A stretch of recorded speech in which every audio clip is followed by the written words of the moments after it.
Opening credits. Dancing with Redemption. A Billionaire Best Friend's Brother Romance. By Summer Cooper. Auto-narrated using Google technology. Chapter 1. Roxie. You know, last night I told Lincoln I didn't know where you were. And that I'd tell him if I found out. Nick's voice broke into Roxie's thoughts, and she turned to see that boyish smile of his in place. He was enjoying making Lincoln squirm, that was obvious. Roxie turned back to stare out of the window of his penthouse apartment, her voice smothered by the weight of her emotions, her eyes narrowed against the glare of morning sunshine. She could only nod in response, her arms wrapped tightly around her waist as if to hold everything inside that threatened to pour out if she opened her mouth. She'd come to him after a lot of internal debate in her car. Her thoughts had been too scattered to make any decision other than the one that had brought her here. Getting out of South Carolina and ending all of this drama about her past once and for all was the only answer. Lincoln would keep Lily safe, just as he'd keep her safe if she allowed him that option. Safety wasn't what she needed right now, answers were what she needed, and she wouldn't get those down here. A trip to New York, back to her old stomping grounds, might make them all safe again, if she could find out who'd killed her parents and put an end to a decade of hiding like a mouse. The only problem was, Lincoln would find her if she went the commercial route. Nick had his own private jet, which meant he could get her out without Lincoln being any the wiser. That was exactly what Roxie wanted, anonymity and the peace to do what she needed to do. It figures he'd do that. I haven't even been gone that long. Roxie sat down on the black leather sofa in the living room, her eyes now on the man that would readily take Lincoln's place in her heart if she'd let him. That wasn't an option either. Not because she didn't like Nick, but because Lincoln was irreplaceable, even if he was a giant. Censored. Sometimes. I wonder if his little band of security people are staked out downstairs, waiting to see if I pop up. That is a concern. I'll arrange for a car with tinted windows, then they won't be able to see you, Nick answered smoothly, sitting down at the other end of the couch. But should I be worried about you up there alone, Roxie? I'll be fine. She waved off his concern, her eyes avoiding his. She didn't know if she'd be fine or not, but she didn't want to think about that right now. I'd feel better if you'd take a gun with you, he started, but the way she shook her head vehemently made him stop. Why not? Bringing a gun is just asking for something to happen, she replied, which made him shake his head. Only he added an eye roll to his response. No, Roxie, it's not. It's being safe. Like wearing a condom, even if the woman isn't ovulating. Just in case, he noticed the way her eyes narrowed and her lips pursed and stopped with a sigh. Fine, but I would feel better. I appreciate that and your concern, but I can't go to New York with a gun. I'll call you if I need something when I'm there, she said to appease him. I hope you'll call me whether you need something or not, just to keep me updated. His voice came out smooth, but there was still worry there and that made her feel guilty. But she'd carried around enough guilt for long enough. It was time to get rid of some of it, and that meant facing her past head-on. She couldn't do that here, even if it would be dangerous to go back home. I'll call you every night or send a message. I promise. That'll have to do, I guess. The car is here, are you ready? Nick asked, and Roxie got up. Yeah, I'm ready. She grabbed her bag from the floor where she'd dropped it, and went for the door. Are you coming with me? No, I need to get some work done here, but if you need anything, just buzz me. He got up and followed her to the door, his hand coming to rest not on her face where it hovered for a moment, but on the edge of the door. Let me know when you land. I'll be waiting. I will. Thanks, Nick. She pushed up to Censored. His cheek lightly before she moved away. I do appreciate it. It's my pleasure, Rox. Take care. His eyes clouded with sadness, but she watched it slip away into a smile. You too, she said and walked away from him, ready to get this all over with. The car took her to the airport, where she boarded Nick's private jet immediately. There was barely time for anyone that may have followed the car to recognize her, but just in case, she'd put on a hoodie to hide her hair. Once the plane landed and came to a stop, Roxie got out of her seat, bag over her shoulder, and walked off the plane. She jumped in a taxi waiting outside the airport. The female driver entered the address Roxie had mentioned into a map app and then put the car in drive.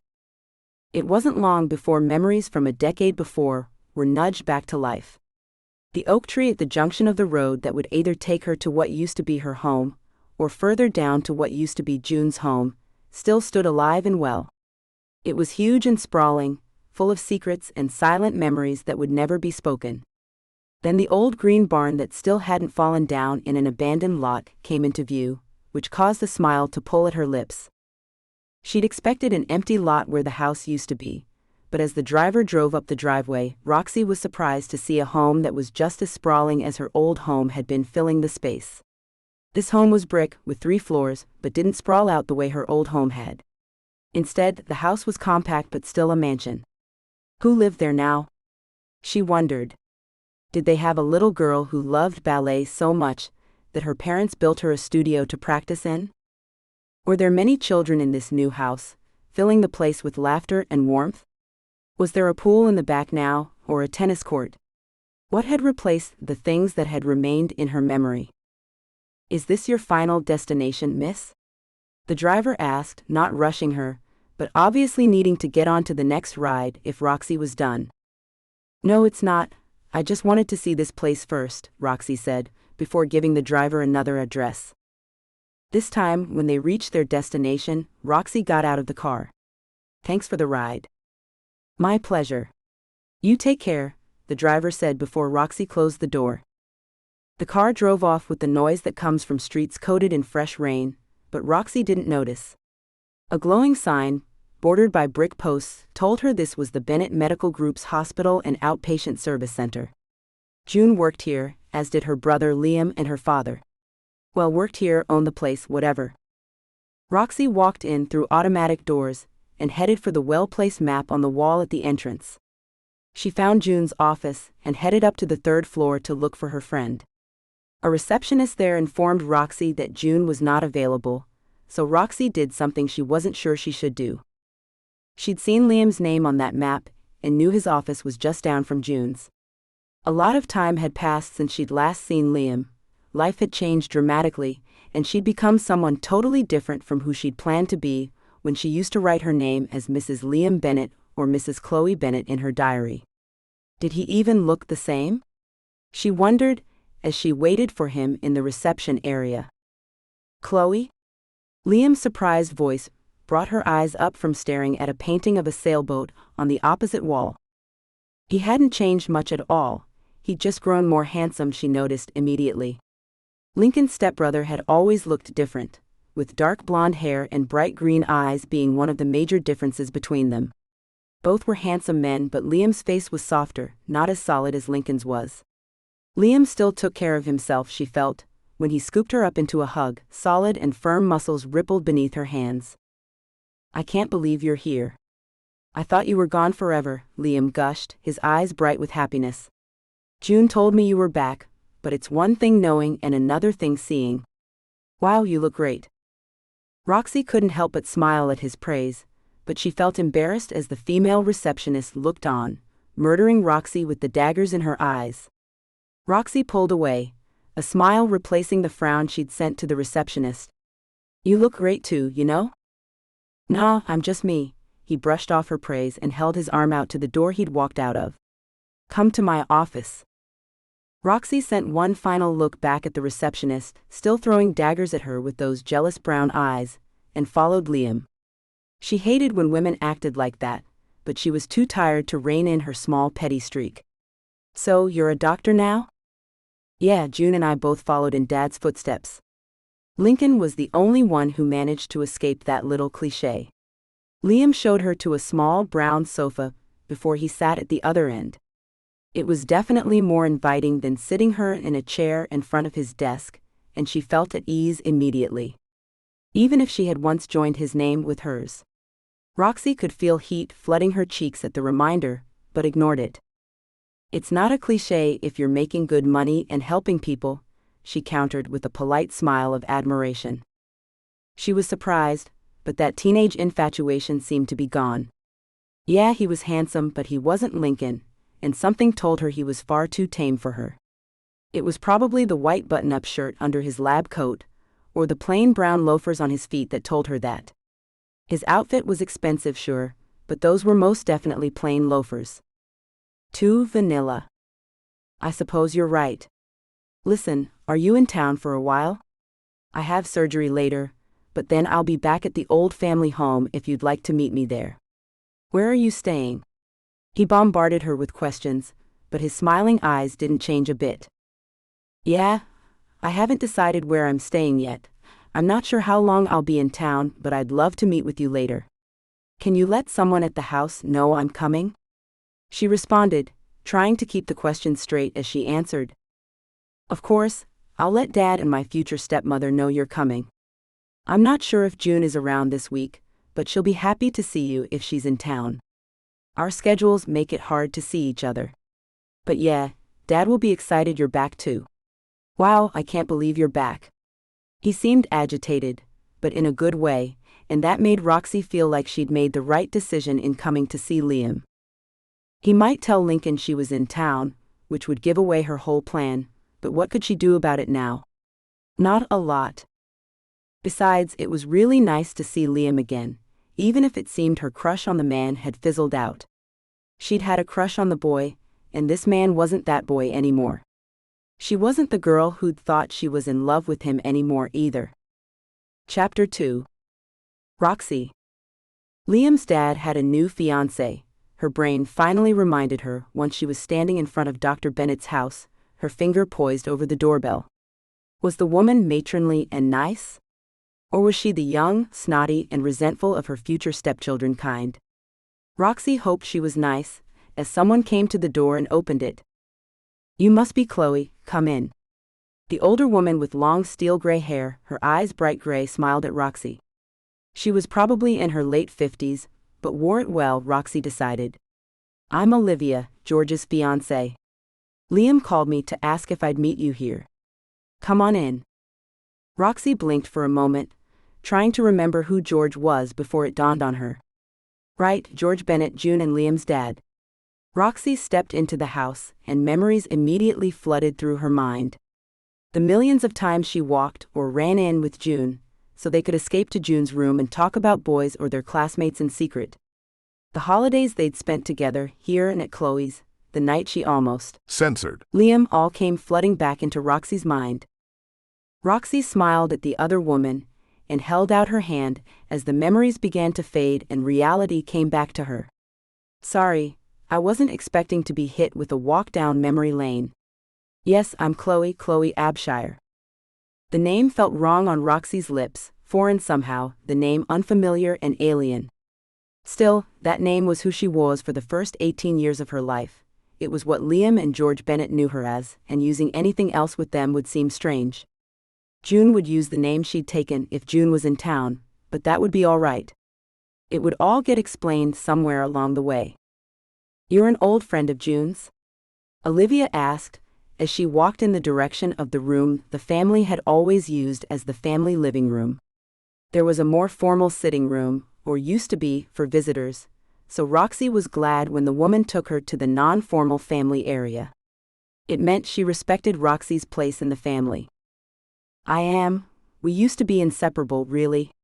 Roxie looked around as she walked, noting the changes made over the last 10 years, and wondered if that was from the divorce when Ms. Young left Mr. Bennett, or if that was just the sign of time passing. Probably both, Roxie decided, as she took a leather wingback chair as a seat. I see. Will you be staying here with the kids? George and I don't live here. I just came over to make sure someone was here to meet you since Liam asked, Olivia asked politely without judgment in her eyes. Roxie liked her already. I don't know. I hadn't got that far yet, she answered honestly, feeling at ease with the woman immediately. This was kind of an impulsive trip, and I'm sorry. I haven't got everything straight yet. It's no problem. Only Liam and June keep bedrooms here now. The rest are all open to guests anytime, especially old friends. Let me know, and we'll get you sorted out later. Are you hungry or thirsty? Roxie settled into the chair, while Olivia went to get her a glass of tea. She would have looked at her phone, but she'd have to turn it on, and she knew what would happen if she did. It would probably vibrate to death from Lincoln's calls and messages. Best save that for later, and figure out what she was going to do now that she was back in New York. This might not have been one of her best ideas. Too late for second thoughts now though, she decided, as Olivia came back in with a tray. She was here, and she'd better do what she came to do. Somehow. It might have been better to stay in South Carolina, to go to Lincoln's and let this all go, but she needed closure of some kind. She wouldn't get that in South Carolina, waiting on answers to magically appear. Here we are. Olivia handed her a glass of iced tea, before she picked up a cup of what looked like coffee. A very expensive porcelain one, Roxie noted, when Olivia lifted the white, black and gold cup with a Rosenthal Versace stamp on the bottom to her lips. Her mother had owned a similar set before the house burned down. Sadness nearly took her breath away, the memory of her mother using those cups startling her abruptly. "Oh my dear, what's wrong?" Olivia asked with kindness, putting the cup down with care. "Nothing, I'm sorry." Roxie turned her head away, trying to catch her breath and blink away the tears. "I have a lot of memories in this house, and well, I guess you don't know, but my parents died in a fire not far from here. We had a lovely home, and I haven't been back here since that night. In fact, I was here when the house caught on fire." Roxie's words trailed off, knowing she was spilling private information to a virtual stranger. She wasn't normally this open, but Olivia exuded comfort like a warm home on a cold night. Roxie blinked the last of the tears away, and smiled with a confidence she didn't feel. "That's terrible, I'm so sorry to hear that." The tranquility in Olivia's voice soothed Roxie's rattled and bruised nerves. "I remember George mentioning something about that when we were out on a drive one night. You're the girl who disappeared?" Roxie's eyebrows lifted, astonished that Mr. Bennett remembered her and had spoken about her. He'd always been nice to her, but that he'd even thought about her told her he'd cared more than she thought. Knowing that warmed her heart and made her glad she'd come back. "I am, yes. It's complicated, but I had my reasons. That's why I came back. I'm at a point in my life where I need answers, and the only place I'll get them is here." Roxie shrugged, her words trailing off as she tried to decide what else she could say without making Olivia uncomfortable. Roxie liked the older woman in a way she hadn't experienced before. Trusting people hadn't come easy to her since her parents' deaths, but Olivia was different, and Roxie knew that instinctively. Olivia picked her cup back up and smiled easily at Roxie. "He'll be really glad you're back then. And I'm sure he'll help in any way he can. George is resourceful after all." "He always was," Roxie agreed, picking up her glass and settling back into her chair. "He was always so gentle with everyone around him, and determined to make sure people were comfortable. I always thought it was because he was a doctor, but doctors now seem more bent on making sure their patients don't bother them than putting them at ease. George is always a doctor, but that doesn't make him cold like some of his associates. He's a different breed, I guess. Surgeons can be arrogant and rude, but he's the exact opposite." Olivia smiled a smile that was a mixture of inner peace and pleasure at the thought of the man it was now obvious she loved. Roxie was glad to see that maybe the older man had found love at long last. Lincoln's mother was a hard woman to love, but even Roxie had seen that Mr. Bennett had loved her. It was good to know he'd found a woman like Olivia to share his life with. If only Roxie could find that same kind of peace with Lincoln. "No, you aren't thinking about him right now," she chided herself and put the glass of tea down. "He's a very kind man." That seemed a lame statement, but it was true. "He is." Olivia nodded. The conversation was about to become awkward, but Olivia inhaled and changed directions. "I have to go out for a little while, but feel free to make yourself at home." "Oh well, maybe I'll go for a walk then," Roxie replied with a polite smile, not sure of what else she should say.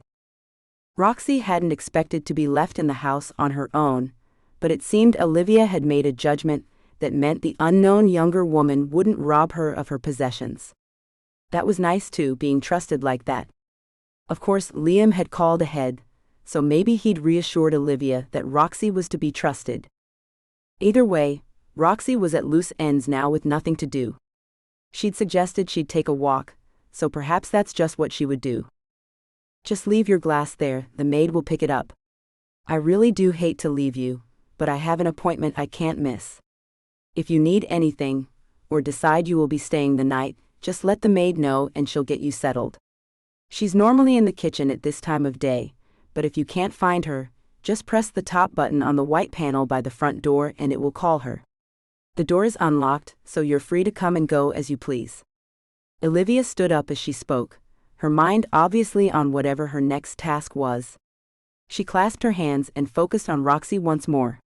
It's been really lovely to meet you, and I hope you do decide to stay. I know George would be pleased if you did, Chloe. That name jarred her again, but Roxie hit it with a bland smile. Thank you, Olivia, I may just do that. I hope everything goes well with your appointment. Thank you, Chloe. I'll see you soon. Olivia gave a slight nod of her head before she headed out of the room. Roxie sat there, trying to adjust to being called that name again. It wasn't easy hearing it like that, even though she knew it was her name and it had been used often lately. Still, that wasn't who she was now, though that would be hard to explain to those who used to know her. When the front door closed and a car zoomed away, Roxie got up and looked around the house. She found everything familiar, but somehow different. Time and Olivia had changed most of the decor. Why she'd expected the house to look exactly the same, she couldn't imagine. Well, it was her imagination that did that, wasn't it? She'd kept the house the same in her mind all these years, even if she knew things would probably have changed. That's how the past was. Houses, people, places stayed the same, until you visited them all again and found out everything had changed. Sunlight streaming through the windows drew her outside to walk around the grounds. The pool was still there, even if the furniture around it was changed. Where there used to be teal and purple cushions, there were now colors Roxie would call oatmeal and almond, decorating the umbrellas, tables, and chairs.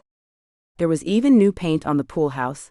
Gone was the dark wood stain, now replaced with a light stain that lifted the mood around the place. A further walk revealed a new stable with 6 horses inside. Roxie wasn't sure which of the family members was into horses, but it was obvious one of them was. The horses were top-notch, well-bred animals, judging by their shiny coats and striking features. She didn't know much about horses, but she did know the difference between a plow horse and a thoroughbred. Roxie left the stable and headed in a familiar direction, the path that would lead her home. She paused, noting that the birdhouse had been replaced along with the fence. Stone stood in the place of wood, and the birdhouse was now a marble griffin. Another sign of time passing, she thought, her fingers tracing over the griffin.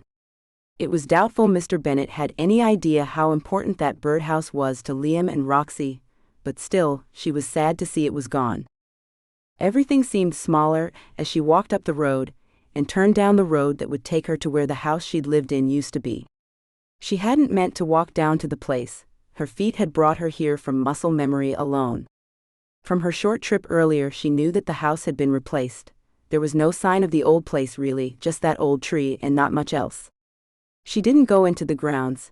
She didn't want to trespass, especially when she could see no real sign that anyone else had ever lived there, no indication that another house was once here before it burned to the ground.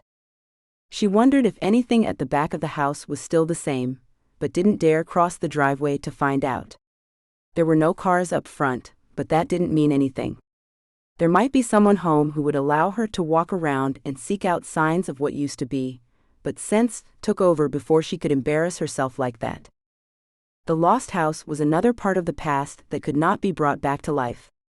She wanted to continue to look around, but decided that she'd had enough for the day. She'd run away from Lincoln, from the future which looked far too bleak, and come back here looking for answers. There were no guarantees she'd get any answers, but she knew she'd never find a clue about what had happened if she kept spending all of her time here waltzing through the past. That made her smile as she turned from the house and headed back to the Bennet residence.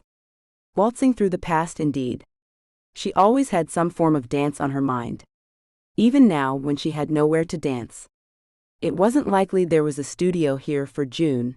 The girl had grown up to become a woman in medical school, and then a doctor.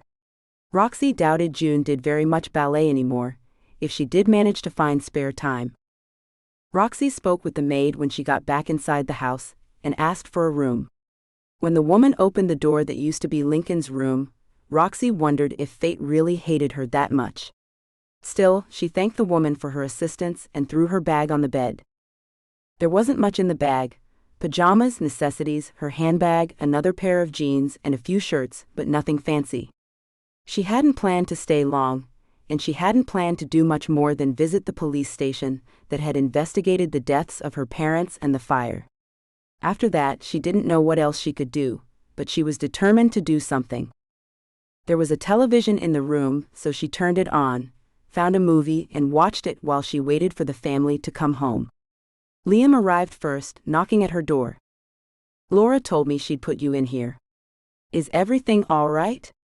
Do you need anything?" Liam asked from the door, not coming into the room. He'd always been a gentleman. "No, I'm fine," Roxie said and shook her head no. "What are you doing now?" "I thought I'd have a drink after I change, if you'd like to join me?" Liam asked, his hand still on the doorknob as if to keep him safe from falling into the room. Roxie couldn't help the smile that idea gave her, and agreed to a drink. "Just let me know when you're ready." "Of course." Liam nodded and closed the door softly. He'd always been gentle and quiet, not loud and boisterous like his friends. That was one of the things that had drawn her attention all those years ago. 15 minutes later, Liam knocked at the door, with wet hair and dressed in a black polo shirt and khaki trousers. "Ready?" "Yes, thank you." Roxie scooted off the bed to follow him down the stairs and to a sitting room decorated in dark woods and masculine earth tones. This must have been decorated by Liam himself, or by Mr. Bennett. "Have a seat." Liam indicated an antique leather sofa, while he went to a drinks cabinet. "What will you have?" "Just some water, please, Liam," she answered, not interested in alcohol at that moment. "Are you sure?" "There's juice as well," he offered, but she refused it. "Here's your water then." "Thanks." "So, you still live here?" "Yes, sometimes. I have an apartment closer to the hospital, but I like to come back here when I can. There's no place like home, right?" He grinned at her, as he took a seat in a dark leather armchair to her left. "I suppose. It's been a long time since I've been home." She smiled weakly, and sipped at the glass of water he'd poured her. "I see the fence was replaced with a stone wall. Do you remember the birdhouse that used to be there?" She wasn't sure why she asked, whether to prompt his memory about what they used to mean to each other, or just out of curiosity, but the words were out before she could stop them. "I think so, yes. I'm not sure who put it there or why. We never put bird feed in it, and I never saw a bird near it. I think it was too exposed for any bird families to move in." His smile was charming but devoid of any memory associated with letters or the secret words he'd written to her. No matter, she decided, even if she had kept the last letter he'd written to her. Lincoln had replaced all of the men in her life, as if he'd stamped himself all over her to warn other men away. At least, that's how she felt when she thought about it. Even if he was done with her, she still felt like she belonged to him, despite how she'd run away. "Does your wife or girlfriend plan to come to dinner tonight?" she asked him, wondering if there was someone special in his life. Liam smiled a smile so charming it nearly disarmed before he even spoke. "No, I'm not seeing anyone at the moment. No wife, no boyfriends either before you ask." His wink told her he was teasing her, making her smile with a soft laugh. "Well, things change. I miss how simple and innocent life used to be sometimes, but I wouldn't be bothered if you had a boyfriend, you know? It wouldn't shock me, I mean." Now she was flubbing again. "I'm sure it wouldn't, but no, I like women. In fact, I wish I'd had the courage to tell you how much I liked you before you disappeared, but I never could get the nerve up." Liam took a drink of his scotch before he put the glass down on a coaster and looked at her. Roxie frowned, confused. But he had told her, in every letter he wrote to her. Maybe he just meant he regretted not saying it to her face.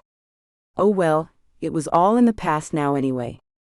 All water under the bridge now, Roxie said finally, knowing that Liam could never replace Lincoln in her heart. It was a pity, but that was just the fact. Chapter 3. Roxie. Oh, Dad's arrived, Liam said softly, the moment gone already. Roxie frowned, but then let it go. It was probably best not to dig up her past with him anyway. She was in love with his brother, joker that he was, so anything that might have been with Liam was long gone. Chloe, Dr. Bennett breathed out in shock when she walked into the hallway to greet him. I know the kids said you were here, but I still couldn't quite believe it. It's so good to see you. Roxie smiled at the man who'd grown older, like everybody else she used to know.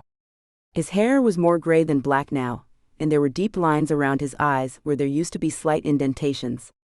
His eyes were still bright and full of concern, however, and she walked into his open arms with relief. It felt good to get a hug from him, like she was almost really home again. It's good to see you too, Dr. Bennett, Roxie said as the hug went on. She didn't want to let go, she felt so safe, but knew she had to. How have you been?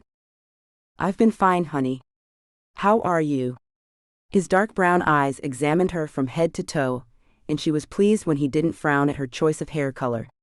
You look great. Healthy. Yes, I stay active with work and the dance classes I teach, she replied, though she didn't go into what kind of dance she taught.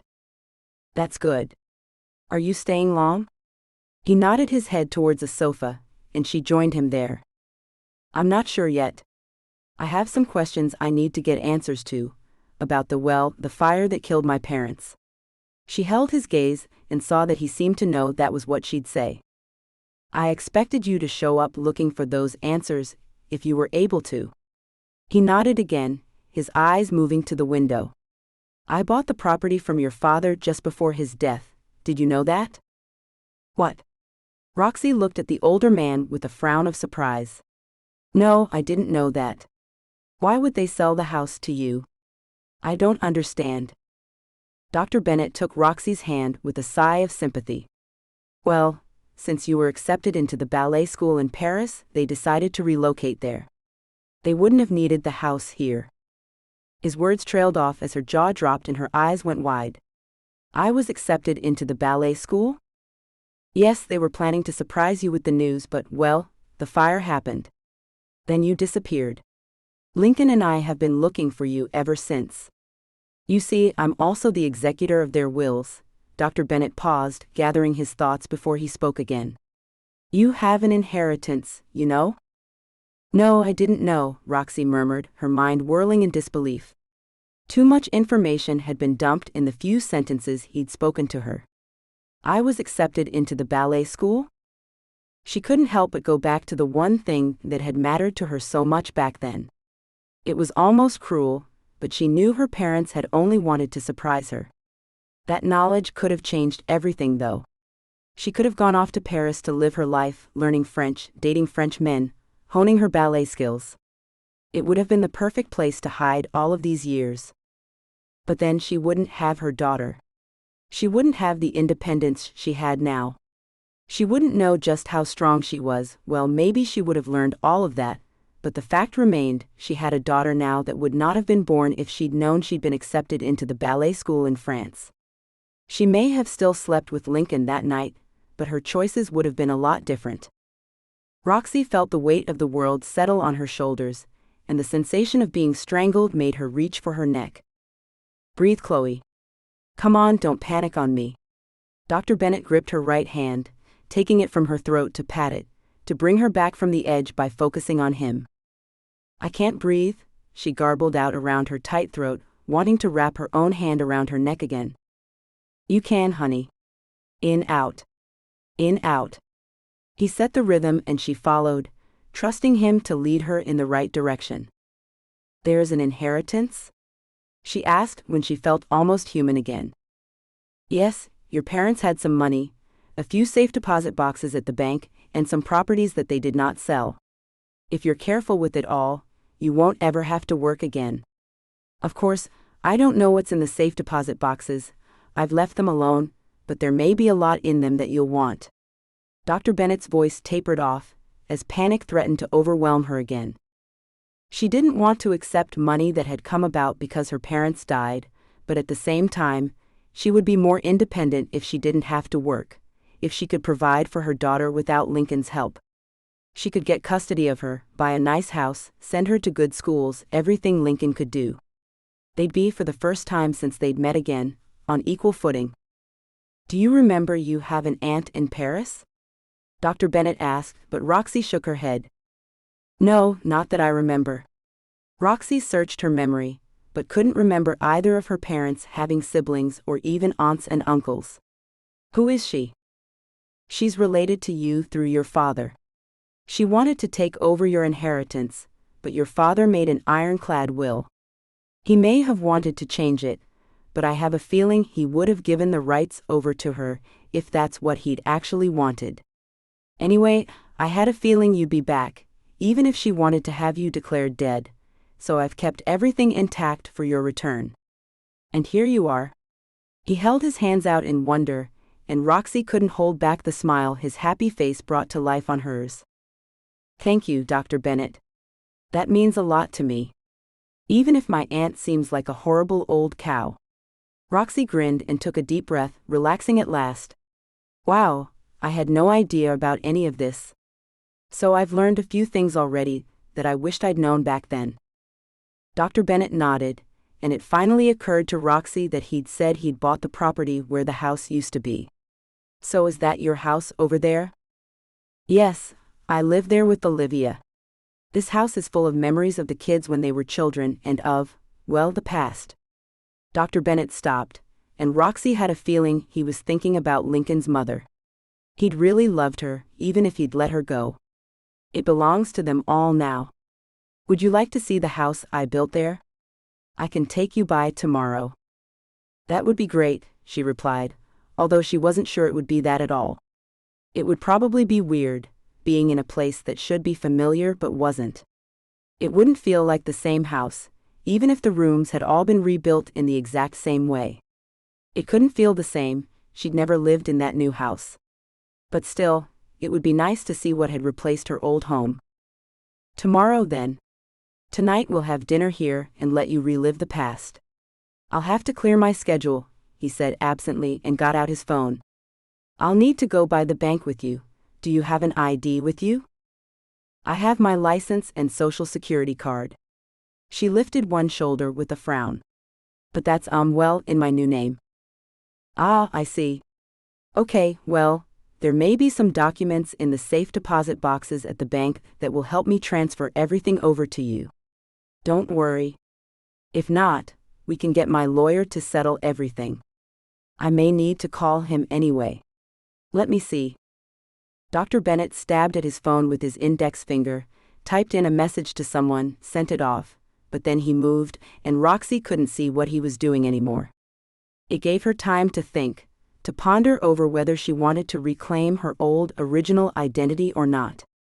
She'd have to in order to claim her inheritance, but then there'd be questions she didn't really want to answer from other places. This could bring her trouble. Maybe we should talk to that lawyer first, Dr. Bennett?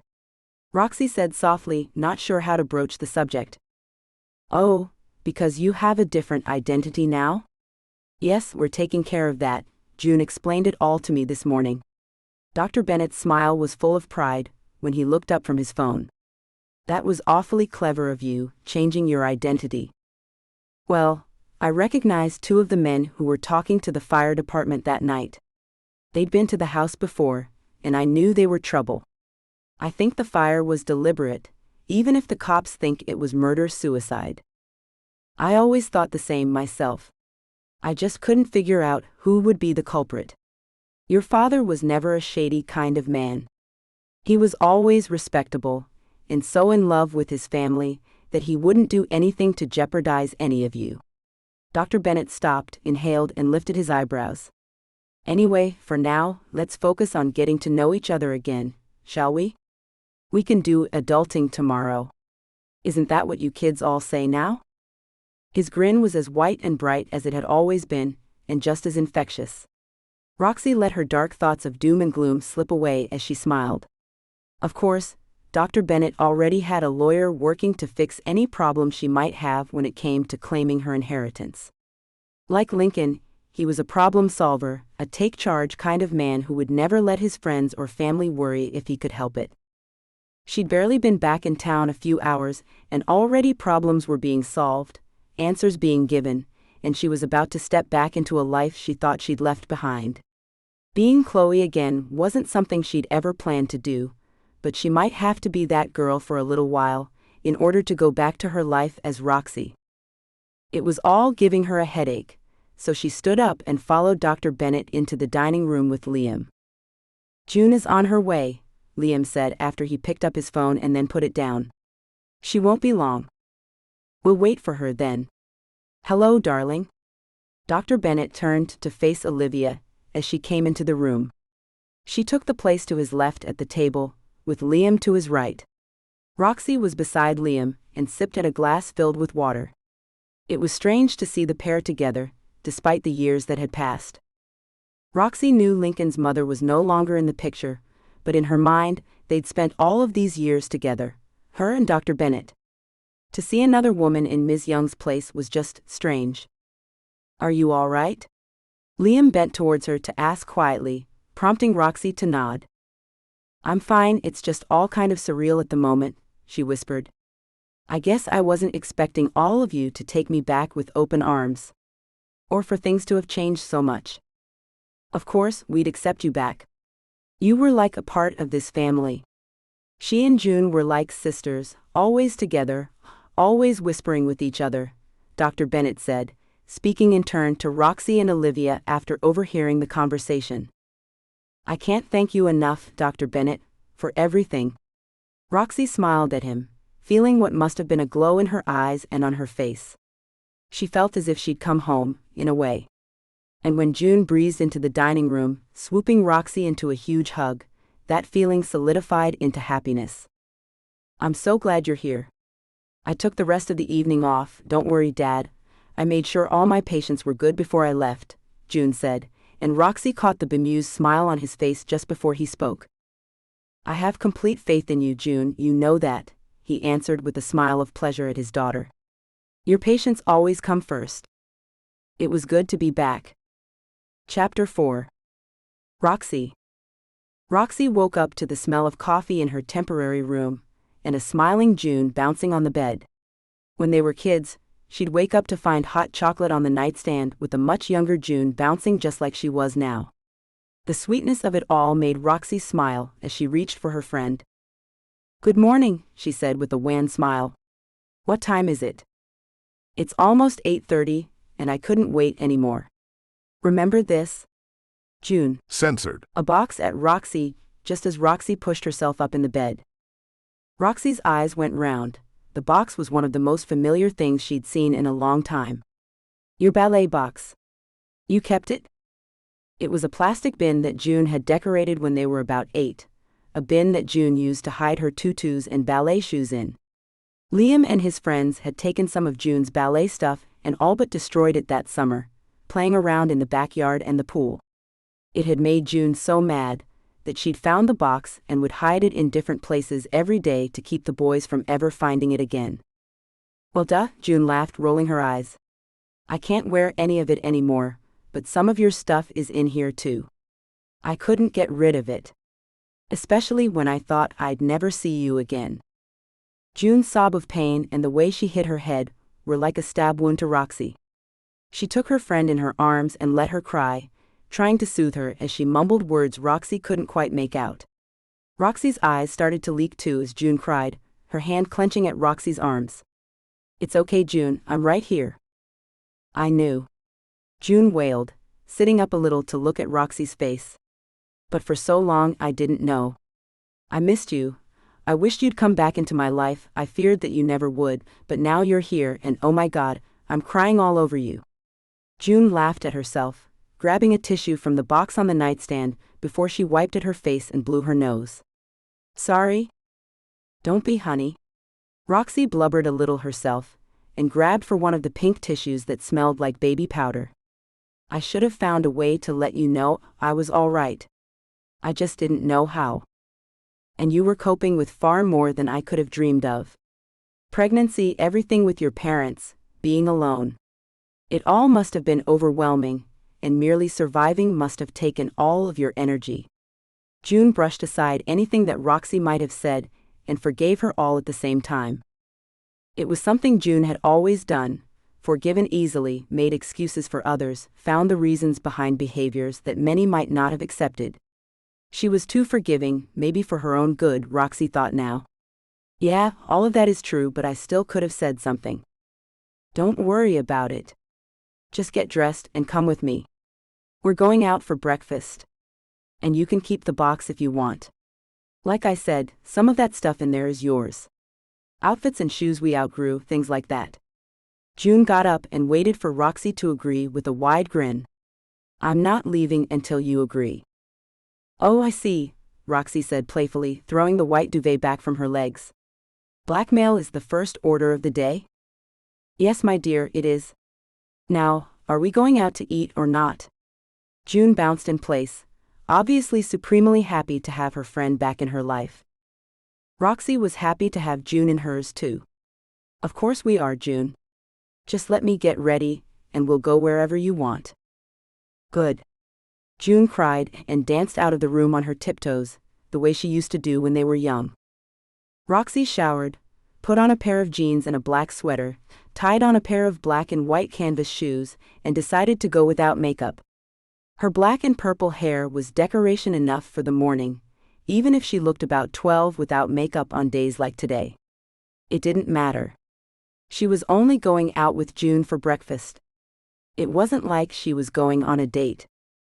It did turn out the morning was a walk down memory lane, however. June drove them into town past the cemetery, prompting a question Roxie hadn't thought about until now.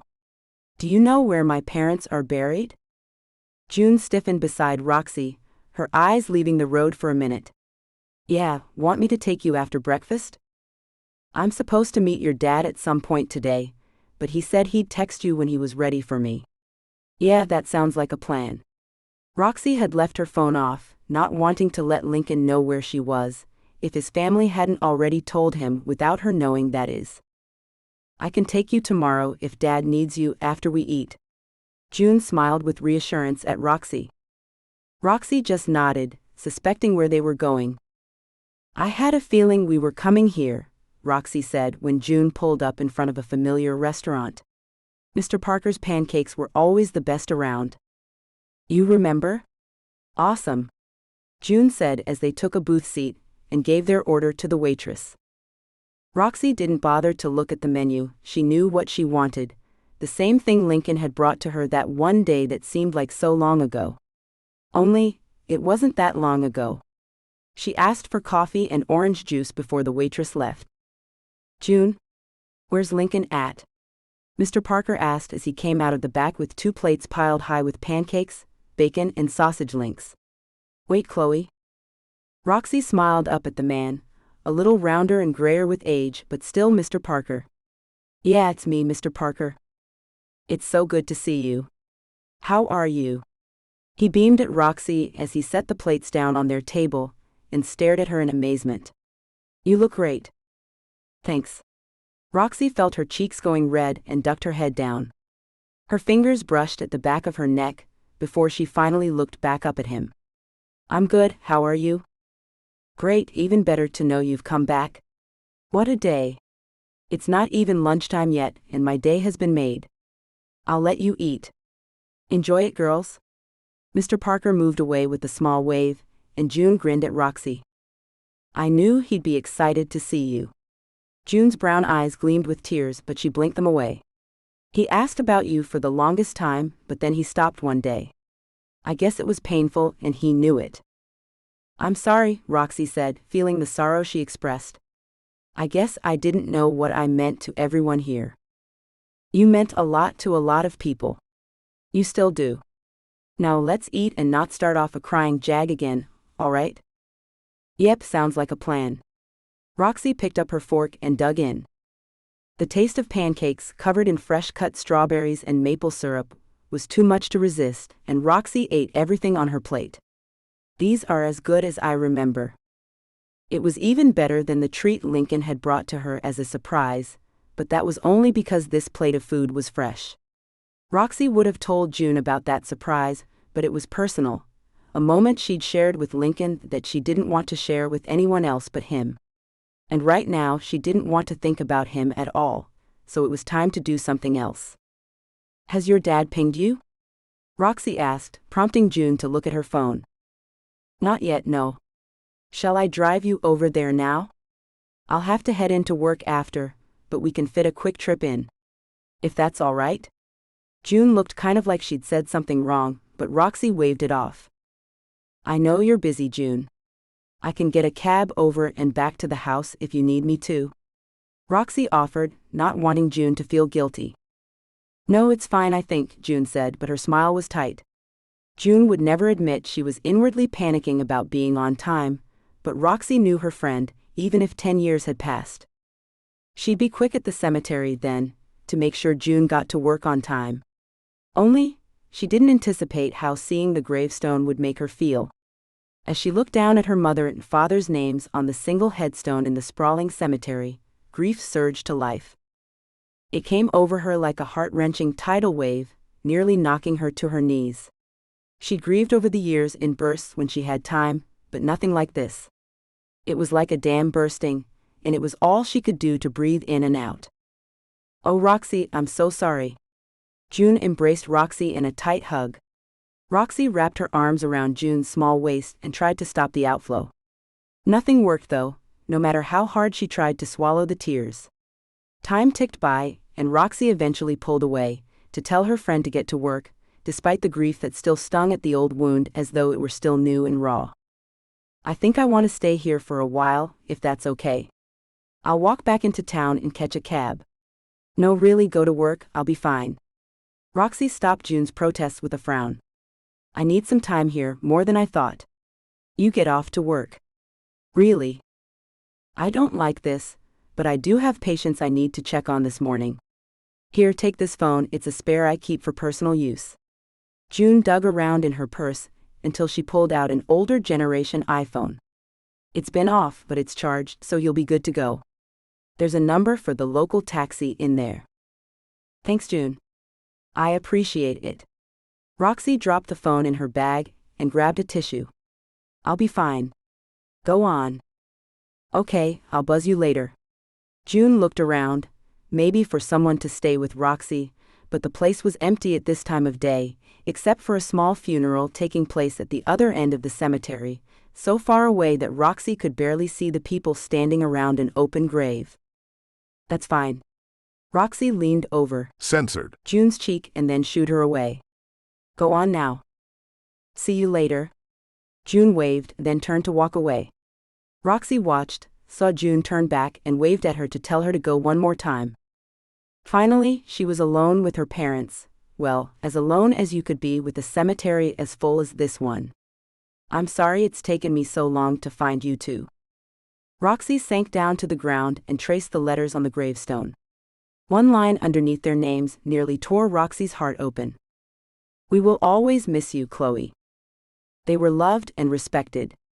Roxie knew that because Dr. Bennett had made sure their wishes were respected.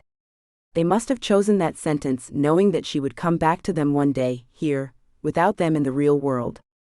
Of all of their accomplishments in life, of all the things they could have boasted about on their gravestone, they'd chosen to let their daughter and the world know that she was loved just as much as they were. Tears streamed out of her eyes and her nose was running, but the deep sobs of grief had passed. You have a granddaughter, you know? Her name is Lily, and she's so beautiful and smart. Like her dad in many ways, but so many things about her remind me of you two as well. Roxie paused, pulling her lips in to try to stop another sob. You know her dad, Lincoln Young. We made her together on the night you died. I didn't know what to do, I was so afraid, but she was this spark that I couldn't get rid of. I wondered when Dr. Bennett told me that I'd been accepted into the Paris Ballet Academy, if I'd have chosen differently when it came to her, but now I know I'd have kept her. I needed a part of you two with me, and she is that. A part of you, me, and her dad. I think I made the right choice, knowing what I do now. Roxie brushed at her face with another tissue and tried to smile. This is kind of strange, talking to you like this, but I think you can hear me. I hope you can anyway. I know you two were wrapped up in each other, but despite that, you still made me feel loved, and I miss that so much. I haven't allowed myself to think about it really, because it hurts so much, what happened to you. But I want you to know, I haven't wasted my life. It hasn't turned out the way I planned for it to, but it hasn't been wasted. And I won't ever waste a moment of it, I promise you that. I'll find the people responsible for your deaths somehow, and I'll make sure they pay. The one-sided conversation had gone a little dark there, but it wasn't like anyone was around to hear her. Roxie heard a twig snap and looked around. There wasn't anyone about, not that she could see, so she put it down to a cat or squirrel. I'll make sure you two are always proud of me, no matter what I do with my life, she said at last, and got up from the ground. I'll come back before I go back to Myrtle Beach. She touched the gravestone and held her fingers there for a lingering moment. It was as near to her parents as she'd ever get again. She wanted to hold onto them for just a moment longer. Chapter 5. Roxie. Where the F am I? Roxie demanded to know as soon as the gag was removed, but a bottle of water was shoved into her mouth right away, cutting off her words with sharp pain. The lid of the bottle pushed her lip into her teeth, and she tasted blood with the water. A hole. But she only thought the word at the guy, without actually saying it. They wore black balaclavas, black clothes, and kept their faces turned away as often as possible. She knew they were the two that had snuck up on her, because she could smell the gallons of cheap cologne one of them had on. It was so awful it nearly took her breath away, but at least the rag they'd tied around her head was gone now. She'd nearly gagged when she woke up to find her mouth filled with cloth, but the terror had soon replaced the sick feeling. 1 minute she'd been looking around at the cemetery, the next she smelled that horrible cologne and felt something pierce her skin. They drugged her with something to knock her out. She knew that because she'd woken up in the back of a van, moving down the road. When the van stopped, the two men opened the doors, one with a gun trained on her while the other dragged her out of the back. That guy had thrown her over his shoulder to carry her to a chair. He tied her to that chair with twists of rope around her body, down to where he'd wrapped the rope not around the back of the chair but the chair legs. She wasn't getting out of all that rope easily. Everything was kind of jumbled together now, and her cheeks were bruised. She tried to ask questions, but every question had resulted in a slap that stung and made her ears ring. She'd stopped asking after a while, but had hoped they'd mellowed a little as time passed. Obviously not. She was afraid, but would be damned if she'd show it. She'd looked around the empty apartment, but it was empty. Just bare white walls, a few strips of pine here and there on the floor and the baseboards, but otherwise no color. At least it was still sunny, so she could see what was going on. Though as high up as it seemed they were, she didn't see a lot. Just the sky changing as the hours passed. There were probably things she should say, that Lincoln would kill them all or he'd pay them any ransom they wanted. That she didn't know what they wanted, but she'd figure out how to get it to them. She didn't even know if their plan was ransom. They might be about to sell her to the highest bidder, for all she knew. The two men, both over 6 feet tall, hadn't said a single word in her presence. They just glared at her questions, after one of them slapped her, of course, and kept their lips sealed. She'd wanted to know who they were, who they worked for, and what they wanted, but there'd been no answers, only violence. A phone chirped on one of the duo, and the not stinky guy pulled it out to read the message. He showed it to the other guy, who looked over at her with a malicious smile. Roxie's blood went cold, and if she hadn't been so securely tied to the chair, she might have started to shake. The circulation to her hands and feet was cut off, she was tied so tightly. Still, fear replaced her bravado of a moment ago when she tried to ask another question and got a busted lip for it. Stop. You don't want to do anything to hurt me. She tried to implore them with her eyes, but they weren't looking at her. They were too busy untying the yards of rope they'd wrapped her in. Which could only mean they were about to move her. Why? Were they planning to kill her? The stinky guy had the gun. It was in a shoulder holster. If she could get her hands free, she might be able to grab the gun. Distract them. Questions seemed to Censored. them off. That would do the trick. Come on, guys. I know a lot of rich people. Tell me what you want, what I've done, how I can make whatever is wrong right, and I'll do what I can, really. She paused when the stinky guy stopped to glower at her. Seriously now, dude. What have I done to you? Do you want money? I can get you money. Just give me a phone and I'll get you all the money you want. Her answer was another slap. This one spun her head off to the right and she felt her bottom lip split. She gave a short scream of pain, but shut up after that. They weren't in charge, that was clear from that text message and what they were doing now, but she didn't want to die. Were they taking her off to kill her? The not stinky guy yanked her up, threw her over his shoulder, and carried her into a dark room. Mr. Stinky held up a flashlight to a length of chain that was secured to the wall. Her hands were tied in front of her, so when not stinky guy looped the chain around her waist, she had to hold her hands up. The chain didn't hurt, it just added a weight she didn't want to feel. She could see from the length of the rope that she could walk around the room, and knew she wasn't leaving it when Mr. Stinky turned the beam of the flashlight to a bucket in a corner of the room. Horror filled her as she realized what it was for, but she tried to look around to find a way to escape. There was nothing in the room that could help her save herself though, not that she could see. Just a chain and a bucket. The two men left her, with one of them patting her on the ass before they left. That made her skin crawl, but she was used to the unwanted touches of holes like these two. She ignored the touch, as she had so many before. Before she'd needed her job, so she hadn't broken the hole's fingers. Now she was tied up, she wouldn't be breaking anyone's anything. Not stinky guy came back in with a case of bottled water, put it just within her reach, then left. She heard the lock on the door click, much like the padlock they'd locked the chain around her waist with. Damn it. There was no food, but her stomach was in so much turmoil she wasn't worried about food anyway. There'd been so many lean days in the past, days when she'd put off meals so that Lily could have new shoes, or take a trip with her school, that going without food wasn't a big deal to her. She'd learned last summer about some diet thing called intermittent fasting, which was basically what she'd been doing all these years. Even when times had been a little better, she'd often gone without so that she could send Lily a nice outfit, or to help Aunt Katie with the power bills during the cold months. When she'd learned about the benefits of fasting, she'd decided she was ahead of the times, that's all. Now she just had to prepare her mind for no food, but a lot of water. Not even broth, just plain old water. She could do this, she knew she could. An outer door slammed, leaving Roxie to wonder if she'd been left alone, or if someone had come in. There was no new noise outside the room, so she believed she'd been left alone. The plastic wrapped around the water bottles was a pain in the ass, especially when her hands were tied, but she managed to get one bottle free.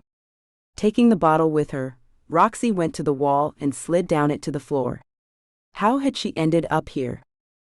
Her thoughts flew back to that night, to the flames and the pain that had nearly destroyed her when she learned her parents were dead. It had been a relief to find out Aunt Katie was still alive. She'd forgotten for a little while that Aunt Katie had taken that night off, but still. She'd gone into a deep depression that only her pregnancy had been able to relieve. Her thoughts came forward, spinning through each success in her career, the awards she'd received, the piles of cash she'd made and spent.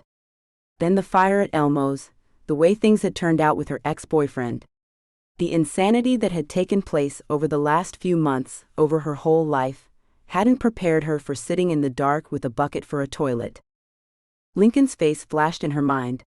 So many impressions of him had imprinted on her brain. The way he sighed and his face relaxed when he slid into her. The way he smiled at her when she ate the pancakes he brought as a treat for her. Then many different images, from a pleased smile to relief during their time in Cambodia, their stolen nights there in her tent. The anger on his face when he'd confronted her about Lily. The coldness, as he'd told her he was taking custody of her daughter away. The uncertainty she thought she'd caught a glimpse of when he'd shown up to confront Nick. That had confused her, but now she wondered if he'd been unsure about his decisions. She could only hope that he was already looking for her. That she hadn't burned the bridge with him entirely, and that he hadn't washed his hands of her. "Please let Lincoln be looking for me," Roxie said out loud just to break the silence. And just in case it made it more meaningful to whoever might be listening. "And also, if I die, please don't let my daughter hurt too much. Don't let her live her life with the pain I've had to endure. And don't let my death be horrific either, please. Not for me, but for her." Roxie's head fell back to the wall. She was tired, so tired now. Instead of going to sleep, she reached down in the dark to try to untie the rope around her ankles. She wasn't going to hobble all over the place.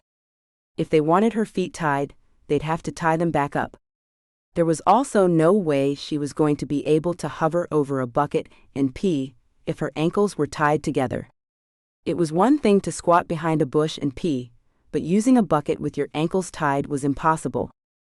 Roxie was fairly certain she'd torn one nail loose from the nail bed by the time the rope loosened up, and she pulled it off, but she managed it. She shuffled her legs on the floor, trying to get the circulation back into her feet. She had to wiggle her toes and both feet when the blood rushed back in painfully. That was okay, at least her feet were free. She thought about gnawing at the rope around her wrists with her teeth, but decided to forego that horror for now. There was no way to get the padlock off the chain around her waist. Even if she got her hands free, she'd still be locked to the chain and wall. But what if she could get the chain loose from the wall? Roxie pushed herself up from the floor and felt around on the wall until she found the bolt the chain was attached to. The chain links were thick, heavy metal, so it was hardly a surprise when the bolt the chain was attached to was much thicker and didn't budge a bit. She yanked at the chain, but the bolt still didn't shift. A shriek filled the air, an angry sound, not one of fear. She was afraid she'd die, but the anger was keeping the fear at bay for now.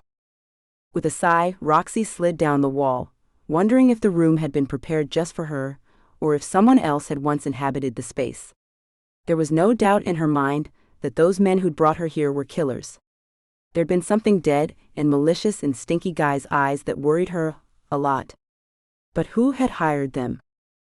There were no answers, and for the first time she began to wonder if she'd ever get any. Or if they'd just leave her here to die of starvation.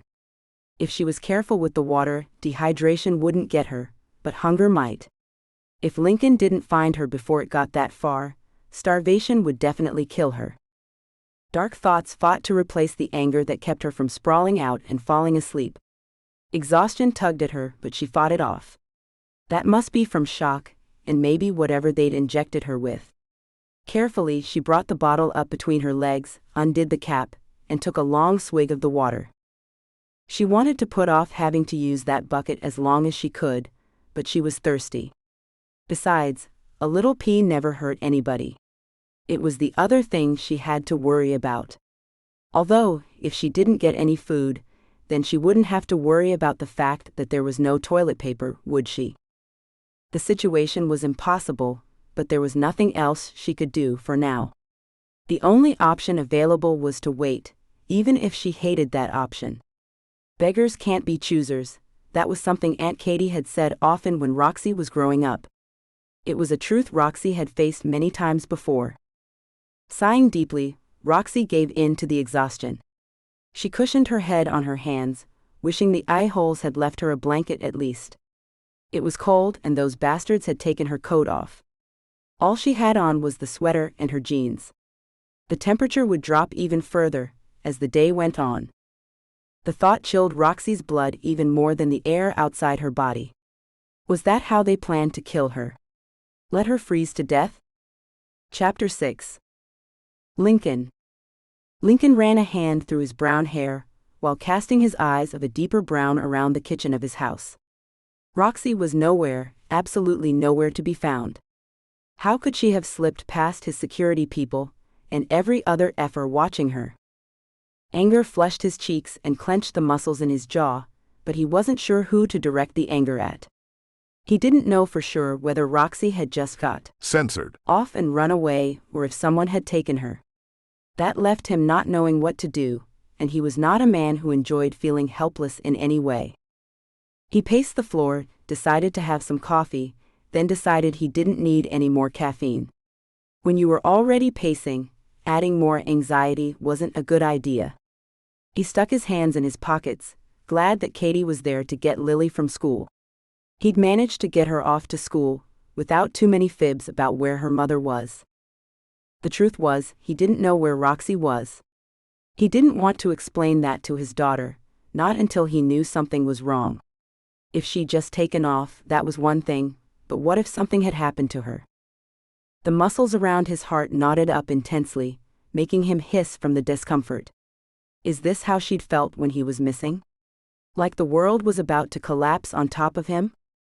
Don't panic yet, Lincoln. Not yet. His phone chirped, and he moved to the table to check the notification. It was from Kai.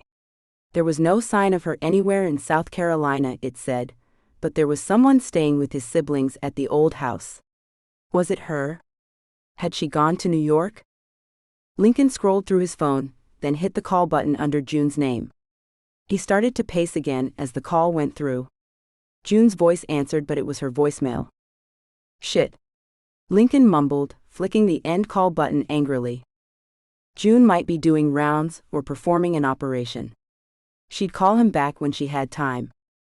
Lincoln left the house, sliding the phone into his back pocket as he did so. He walked along the surf, staying far enough out of it to keep his shoes dry. His eyes were on the horizon off in the distance, tracking the sails of a yacht, but he didn't really see it. His mind was on Roxie. If she was the guest at the house, then she decided to go to New York for some reason. Why, he couldn't say, but he knew she'd have her reasons. Perhaps it was something to do with Lily, or maybe not. There'd been no closure for her when her parents died. He hadn't been able to find the answers, though he did have a few leads about those two guys she'd seen. He'd caught brief glimpses of the men that night, but it had been enough to implant their images in his memory. He had worked with some of the best people in the world to find answers, but there was a piece of the puzzle missing, a very vital piece. Without that piece, he couldn't move forward. It hadn't helped that Roxie's parents had been intensely private about their families, and had done a lot of work to hide their origins. Lincoln knew people had their reasons for doing things like that, but the things her parents had done to obscure their pasts made it hard for Lincoln to get a grip on what had happened exactly. She wouldn't find answers up there, she'd find only danger. Someone had deliberately set that fire, had murdered her parents. He was as convinced of it now as he'd been the night they died. Her father had loved her mother deeply, and he'd loved Roxie just as intensely. He decided to move the whole family to Paris to keep them together. A man who went to that much trouble didn't kill his wife in a fit of rage and leave his child an orphan. Something had gone terribly wrong in their lives, and that meant Roxie was now in danger if she was in New York. Swiping at his face with both hands to clear his mind, Lincoln inhaled deeply and then reached for his phone. He sent a text to both of his pa, not sure which was in the office today, and directed them to get a plane to New York organized for him, and to have a car ready for him there. He then sent a text to Kai to up the security around his house, and to let his friend know where he was going, before he called Katie, who was out shopping again. Hi Katie, I'll be gone this evening. No, I don't know when I'll be back. Keep Lily safe for me, okay? Lincoln paused, listening to her question. Yes, I'm going to look for Chloe. I'll let you know as soon as I know something, yes. Lincoln ended the call as he walked into the house and packed a bag quickly. He had clothes and other things in New York, but he'd need a coat as soon as he landed and some of his electronics. He was in his car and on the way to the airport when June called him back. Hey brother, what's going on? June asked nonchalantly. That was a clue that she was hiding something. June always came to the point on the phone with him, especially during office hours. She's there, isn't she? Lincoln said, knowing the hands-free mode in the car would pick up his voice. Who? June asked vapidly, and Lincoln's eyes narrowed on the display in the center of the car. Don't F around with me right now, June. Is Roxie up there? He waited, tapping his fingers on the steering wheel at a stoplight. Damn it, Lincoln. Why do I keep ending up in the middle between you two? June protested, but her sigh of resignation told him she wasn't going to put up a fight. She still has her phone off? I guess it goes straight to voicemail, and she hasn't even looked at the messages I've sent her. So she's there. He already had her confirmation by admitting she knew Roxie's phone was off, but he wanted it to be clear. She is. I left her at the cemetery with my other phone. You have the number for that one, don't you? Not that she'll answer it, why would she? June sighed again, but Lincoln was too busy frowning at the light that was taking too long to turn green to notice. What do you mean, you left her at the cemetery? Why would you leave her alone like that? Lincoln wanted to strangle his sister, who was always too trusting in these situations. She was a great doctor, but in her personal life? Well, she was a bit of a pushover. Normally, her kind and trusting nature would be a good thing, but she'd had a few mishaps over the years because of it. And now she'd left Roxie alone in a cemetery in New York, the last damn place she should be. She was upset. It was the first time she'd been to their grave, you know? I had to get into the office, and she said she'd get a taxi. That's why she has my other phone, so she could call the taxi to pick her up. I'm sure she's fine anyway, Lincoln. She knows how to take care of herself. Stop smothering her.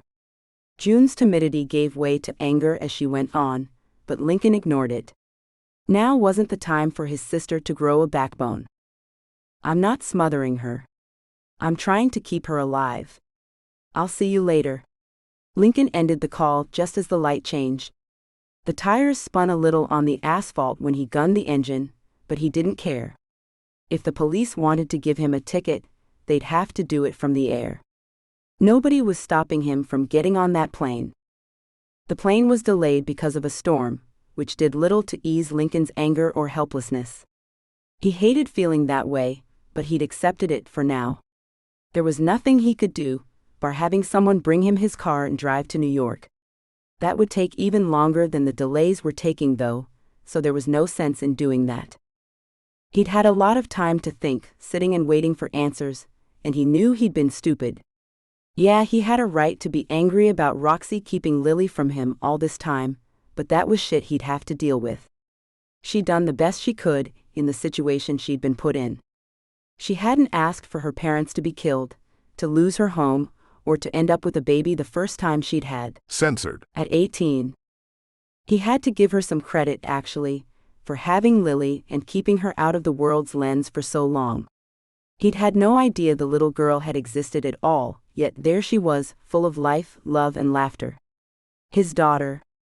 She was a beautiful girl, and he'd never known he could love someone he barely knew so much. But there he was, sitting in an airport with misty eyes as he thought about his daughter and her mother. He hadn't wanted a wife or even a girlfriend, although he had wanted children. His mother had poisoned the well, so to speak, with her serial weddings. Lincoln had come to wonder if the woman loved the thrill and romance of weddings more than the actual marriage over time, and that had colored his perspective on women and their ability to stay in a relationship. Sure, there were other people he knew who'd been married for decades, but he couldn't shake the idea that he never wanted to get married himself. Until Roxie came back into his life. He'd almost bought her an engagement ring when they visited Tiffany's that day. He'd nearly proposed to her then. But if he had, he'd have regretted it, he could see that now. There had still been secrets between them then. There may be more, but he had a feeling now he knew everything there was to know about Roxie. He respected her need to have things unplugged around her when she left the house. He knew she hated goat's cheese, but loved every other variety of cheese out there. He knew she'd tried her best to raise her daughter without bringing shame or dishonor to the girl. He also knew she loved deeply and wholeheartedly when it mattered. He'd seen her with his friends, how she treated everyone with respect, right down to the waitstaff in restaurants. And when he'd seen her with Lily, he'd suspected she may never love anyone as much as she loved their daughter. Which was fine, because a child deserved all of its parents' love. Which was another reason he knew she hadn't run away from Lily. She'd gone to New York looking for answers to the questions that plagued her in the dark hours, in the quiet moments at work, when she had time to think the thoughts that made her eyes go dark with sadness. But there were people in New York who were probably still looking for her.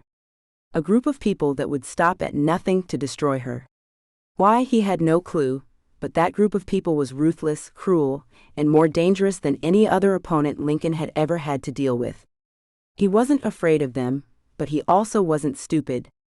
He knew taking them on, confronting them, wasn't the way to go. He'd only get his head blown off without a blink of an eye. No, he'd have to do this with caution, if they hadn't taken her already. And if they had, well, he'd do whatever it took to get her back.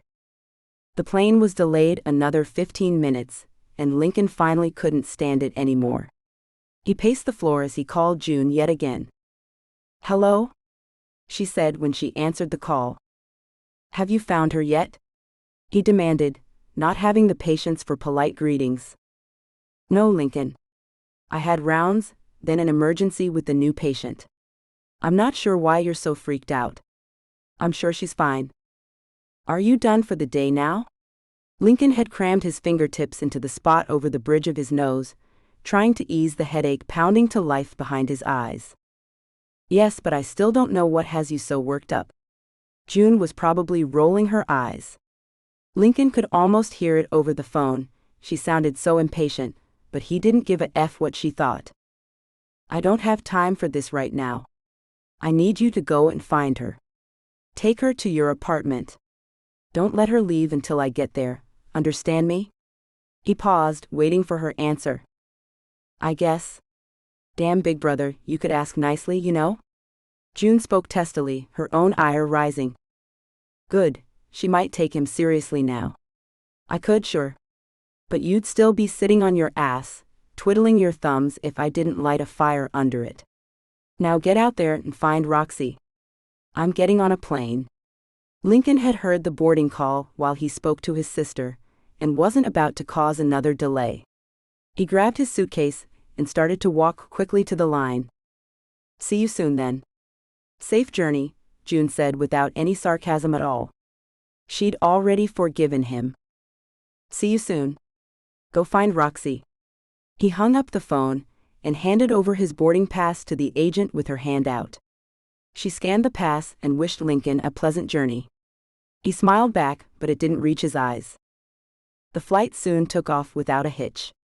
Lincoln worked on a few items in his email that couldn't wait before he settled into his seat and tried to relax. His thoughts spun around in his head though, making it hard to do anything except tap his fingertips against the hard plastic of the chair he occupied. "Drink, sir?" a male voice asked, and Lincoln looked up to see the flight attendant with the cart in front of him. "Scotch, please," Lincoln said, watching as it was poured. "Thanks." "Anything else?" the blond man asked with a smile that was pleasant, if not quite real. "I'll take a coffee too, thanks." Lincoln took the coffee, packets of sugar, and small tub of creamer the man gave him. He wasn't really interested in the coffee, but he didn't want to drink the scotch on its own. He'd need to wash it down with something. The plane would land soon, and he'd need to be on his toes from that moment on.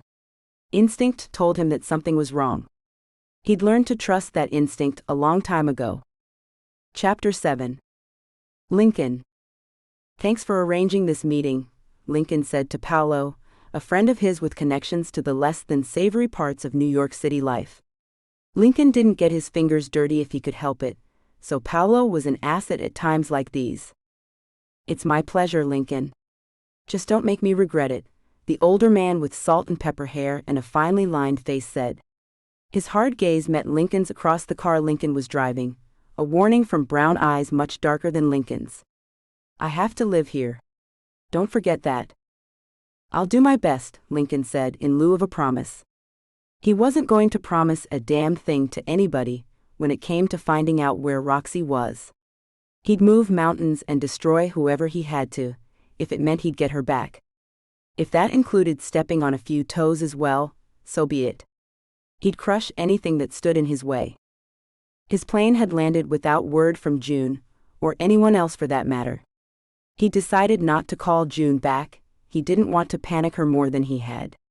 Instead, he'd called Paolo, intending to get some answers. If June hadn't heard from Roxie, something was wrong.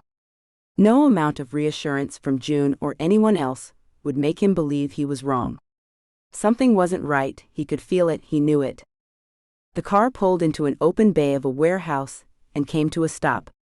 Why were these meetings always in freaking cold, damp warehouses? Lincoln thought to himself, looking out of the window of the car.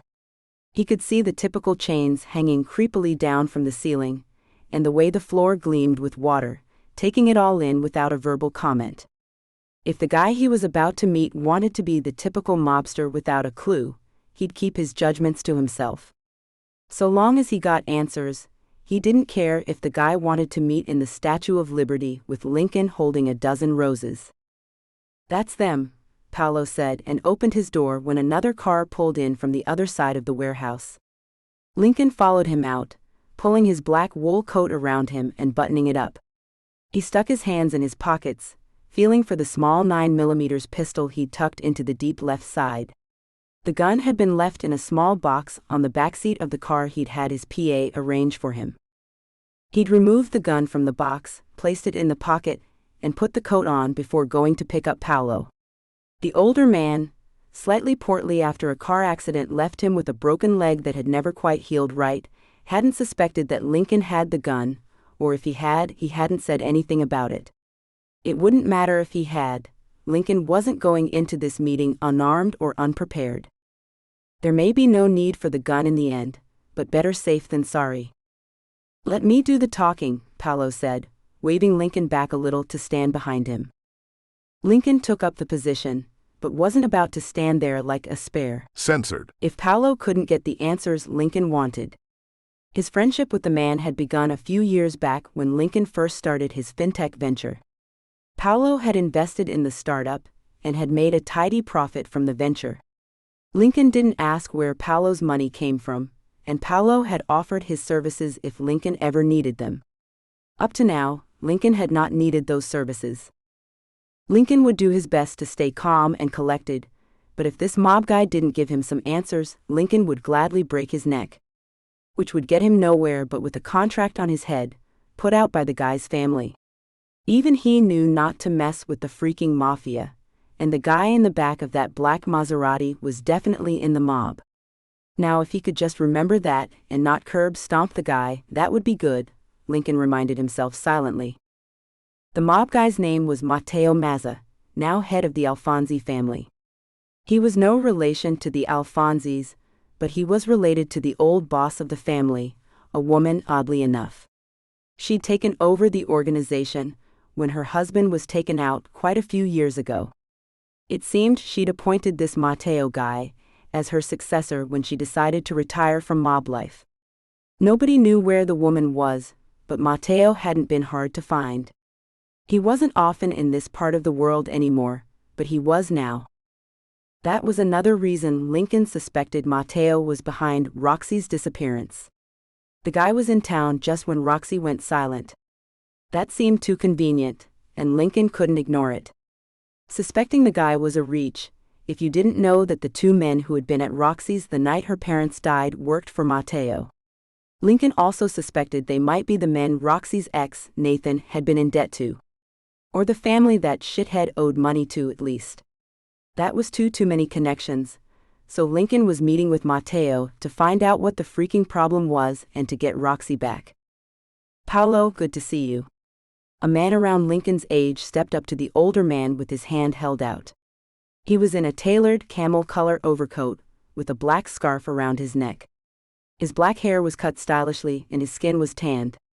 And that wasn't the kind of tan you got from a sunbed, it was from somewhere tropical with lots of sunlight. "Good to see you too, kid. How's the wife?" Paolo asked, taking Matteo's hand.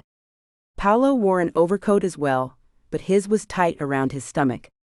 Lincoln looked at the back of Paolo's coat, noting the threads in the back seam were pulled tight. Paolo needed a new coat, or to lose some weight. This was all just a way for Lincoln to distract himself while Paolo talked to the mafia guy, but Lincoln still caught the gist of the conversation. They must be on good terms if Paolo could call him kid, Lincoln decided, and let the gun in his hand go for now. "She's good, Paolo." "Suffering a little, but that's to be expected." Mateo shrugged a little, his gaze shifting to Lincoln. Who's this? This is Lincoln Young. He needs some information, if you can help him out, Mateo. Paolo gestured for Lincoln to move forward. Lincoln walked up, his hand out, even though he wanted to punch the guy with the defined jawline that he'd probably break his fist on. Hard gray eyes looked Lincoln over as if summing him up with one look. Mateo seemed to come to some kind of decision, when his eyes met Lincoln's as he nodded in approval. What can I do for you, Mr. Young? I need to know where Roxie is, Lincoln answered shortly, not letting Paolo direct the conversation. It might be a breach in protocol, but Lincoln didn't exactly give a F. At all. Who? Mateo inquired calmly, his eyes softly blinking once before he gazed back at Lincoln steadily. Roxie Simpson. Your guys have her, right? I want her back. Name your price, it's yours. Lincoln stood his ground, not backing down, even when two men stepped out of the car, guns on display in their hands. The two giants with black hair, twins by the looks of it, moved behind Lincoln, their arms crossed casually but the guns still there. All they'd have to do was lift their hands and they could take Lincoln down before he even blinked, and he knew it. Best to try to negotiate for the moment. I really don't know who you're talking about, Mateo responded, waving the men back. He wasn't threatened by Lincoln, but that wasn't a smart move. All Lincoln had to do was lift his own hand, still in his pocket, and the man would be dead at his feet. This was no time for a censored contest, though. Bullshit, Lincoln spit out, ready to pull out his phone and show him the photos of the men that had been there the night Roxie's parents died. They were older, but still the same men. And they were with Mateo in the pictures. Excuse me? Do you know who I am? Mateo asked quietly, his eyes barely changing, but there was now a deadly tilt to them, a threat in the tightness at the corners. Yes, I know who you freaking are, I just don't care. Roxie is missing, and I know your guys had something to do with it. Lincoln paused, gathering his composure, or trying to. What's your price? Look, I have a wife I care a great deal for. I'd do anything to get her back if she was missing, so I'll let the disrespect go, but I'm serious. I have no reason to lie to you. I don't know where this Roxie person is. Mateo held out empty hands, his eyes now calm and, from what Lincoln could detect, honest. If I had some problem with the woman, I'd never kidnap her anyway. Especially one I don't know. Besides, do I look like I'm short of money? Lincoln took a deep breath, his eyes catching the glare Paolo sent his way. He was censored Mateo off, and that wouldn't help him. Lincoln wasn't sure why he'd trust a guy in the mafia, but he could feel it. This guy was telling him the truth. He had no idea where Roxie was. But those guys did. They had to be in on this somewhere. Listen, I don't mean any offense, I just want to get her back. Can I show you something on my phone?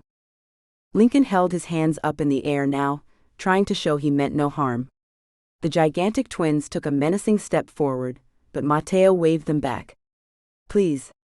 If it helps explain why you brought this to me, I'd appreciate seeing it. Mateo's voice had a strange sound to it, like he wanted to say something else, but he was holding back.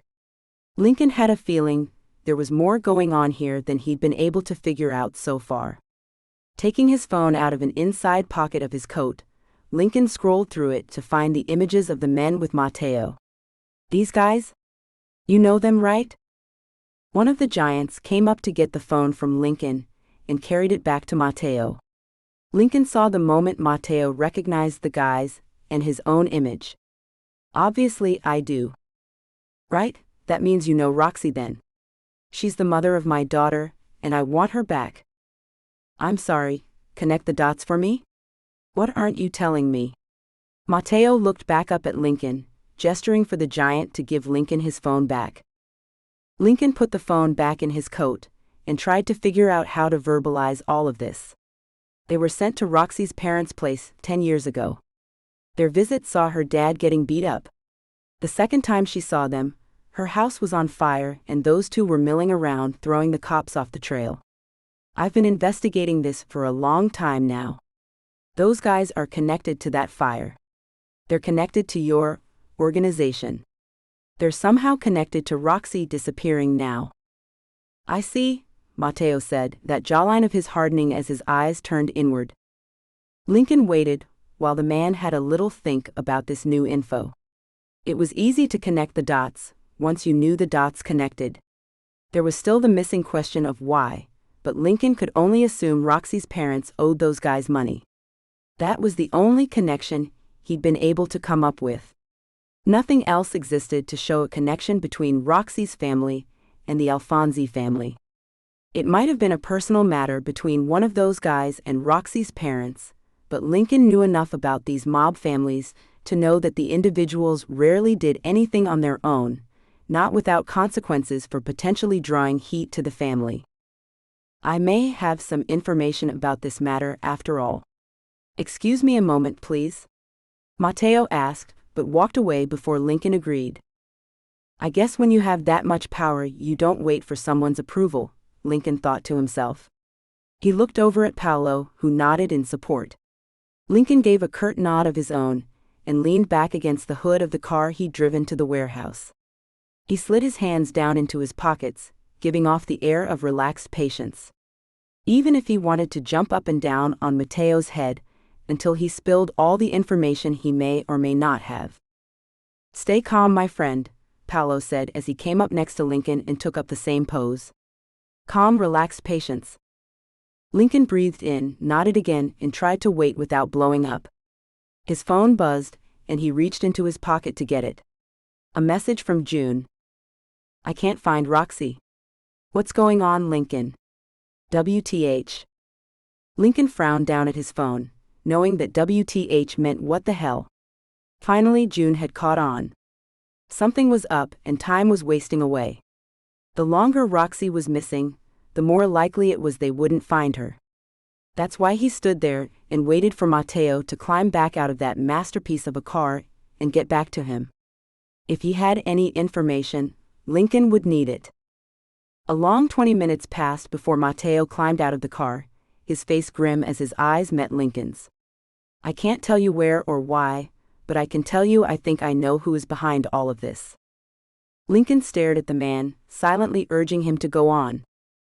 If I'm right, this Roxie person is in a lot of danger. I'll offer any help I can give you. But you have to promise me one thing. If you get any information about this person, you have to share it with me. I'm going to nail them to the wall and flay them alive. Mateo's eyes were bright with the scent of revenge. Lincoln knew that much without asking, it was clear on the man's face. Whoever had Roxie was on Mateo's hit list. Freaking great. Chapter 8. Roxie.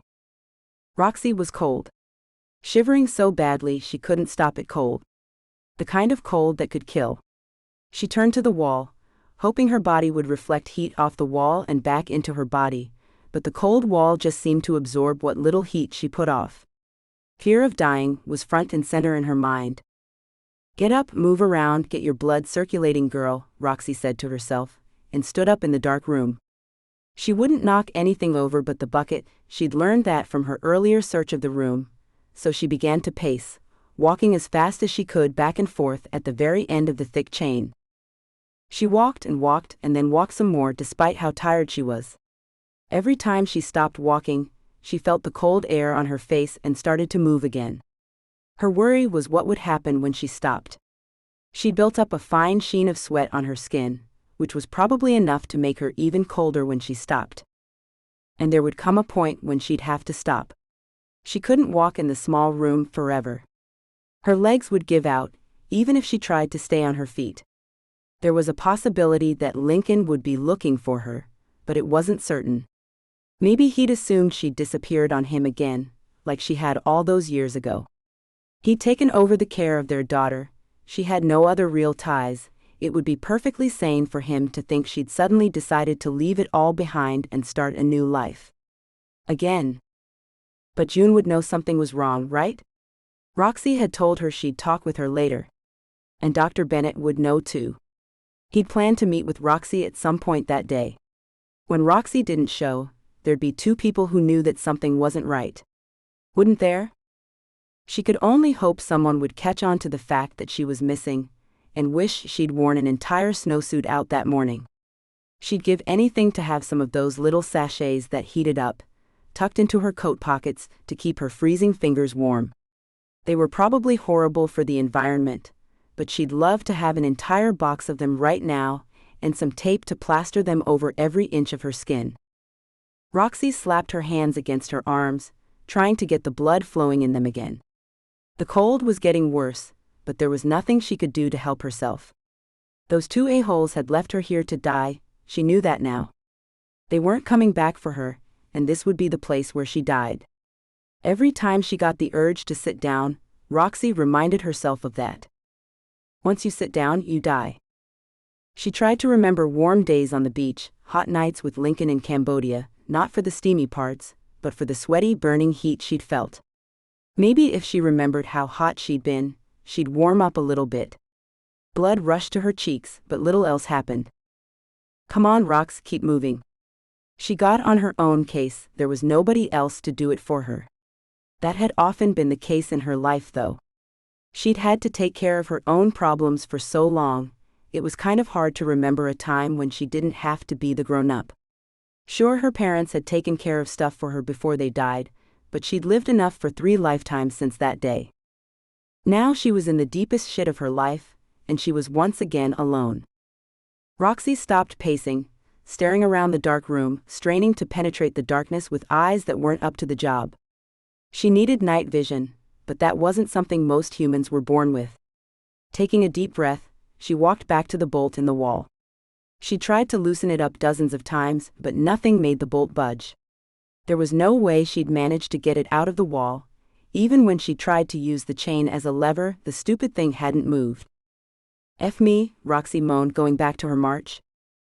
She tried to figure out if there was a way to release the padlock that held the chain together at her waist, but there was nothing she could push into the lock. She tried to push the chain down her hips, or over her boobs, but she'd only managed to bruise herself doing that. Still, a few bruises or a broken bone here and there might be worth it if they got her out of the chain and out of that room. She'd already felt around in her pockets, only to realize the men must have removed the phone June gave her. She was lucky they'd left her with her clothes and her coat. Men with eyes that dead could have done far worse to her. That wasn't worth thinking about, she reminded herself, and went back to pacing. Her legs finally started to cramp after an hour of pacing, or what felt like an hour, and Roxie dropped to the floor in agony. Her left leg was cramping so bad, she was almost screaming in agony. She pointed her toes back at her. Censored. A trick she'd learned from another dancer long ago, shrieking as the pain increased, but then it started to fade away. A dull Censored. remained in her calf, a pain that wouldn't go, no matter how much she stretched the leg. She'd had to deal with cramps very often when she first started dancing as a child. She hadn't learned the toe trick until she became a stripper. Back then, she'd been getting a lot of leg cramps, probably from dehydration, but on the advice of the same dancer, she'd started to eat a banana every day for the potassium. It was time to start eating bananas again, something she'd forgotten about in all of the turmoil lately. She hadn't expected the past year to go quite as it had. Well, things had initially gone south when Elmo's burned down. There'd been enough good things in her life at that point to make up for the bad that came along after, but the good things had slowly petered out. Lincoln came back into her life, which had seemed bad, then good, then the most wonderful thing to happen to her. He'd been kidnapped by her Censored. head ex-boyfriend, which had been one of the lowest points of her life, but they'd managed to get through that with Lincoln coming out alive. Now she was the one in harm's way. But had she ever really not been in danger? Between Nathan and the boogeymen from her past, it felt like she'd always had a cloud hanging over her head. Nathan had brought more danger into her life when he'd become involved with some kind of gangsters he owed money to. Then he'd developed a drug problem. She'd needed that, like she needed a hole in the head. And the men from that night? The night her parents died. Was that what this was about? She'd known there was some kind of danger in coming back to New York, to this part of New York at least. There'd never been any answers. Was that because the danger hadn't ended when her parents died? If they thought she knew something besides who the men were, well, she didn't know their names, but she knew their faces. They were mistaken. There was no way she could identify them, unless the cops showed her pictures and asked if this was the men she'd seen beating up her father and at the property the night of the fire. So was there really any need for all of this? Unless this was some new threat, she decided, folding her arms around her. Censored. To try to hold in her body heat. Could this be something to do with Lincoln and his business? Was there some enemy out there who wanted to get back at him, make him try to give up on something he was doing? No, she'd been kidnapped in her old hometown. This had to have something to do with her old life, her old name, which only strengthened her stance that her parents were murdered, despite what the police around here wanted her to believe. Were those police in on it, perhaps? It wasn't a new idea, it was one she'd circled around before, but she didn't want to think they were dirty cops. She could handle inept policemen, but bad cops? Lily's face popped into her mind, and Roxie sighed with a sniffle. Tears wouldn't help anything, but Roxie's baby girl might be what got her through this. Lily was conceived the night Roxie's parents died. That was reason enough to keep her, to give birth to her. From the very first ultrasound picture, Roxie had loved her daughter. She'd had to live like she didn't have a child, and that had hurt her a lot over the years, but she'd done what she thought was best for her daughter. Roxie's life hadn't been easy, even when she was flush with cash. Living with Aunt Katie had given Lily some stability, a kind of safety that Roxie couldn't provide her with. Roxie remembered the day Lily was born, like it had only been hours ago.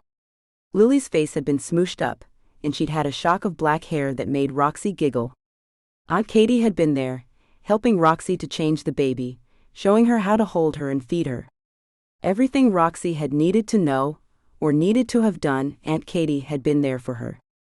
And the first picture taken of Roxie and Lily together had been taken by that same woman.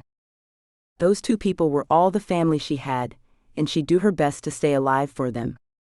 Roxie pushed herself back up the wall and started to walk again. As she paced the same route out across the room, Roxie remembered the day she left New York, headed for a new life. Aunt Katie had taken Lily from her with the promise that she would keep her safe, no matter what. Roxie knew that promise still stood. If the worst should happen here, Aunt Katie would continue to be there for Lily. Small comfort right now, but then there was Lincoln too. Lily would have those two to help her to grow up, to be the woman she should be. They would keep her from the kind of life Roxie had to live.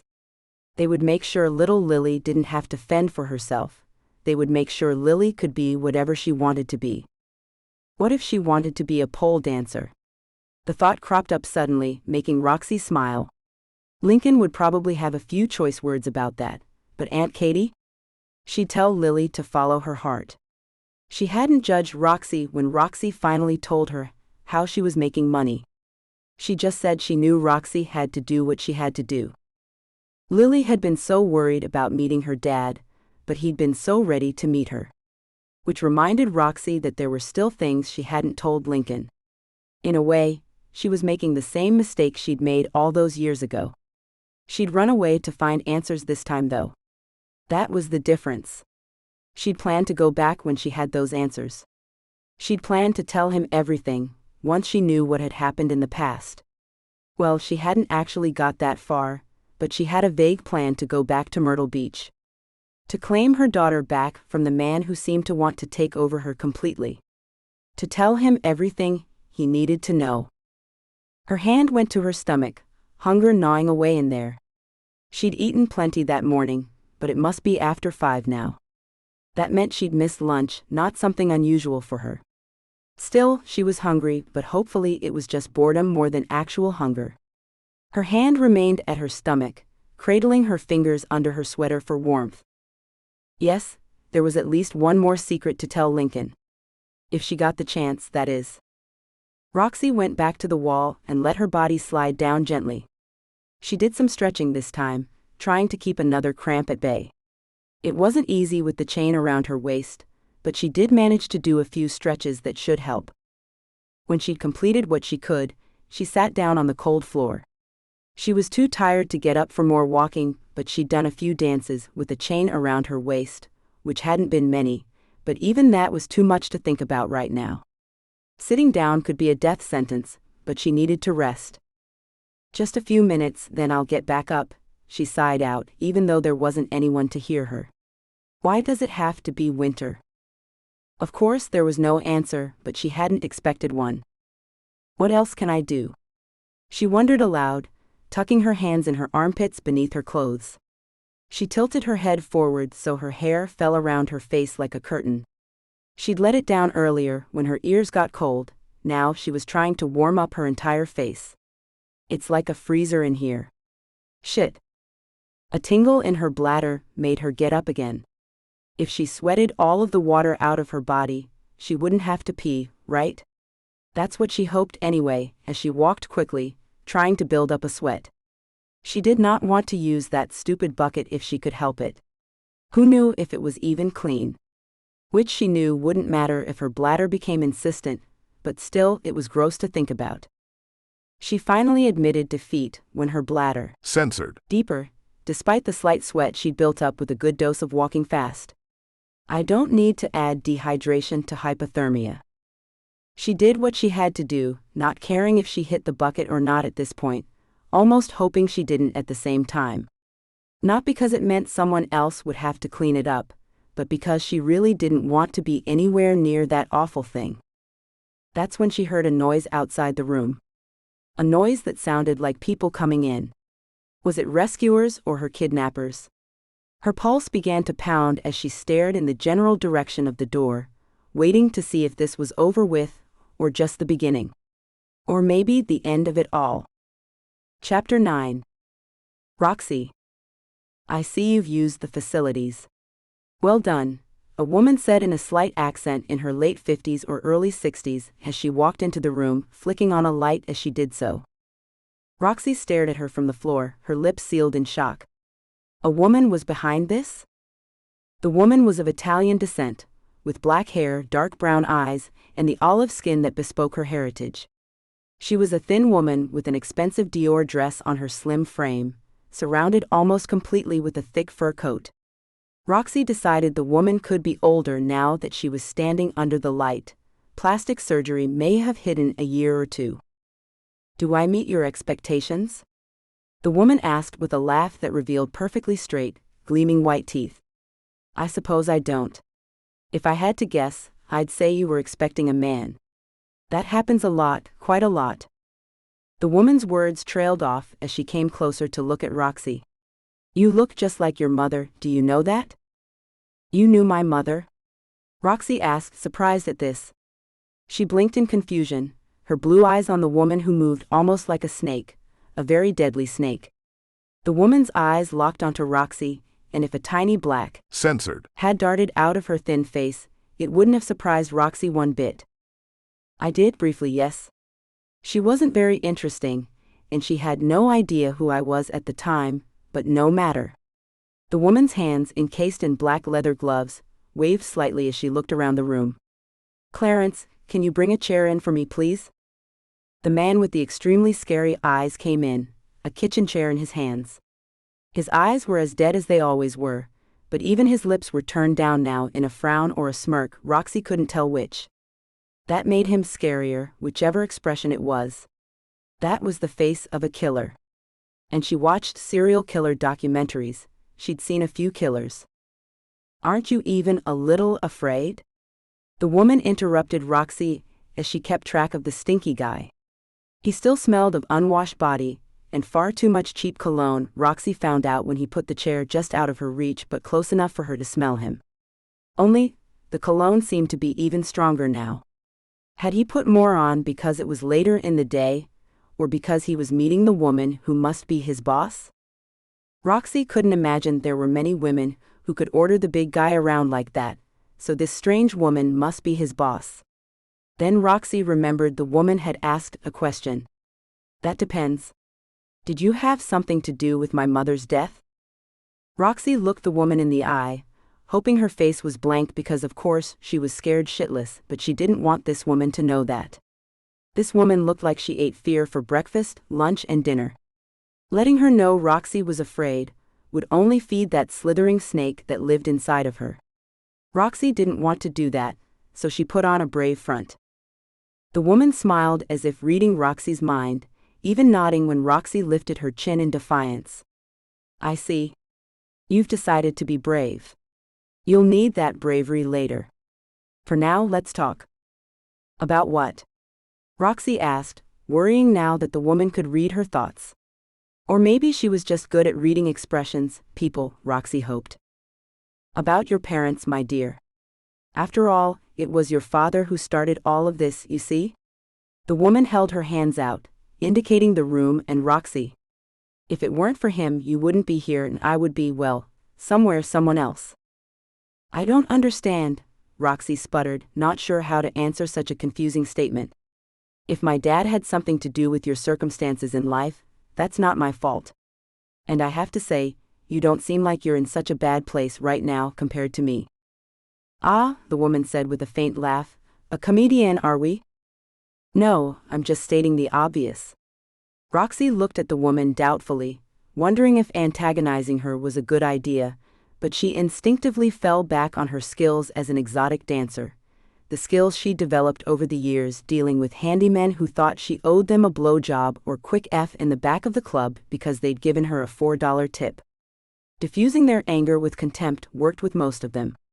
They'd stalk off in a huff to try it on the next dancer who came their way. I see. Practical then. I like that. Do you know you were supposed to die that night too? Unfortunately, you slipped out without my guys catching it. That's made things messy for a decade. We've found you a couple of times, but you always slipped away. Until now. You came right to us this time, a gift on a silver platter. The woman smiled a very pleased smile, and Roxie wondered if she'd misjudged her. She might be crazier than Roxie thought to begin with. She definitely wasn't a well-balanced woman, or a long-lost great-aunt looking to give Roxie an inheritance and a royal title. Happy to have been of service to you. Can I go now? May I? The woman said, correcting Roxie as though it was a habit she'd developed on someone else. And no, you may not. And if you try, Clarence there will shoot you in the ankle. You won't be running anywhere after that. But maybe I should make it a knee.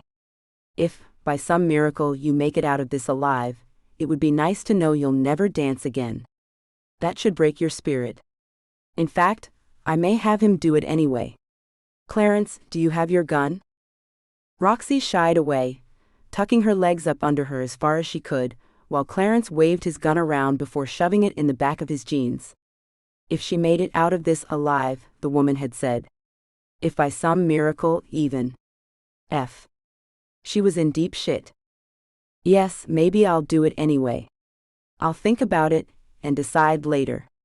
You see, your dad effed my life up a long time ago and I'd really like to repay him. Well, to carry out the rest of his sentence on you. But why me? What did I do to you? For that matter, what did he do? Roxie demanded, but the woman just shook her head, her hair not moving from the French twist it was pinned into tightly. I'm not letting you rush me, honey. I've waited 10 years for this moment. And lately, well, I've had a few disappointments. Far too many. The woman's eyes became distant, and Roxie could only assume she was thinking over those events. Roxie didn't care if the woman had lived an entire life of disappointments. None of that had anything to do with her. I'm going to enjoy every single moment that I have with you. I've waited decades, really, to get full revenge. And while I can't totally get that with you, I can get a good deal of satisfaction out of what is about to transpire. What is about to transpire? Roxie asked, but apparently Clarence had just about had enough of Roxie's questions.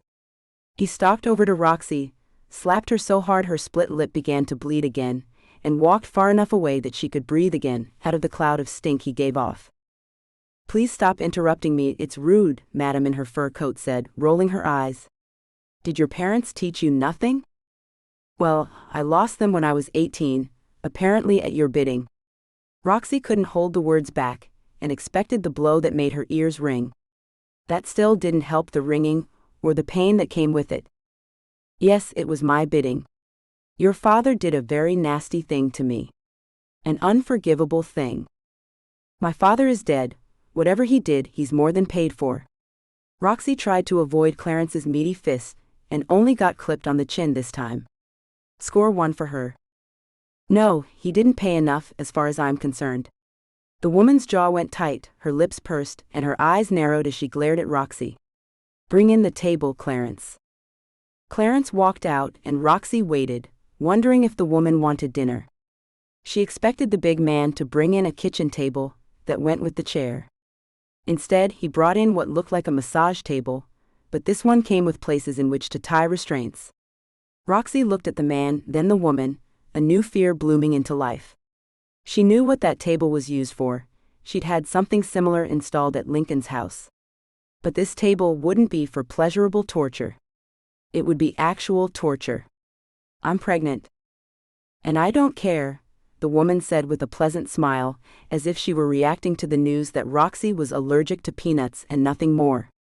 It will only increase my revenge, killing his grandchild if you're really pregnant. You could be lying for all I know. No, it's true, Roxie answered, but the statement was soft, barely spoken because she knew it didn't matter. Which reminds me, you have another child, don't you? I can't find a lot about her, but I'll track her down later. I have all the time in the world now that I'm retired. I'll wipe out your father's entire bloodline, and hers too. My mother's? Roxie was confused. What had her parents done? No, not your mother, you silly girl. Put her on the table, Clarence. Leave the chain on for now.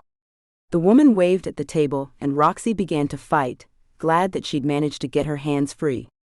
She punched the guy in his mouth, felt his nose break with another punch, and gave him a thump in the eye that should cause a fairly decent bruise, but all he did was grunt as though a fly were bothering him.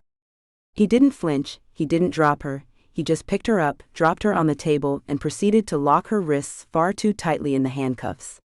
He then moved onto her ankles and locked them in as well. Roxie yanked at the cuffs, even though she knew there was no getting out of them. She'd used and been in more than enough to know that. She'd played her only hand and lost. If this woman didn't care that she was pregnant, there was no telling what she'd do now that she had Roxie on this table. Roxie had known she was pregnant for a while now. She just hadn't wanted to admit it. First, because she was old enough to know how to prevent it, but had messed up anyway. And second, so much shit had been happening that she'd worried she wouldn't be able to carry the baby. Stress was bad for all women, but pregnant women had a hard time dealing with it. There'd been more than one instance when she thought the stress would do her in, but so far she hadn't died, and the tiny little baby inside of her was still growing. Roxie swallowed hard as the woman came back into her line of sight, a mean smile on her face. She brought a hand up to Roxie's face, tracing the outline of her jaw with a long scarlet nail. The nail was very sharp, very pointy. Dangerous, Roxie found out, when the woman pushed the tip of the nail on her index finger into the bottom of Roxie's eye socket. I could take out both of your eyes, blind you, make sure you can never dance again in that way too. Oh yes, I know all about your life as a dancer. The woman laughed a mirthless laugh, while Roxie tried to pull her eye away from the woman's reach.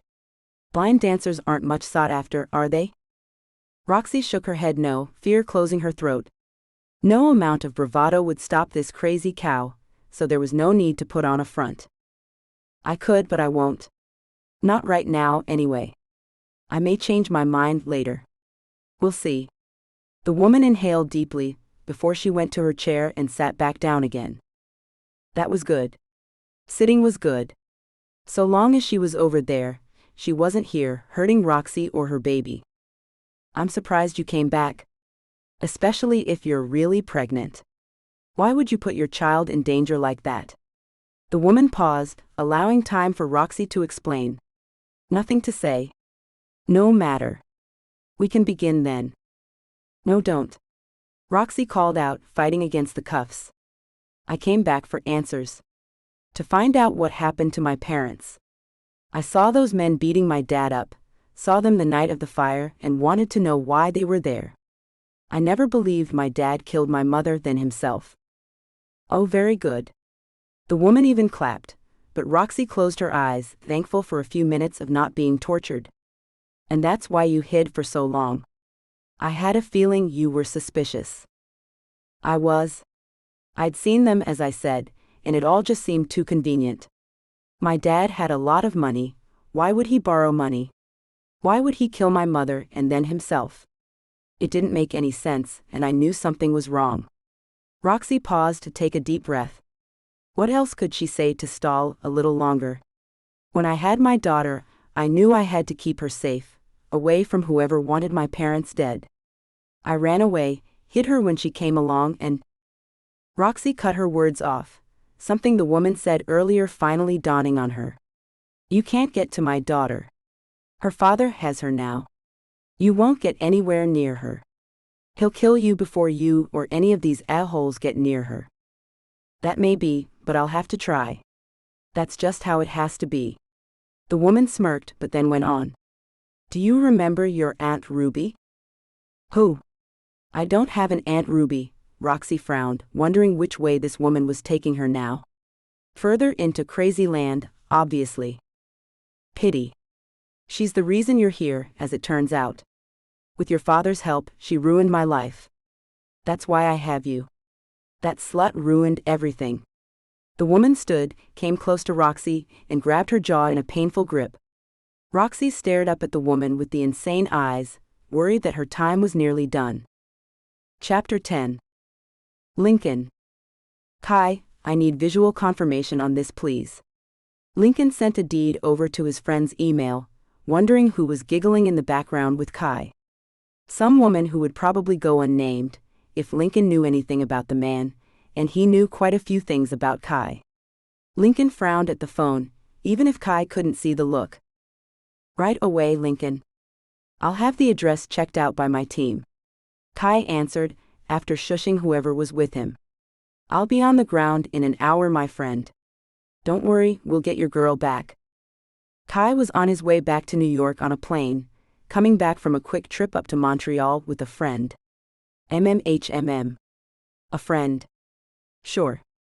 Millions wouldn't believe Kai, but Lincoln did. Not.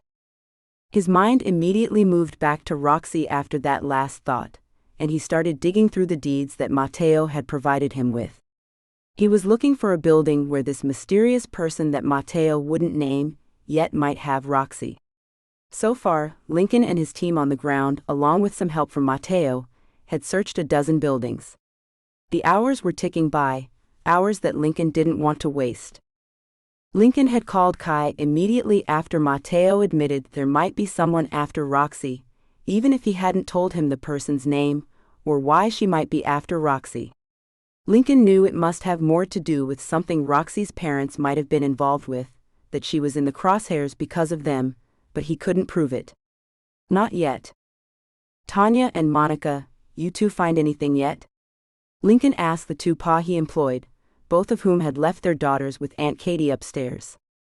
As soon as he figured out that Roxie actually had disappeared, he'd had the older woman take Lily out of school and fly up with the two pa and a security team in tow.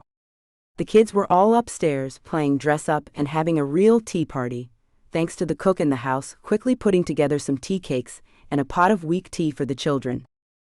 Not yet, Lincoln. I'm doing some research into Mateo's past, not finding much there other than he was married recently. He's stayed pretty much out of the limelight up until now, Monica said, and Tanya agreed with a nod. I'm not finding anything about Roxie's parents either, Lincoln, Tanya chimed in. Just the same old thing we always come up with. Marriage certificate, death certificate, a few newspaper pieces on her dad. Nothing else, really. Tanya made a sour face, but Lincoln knew that was because she considered herself a super sleuth when it came to the internet. If she wasn't finding anything, then it was unlikely anybody else would be able to find much either. It's all very strange. In the age when you can pay $10 and get anybody's last known address and phone number, all we can find out about any of these individuals is that they were married, went to a few charity events, and that two of them died. There's been some kind of stripping going on here. Lincoln frowned when Tanya snickered, but she smoothed her face out. She knew what he meant. Someone had gone in and stripped out information to protect the privacy of these three individuals. But why? Lincoln could understand Mateo trying to stay low-key, but why strip out any information about two dead people? It didn't make sense, but that was the truth he was faced with. All right. If we're not going to find any kind of unknown properties, we'll have to stick with the known properties. Have you got Team 3 out at that new address Matteo sent over? Lincoln's eyes turned to Monica, who nodded pertly. Yep, they're going in now, let me just listen in. Monica pointed at the earbud in her right ear, her eyes going vacant as she listened to the tiny speaker. Nothing so far. It's another empty building. Matteo owns a lot of empty buildings. He should really do something with them, Lincoln mused, but it was just to distract himself while he waited to hear any news that might come in about Roxie. He'd go out himself and look for her, but he was worried he'd be busy storming a building when they found out where she actually was. For a moment, Lincoln felt a wave of helplessness swamp him. He nearly dropped to his knees as he remembered the last time he'd seen Roxie.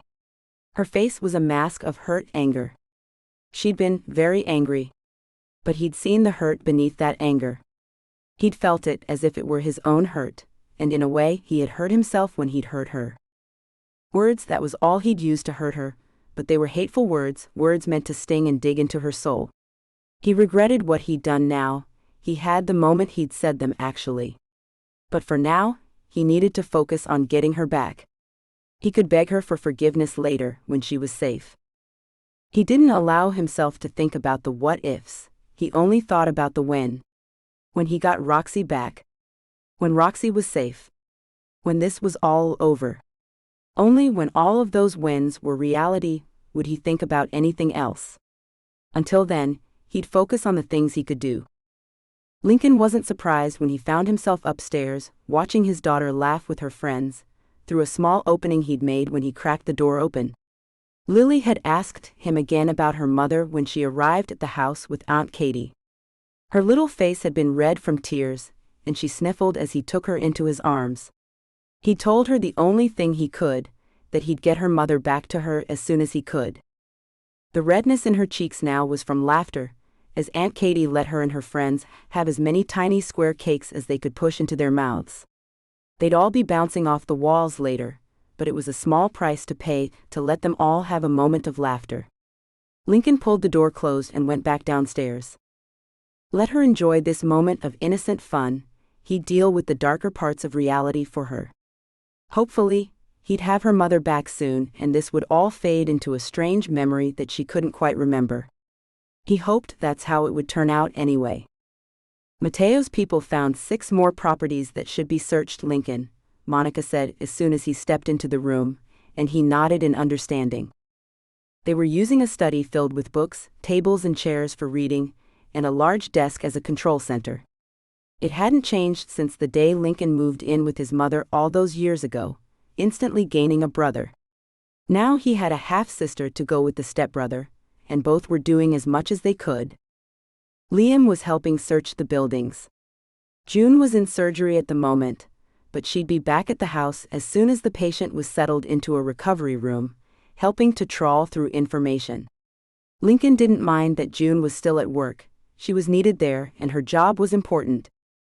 He knew both his siblings wanted to help, and that was what mattered.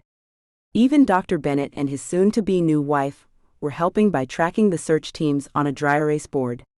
They were staying in touch with all the teams, marking off properties as they were cleared. They even had Matteo's and Kai's teams up, so there wouldn't be any time wasted with another team searching a building that was cleared already. It was all very efficient, even if the cops weren't involved. Lincoln had his doubts about the local police, and had decided early on that it was pointless to even bring them in when it would only bring questions up. Questions like who Roxie really was, why she was using a fake identity, and what that might mean down the road for her. There were a few mud puddles that would have to be cleared up later, but for now, his focus was on finding Roxie. He had a feeling their sole interest would be in trying to figure out if she'd committed a crime worth pursuing her for before they ever started to look for her. Nope, best to just leave them out of the loop right now. And if things went south when they did find Roxie, if someone had to die to get her back, then it was best if the police weren't anywhere around when that happened. Matteo had already assured Lincoln that he and his team would do whatever it took to bring Roxie back safe and sound. Whatever it took, the man had said, with an intensity in his eyes that left little doubt that he meant it. Right, what else do we need to do, ladies? He rubbed his hands together, looking at the dry erase board on their side of the room. I'm sending the new addresses over to Dr. Bennett to coordinate the searches with the teams, Tanya said, typing each address into a message box on the screen of her laptop. Then I'm going to go through some other files Matteo sent over. There are some properties his uncle owned, but the names were never transferred over. He's not sure if he owns them now, or if they're in some kind of limbo. Those might be exactly what we're looking for. Lincoln moved to stand beside Tanya. He won't tell me who this person is that he thinks has her, but I have an idea on it. Let's have a look at those addresses. I have a feeling that's where we'll find her. Sure, these are the buildings. Tanya frowned as she scrolled through a document file on her screen, and Lincoln leaned to look over her shoulder. This one is an apartment building. One of my cousins lives near there. I doubt Matteo even knows it exists. My cousin says she won't go near the place because a slumlord owns it. A lot of drugs and prostitution in the vicinity and inside the building. Oh? Lincoln noted the address and typed it into his phone to send to Dr. Bennett as he walked over to the man. Have we got a team free? I want them to check out this place. An apartment building. We might need to involve the cops with this one. We can't search occupied apartments. Dr. Bennett looked over his black-rimmed glasses to give Lincoln a look that said he didn't like not involving the cops, but he'd do whatever Lincoln asked of him. Because that's what a good dad did. Lincoln sighed heavily but nodded. The older man would do whatever he asked, but he wouldn't force him to on this one. No, we don't want to go into validly occupied apartments. It's the ones that are empty, or the ones that are supposed to be empty that we'll search. Without the police for now. As you wish, Lincoln. I know you're suspicious of the local cops, but maybe we should contact the police in NYC soon. We're going to run out of legal ways to search if we keep going. Dr. Bennett sighed this time, and Lincoln flattened his lips before he gave another nod. I understand, but for now we have Matteo's agreement that we can search the empty buildings and apartments. The man owns a huge chunk of New York City, and that's the good news. That means we don't need to involve anybody just yet. Later, if we don't find Roxie, we may need to get the police involved to search a building or two, but for now, we're still within the law. It's fine, really. Lincoln smiled with reassurance, and that seemed to appease the man he respected as the only real father figure he'd ever known. That's fine then, son. Let me get a team on this new place. Dr. Bennett turned away to look at the board, picked the one that was closest, and sent the new address to the team leader. The teams were taking their time, doing a thorough search of each building and the rooms inside. The searches were being done as quickly as possible, though, even if it felt like they were going on forever to Lincoln. The sun had gone down and his stomach grumbled, but he couldn't think about food right now. Not with Roxie out there somewhere, needing rescue.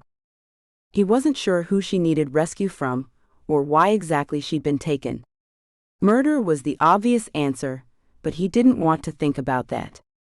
Unfortunately, it was the logical answer he couldn't stomach.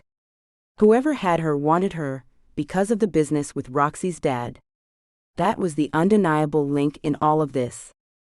Matteo had tried to call those two men who'd been at Roxie's childhood home that night, but neither had answered the calls. He'd been determined to get them in, to question them and demand answers, but they dropped off the face of the earth. None of Matteo's people knew where the men were either, which meant they deliberately dropped out. Not answering the head of the family was a no-no with Matteo's bunch, so it was huge that both men had disappeared. It meant their allegiance was with someone else, and Lincoln suspected they'd pay for abandoning the family long before Matteo could handle that situation. Someone lower down, someone closer to the men, would take care of the betrayal first. If Lincoln didn't get to either one of them before anyone else could. He wanted to break their kneecaps, wanted to crush their spines, and make them pay for what they'd done over the years to Roxie and her family. To his daughter's family. And if he ever got his hands on any of the people involved, he'd do just that. Chapter 11. Roxie. Please stop, Roxie gasped, her eyes too blurry to see out of, pain a constant piercing. Censored. Throughout her body.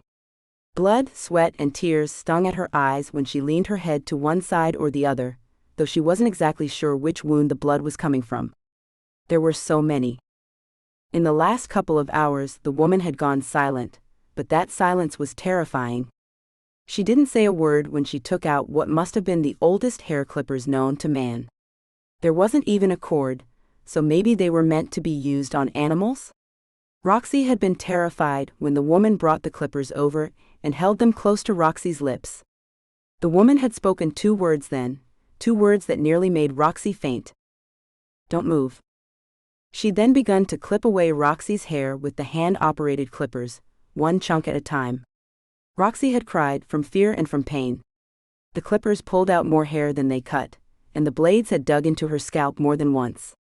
There'd been no questions, no demands from the woman, just silent glee that made her appear insane whenever she'd move to look Roxie in the eye. Roxie had expected some kind of questions, demands for answers, but this was even worse. It was torture for the sake of torture. There were no answers needed, just twisted victory with each clip of those awful metal blades. 1,000 possibilities flitted through Roxie's mind, with the main trauma-inducing image being the one where she didn't stop at Roxie's hair. Hair could be regrown, she'd buy a freaking wig if she had to, but what if those blades moved lower? Roxie wanted to break the cuffs, to find some way out of this, but there was no escape, so she tried to stay as still as she could, even when relief flooded through her. That relief didn't last long, though. Major Crazy Cow just moved on to new and even more delightful torture techniques that did make Roxie pass out once she was done with Roxie's hair. Roxie didn't move her hands now, not to appease the woman, but because Major Crazy Cow had pulled all of her fingernails out. Roxie had managed to stay in the real world as the first 5 were pulled out. It was the other hand that caused her to lose all consciousness. She'd woken up when the woman tried to pull out her toenails, but stopped there for some reason. Roxie tried to breathe through the pain, tried to catch a moment of relief, but the moment didn't last. She had screamed her throat raw when the first needle was shoved silently under the toenail on her right foot. She wasn't sure, but she thought there were 2 needles in each of her toes. There'd been no seconds of oblivion with that session. Roxie had endured every moment of it. The woman cackled with joy every time Roxie screamed, as if it were music to her ears. Roxie tried to hold the screams back, wanted to deny the mad woman any kind of pleasure, but she couldn't help it. Her heart pounded painfully from the pain of the torture, and her pulse raced along in time with her heart. The pounding in her skull was not nearly as painful as the other wounds she now bore, but it didn't help. Roxie writhed from the complete agony she was in, until she accidentally brushed a finger against her head. She went still then, wanting nothing more than a few IVs of morphine and oblivion. She wanted to escape this pain. But she didn't wish for death. She hadn't wanted to contemplate that being a possibility earlier, but now? Now she was fairly certain death would be the only out she'd get from this insane woman's torture. Roxie didn't want it to be true, but she had to face facts. This woman was not going to let her go. It was only when the woman came back into the room that Roxie realized she'd been gone. I bet all of those little injuries are really starting to throb now, aren't they? Roxie didn't respond. She was too afraid to say anything. What if speaking made the woman cut her Censored. out? Roxie tried not to roll her eyes in fear, but she allowed the lids to close. No, open your eyes, my little beauty. I want you to see what's coming next, the woman said as she grabbed Roxie's chin, making her open her eyes. Roxie saw a rubber mallet, not a big one, but big enough to cause pain. It seemed the woman's silent period was over, as she became a regular chatterbox, spewing a stream of bullshit that Roxie couldn't exactly interpret. Your father set up Ruby, you know? Yes, the little slut who stole my husband was your dad's cousin, and he helped to get her on her feet when she came up here looking to be a star. He introduced her to my husband, my husband. The woman struck Roxie with the mallet as she screamed that last part, hitting her so hard in the hip Roxie was certain the bone had shattered. Roxie joked on the table, pulling at each of her painful digits, causing pain to explode throughout her body. Roxie screamed again and again, letting the pain wash over her rather than asking the woman to stop again. That had proven pointless anyway. She'd spent a lot of time in her life treading the line between pleasure and pain, but that had all been voluntary. It had gotten her through the first few nails being pulled out with pliers, but this was prolonged, sustained, unasked for torture. There was no pleasure, there was no satisfaction for her of any kind. Only the certainty that the woman would not stop until she killed her. Now, I could have forgiven your father that part, but he hid her from me after my husband was killed. He took her back down to Louisiana, and he hid that swamp trash from me. The woman shrieked every word, and the mallet came down again, aimed right at the lowest part of Roxie's abdomen. It went slightly to the left, almost hitting Roxie's other hip, but it landed all the same. Roxie began to feel something hot and wet between her legs, but she didn't know if it was blood or urine. It could be either at this point. Oh look. I think you might be losing that monster you're germinating inside of you. The woman dipped her hand between Roxie's legs and pulled her fingers up, covered in blood. Roxie's blood went cold, but her brain was already taking her away from all of it. She was already a step or two out of the world, barely in it, but unable to let go completely. The pain kept her awake, but her brain was pulling her away. Don't think about it, Rox. Just focus on breathing, girl. Nothing else, just breathing. Oh no, my girl. You aren't going to wander off into some kind of trance on me and escape this little scene. Not going to happen. The woman moved away from the table and came back with a bucket. No, but that was all Roxie had time to shout as a bucket of water poured over her head and torso. The woman had left all of Roxie's clothes on, thankfully, but now the clothes held the water against Roxie, freezing her skin in the low temperature. Good, I see you're wide awake again. Now where was I? The woman picked up the mallet again and looked up at the ceiling. Oh yes, Ruby and her brat. Because of course, the stupid slut was pregnant with a baby that should have been mine. The woman pouted, her eyes mean and hard, making the pout something nasty. I was going to just let it go after that, focus on making a life for myself without my husband. But the woman's brat turned out to be beautiful, and well, I decided I wasn't done with my revenge. You managed to get away from me the night your parents died, and it just seemed like fate wanted me to get rid of that bastard child. So I sent Mateo down there to do the job. He was supposed to destroy the slut and her daughter, but instead, the daughter proved to be just like her mother. I'd raised Mateo from a young boy, you see. He was my son. And Ruby's slut of a daughter took him from me. Ruby steals, her daughter steals. Ruby stole my husband, Ruby's daughter stole my boy. I couldn't let that go. But even she keeps escaping me. So I had to focus on you again. And luckily, you made yourself a present to me, didn't you? The pleased smile was just as blood-chilling as the pout had been, a grimace that Roxie couldn't look away from. I have no idea who or what you're talking about, Roxie said when an answer seemed to be needed. I don't know any of those people. No, of course you don't. Your father tried to hide his mother's past.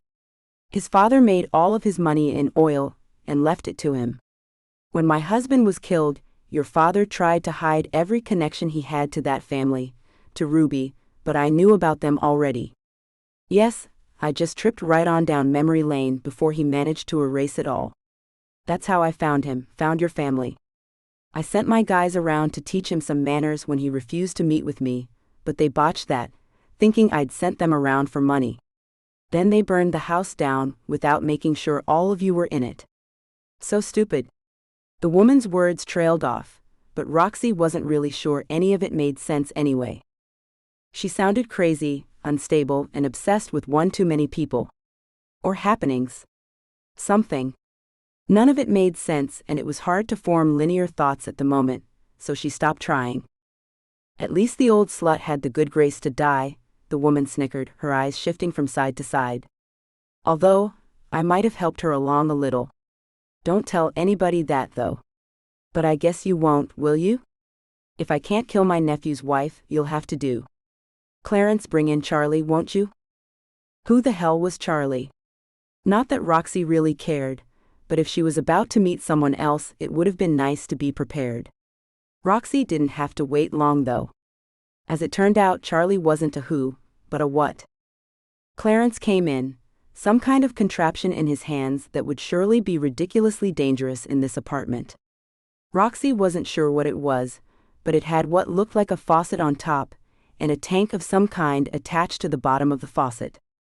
There was a vague memory in the back of her mind, a blue flame, but Roxie wasn't sure when the memory was formed or where. It might have even been a movie that she'd seen. Then the woman moved closer, and Roxie saw that it was some kind of gas tank that was attached to the brass fitting. Ah, I see Charlie has your attention. He's my handy-dandy blowtorch. I've only been able to use him a few times since I got him. And he'll take care of any evidence that might be left behind. Have you ever seen a blowtorch in action, my dear? No? Well, you're about to. Clarence, you and Bobby can go. I'll meet you downstairs in the car. The woman waved the men out of the room and aimed a nozzle at Roxie. A sound popped in the distance, followed by a dozen or so more. What was that? The woman frowned and went to the door. Clarence? Bobby? What's going on out there?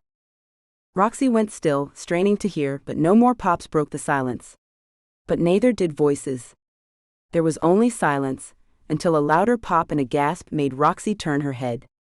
The woman was on the ground, the blowtorch still clutched in her hand. There was a large hole in the back of her head that Roxie stared at blankly.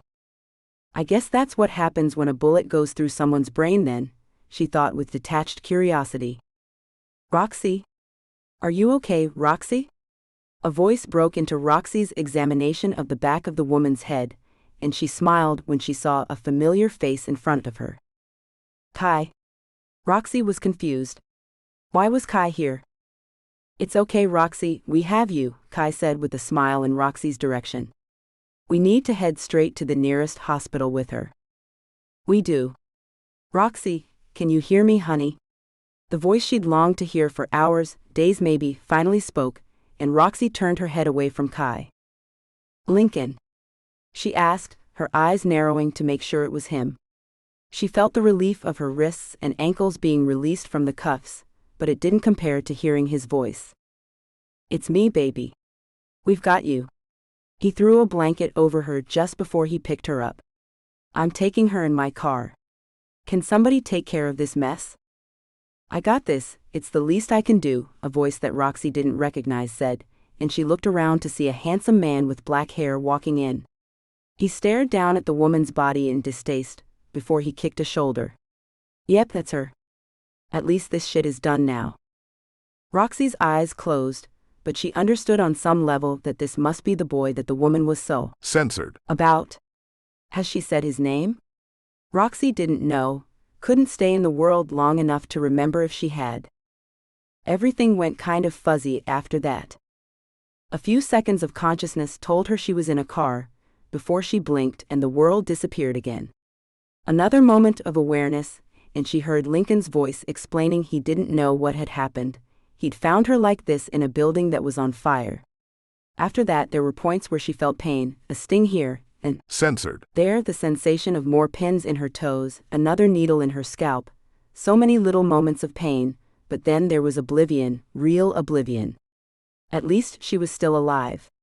She was fairly certain of that much. Chapter 12. Lincoln. She's what? Lincoln shouted at his sister, blinking at her with confusion. Pregnant. She was going to tell you, but shit kept happening, June said, reverting back to an old habit of swearing when she was uncomfortable. Lincoln stared at his sister for a long time, not sure how to take this news. I see. You see? You see? Maybe you should tell the freaking doctor, bonehead. If she's bleeding down there, then something is wrong. Tell the damn doctor, Lincoln. June was all but jumping up and down now, her fury something to witness. I will. He put a hand on June's right shoulder. Don't have a hissy fit. Let me go tell them. Finally, June threw her hands up and went to sit with the rest of the faces in the waiting room, waiting for news about Roxie. June had arrived an hour after he'd brought Roxie into his former stepfather's hospital, the only place Lincoln knew he could bring her without too many probing questions. Excuse me. Nurse? My sister told me Roxie's pregnant, he said when he didn't see the doctor. Oh, we know. We do tests on all female patients that need x-rays but aren't conscious. The OB/GYN has been in to see her. The baby is fine, there's just some damage to the patients, the nurse carried on speaking, but Lincoln didn't hear the rest. He was too busy looking at Roxie. He didn't know what had happened to her hair, but what was left was patchy with a lot of stubble. Her head was covered in cuts, and her face was swollen now. There were bruises underneath both of her eyes, and her bottom and top lip were busted and swollen.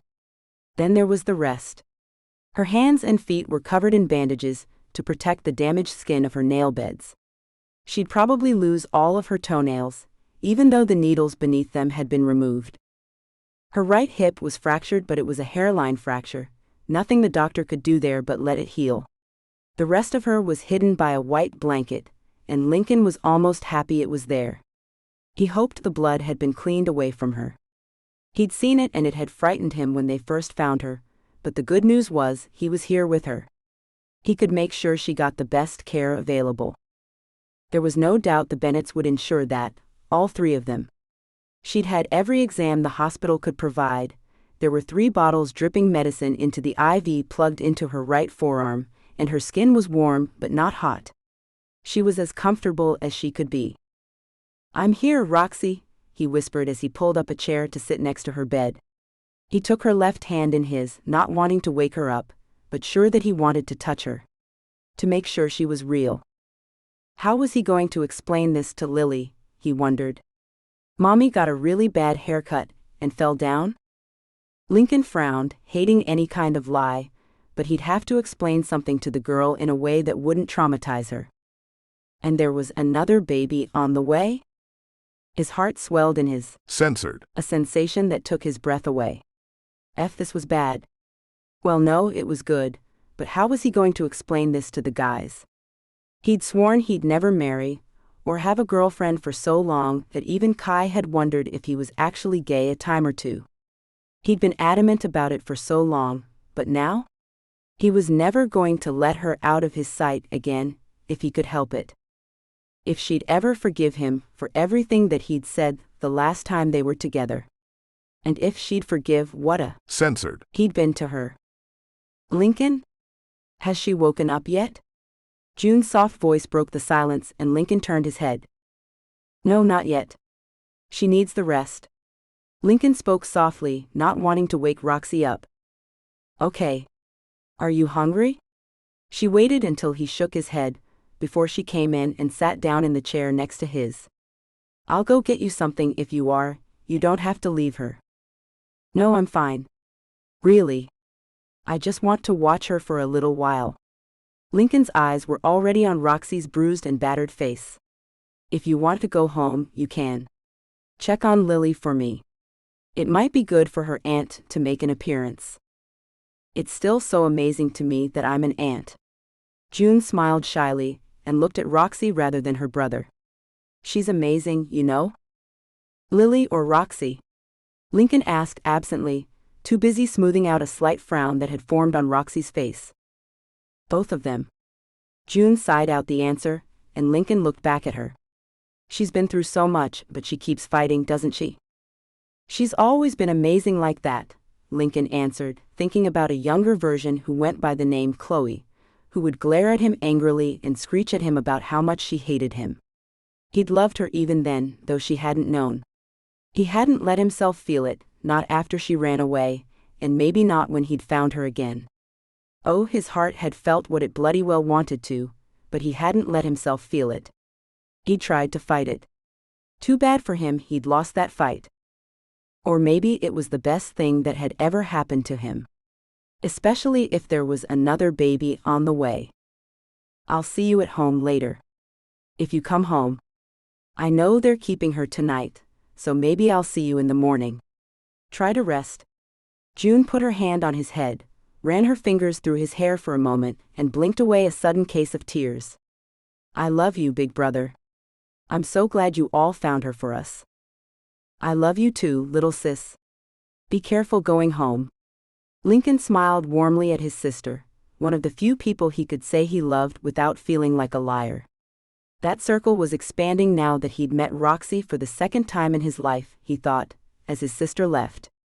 It was a much bigger circle now that included a daughter, a woman as old as his own mother, and a few more. June, before you go, can you call her friend Wendy and tell her what's going on? I'm sure she's worrying. She'll want to know Roxie is okay, Lincoln called out as softly as he could. Sure, Lincoln. See you later. June waved as she walked out of the door, and left Lincoln alone with the only woman he'd ever loved as a part of himself. I'm never going to let this happen ever again, CHL Roxie. He'd almost called her by her old name. But that wasn't who she was anymore. She was Roxie and always would be, from now on. She'd earned that name after years of hardship and this shit today. She was like a rock, strong, breakable, but able to make something new out of the pieces that were left. She'd emerge from this as something new, Lincoln knew that, but it would be something that he'd love just as much as he loved her now. Lincoln. Another voice came from the doorway, and Lincoln turned to look at the owner. Hi, Mateo. How are you? Lincoln stood up to usher the man out, but Mateo walked in. My wife said she'd kill me if I didn't check on her cousin. Marie's stubborn like that, and I believe her when she tells me I'll die. Mateo smiled the smile of men destined to obey their wives on certain whims. How's Roxie? She's getting there, I guess. The doctor hasn't been in to explain anything yet, and the nurse left soon after I came in. Her vitals look okay though. Lincoln pointed at the machine, and Mateo nodded. I won't trouble you too much then. I just wanted you to know, we took care of that trouble with my Aunt Celeste. And the two men that worked with her are being handled as we speak. Mateo paused, his face dark and troubled. I know this doesn't mean much, but she took me from my parents when I was young. Wanted me to take her place when the time came. I knew she was effed up, but had no clue it would get this bad. She's been trying to kill my wife, and she went into hiding. I thought she'd run off to Italy, and would leave us all alone.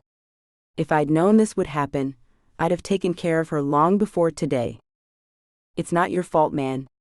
She was unstable, obviously, Lincoln said, still not sure what exactly tied Roxie to Mateo or that woman. I suppose you don't know the story. I didn't tell you. It seems my wife's mother was Roxie's aunt. He used to send them money, her father. Marie's mother, Ruth, was my aunt's husband's lover. Mateo looked befuddled for a moment, and then nodded. Yeah, that's right. He wasn't my uncle, except by marriage. Anyway, there was bad blood between my aunt and Roxie's family. She wanted me to take over my uncle's family, and it made her blow a fuse when I wouldn't end Marie's life. She tried on her own, but well, we ended up here. That sounds like a story you'll need to explain with more detail later, but I know you want to get back to your wife. Thanks for filling me in. Lincoln sat back down in his chair, and Mateo took the one beside him, to Lincoln's surprise. My wife had a question for you, for Roxie when she wakes up. Mateo started, but waited for Lincoln to nod before he continued. She'd like to meet her, meet Roxie that is. They're second cousins, you see? And Marie's family doesn't have a lot to do with her because of her mother, and she'd like to get to know Roxie. I'm sure Roxie will be happy to meet up with any family that she might have once she's healed up, Lincoln said, not sure that was true. She could be prickly sometimes, but that was a defense mechanism. I'd like our daughter to have some kind of family too, so we'll arrange something, all right? Yep. That's good. You have my number if you need anything. Mateo stood up with a curt nod of his head. Take care. I'm sorry we had to meet under these circumstances, but I'm glad it's all over. Same here. You go take care of your wife. I'll get in touch soon. Lincoln held his hand out, and Mateo shook it with a firm shake before he left. Well, this day was seriously effed up, but it was almost over now. And he'd done the one thing he set out to do. He'd brought Roxie home for Lily. And for himself too, he had to admit that, or he'd be a liar. He needed Roxie in his life, needed her like he'd never needed anyone before. He could admit that now. He'd known it before he thought she was missing, but he'd gone about getting her back in his life the wrong way. Maybe saving her from a tortuous early death wasn't the best way either, but he hoped she'd listen to him once she woke up and had time to recover. What's going on? Her sleepy voice had him looking up instantly. He hadn't realized his head had fallen, her hand once again in his. You're in the Bennett's hospital, Roxie. Everything is okay. He spoke with calm, hoping to relay the best information first. Everything? She asked, pulling her hand away from his to look at the bandages. How can they still freaking hurt so much? Shit, sorry. I didn't even think about your nail beds. He felt his cheeks flush and guilt gnawed at him. No, I think it's the bandages. They feel like they're throbbing. Her voice grew faint and her eyes closed again. And that woman? He'd thought she was falling back asleep, but her question disproved that. That woman is dead, honey. Good. She gave a short nod before her eyes opened again, slightly out of focus but present. I'm glad that's over with then. Will I have to answer a bunch of questions? No, we're in the Bennett's hospital. There aren't any police involved. Lincoln looked around but couldn't see anyone. It might be his family's hospital, but that didn't mean they could speak freely forever. We still need to keep some of this stuff to ourselves, until you're out of here, honey. That's fine with me. If I don't ever have to think about any of it again, that'll be just fine. Her eyes closed again and she took a deep breath. And has the doctor told you anything, Lincoln? About the baby, you mean? He asked tentatively, worried she'd be upset that he knew. He knew she was when she made a sour face at his question. He didn't, June did before the doctor could. For F's sake. Yes. I wanted to tell you. I wanted to be the one who told you this time. She paused, tears filling her eyes. Shit happened. Yes, that's exactly what June said. You mean I happened? I'm sorry about all of that, by the way. I won't be ripping your daughter away from you. I shouldn't have been such a Censored. to you, even if I was. Censored. This is probably something I should save for later, but I promised myself I'd apologize to you as soon as I could. And I mean it, Rox. I'm really sorry about everything. We can talk about it all later, Lincoln. I just want to close my eyes for now, okay? I don't hate you, I'm just so tired. She looked incredibly sad, and he had to wonder if she was saying more than she wanted to right now. Sure, yeah. Later's good. He nodded like an idiot, completely terrified now that later would bring a heartache unlike anything he'd ever felt before. Thanks, Lincoln. For saving me, for understanding. For everything. Her eyes closed then and he wanted to beg her to stay awake, but that would just be selfish. She needed to rest. Later she could break his heart, if that's the choice she'd made after all of this. And who could blame her if she had? He deserved it, really. Chapter 13. Roxie. The pain had receded, but the memories of that night were still too fresh. It had completely shaken Roxie that she'd set a trap for herself like that. That crazy cow hadn't had to do anything. Roxie, certain in her fierce independence and capabilities, had made herself a prize that could not be resisted, and that had shaken her belief in everything she thought she knew about herself. They were all still in the Bennett children's mansion, but Roxie was in her own room this time.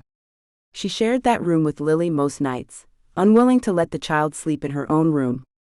It wasn't fair to Lily since Roxie often woke up from nightmares, but she did all she could to keep from waking her daughter.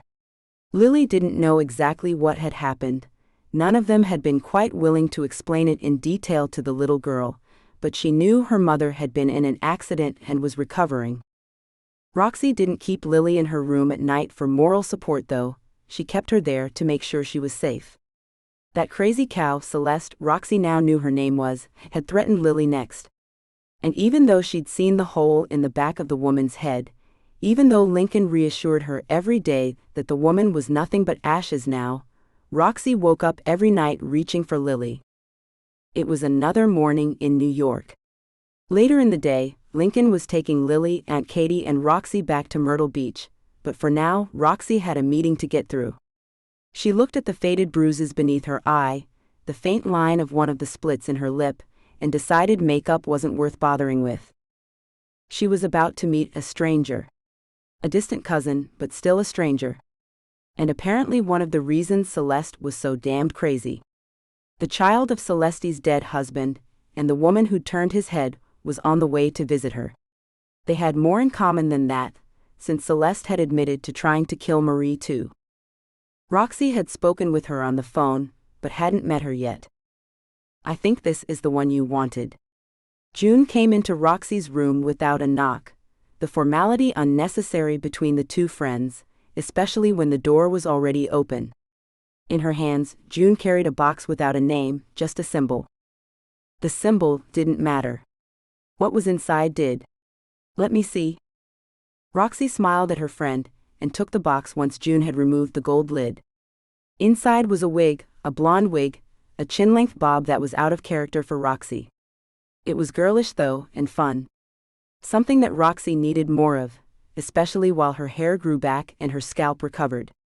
It would be a long time before she could do anything but let her hair grow, and what had already started to creep out of her skull was blonde, so Roxie decided to keep up the trend with a blonde wig that June had gone out to the boutique to buy for her.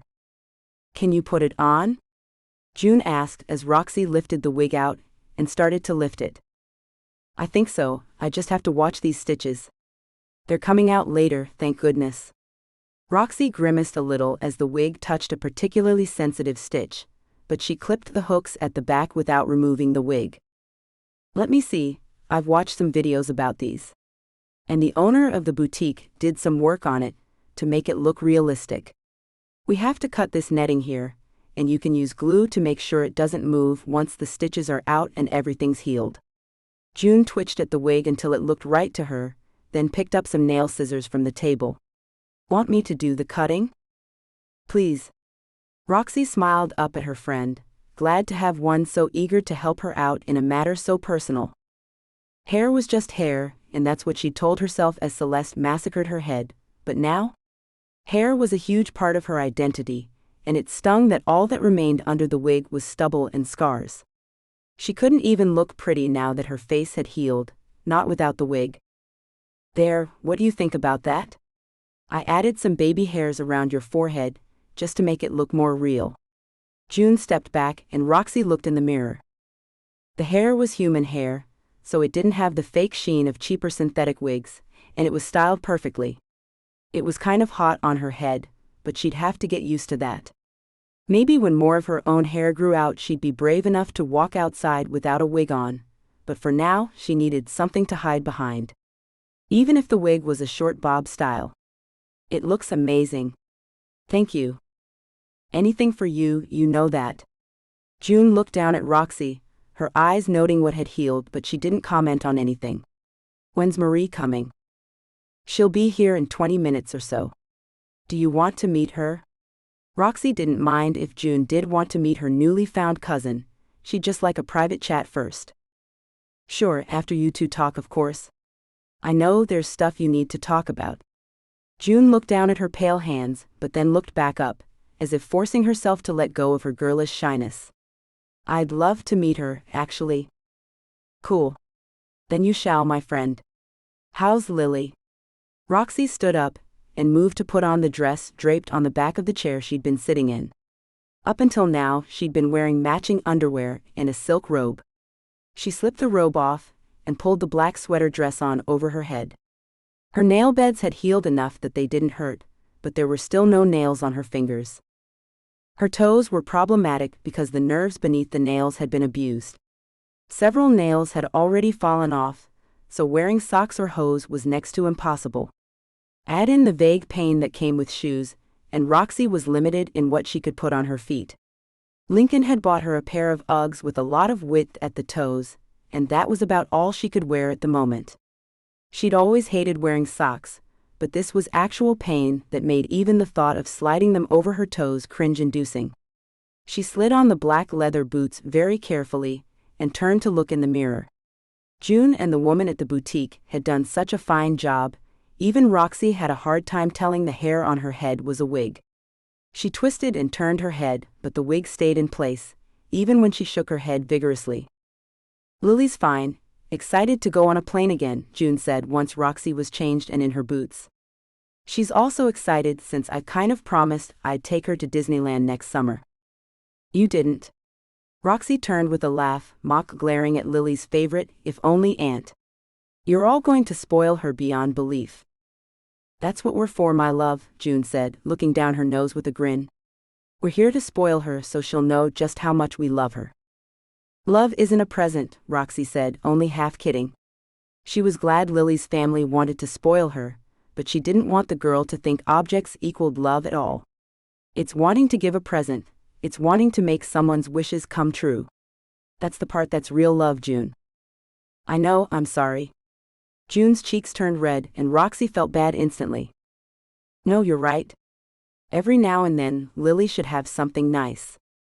I just don't want her to come to expect it." "I won't raise a spoiled brat," Roxie said, her hand going to her stomach. The baby was still there, safe and sound, despite the abuse Celeste had doled out to her. Or two, as it so happens. "Everything okay there?" June glanced at Roxie's stomach but quickly looked away. "Any more bleeding?" "No, everything's fine, really." Roxie looked away, tucking a lock of the wig behind her ear as a way to distract them both. "How's that?" "Can't tell a thing, honey," June reassured her before she got up off of Roxie's bed and went to the door. "I'll see you downstairs when you're ready for me to meet your cousin. I'll keep Lily busy with the new puzzle I got her." "Another gift?" Roxie blew air at the top of her head and rolled her eyes. "Yes, but I still love you, bestie," June called out, doing a prancing dance out of the doorway. "And I still love you too, bestie," Roxie called back with a smile. This meeting might be making her tense, but June was doing her best to make her smile and relax. Lincoln was out taking care of some last-minute things before they all left later. She hadn't spoken much with him since that night. She didn't know what to say. There was a lot for her to deal with at the moment, and he was a complicated situation. Very complicated, now that he knew about the new baby on the way. He hadn't pushed, he'd been as patient as a saint, but there were questions in his eyes. Questions she didn't know the answers to because she'd had to question everything she believed about herself. There was a doubt in her ability to make decisions, to keep her and her daughter safe, that had really rattled her. And on top of that, she could reclaim her old identity at last. But did she really want to be the person she used to be? Did she want to be Chloe Abshire again when Roxie Sinclair was, well, before Celeste, she'd have said she was a badass, capable of taking care of herself. Now, not so much. Chloe certainly wouldn't have been able to handle being tortured like that. But wasn't she Chloe, deep down inside? As she walked down the stairs to wait in the living room for her guest, Roxie wondered if she was doing herself a disservice.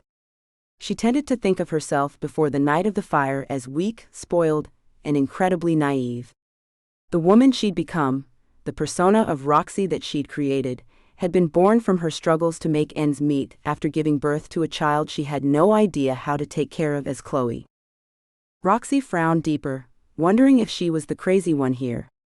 You can't be two people, even if you changed your name. She was the girl who used to think she was in love with Liam. She was also the woman who knew she loved Lincoln. That didn't mean she was good enough for Lincoln, though. What if she got another stupid idea in her head and put herself in danger again?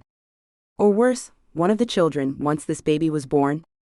She couldn't be trusted to make decisions beyond which wig to buy, she knew that much.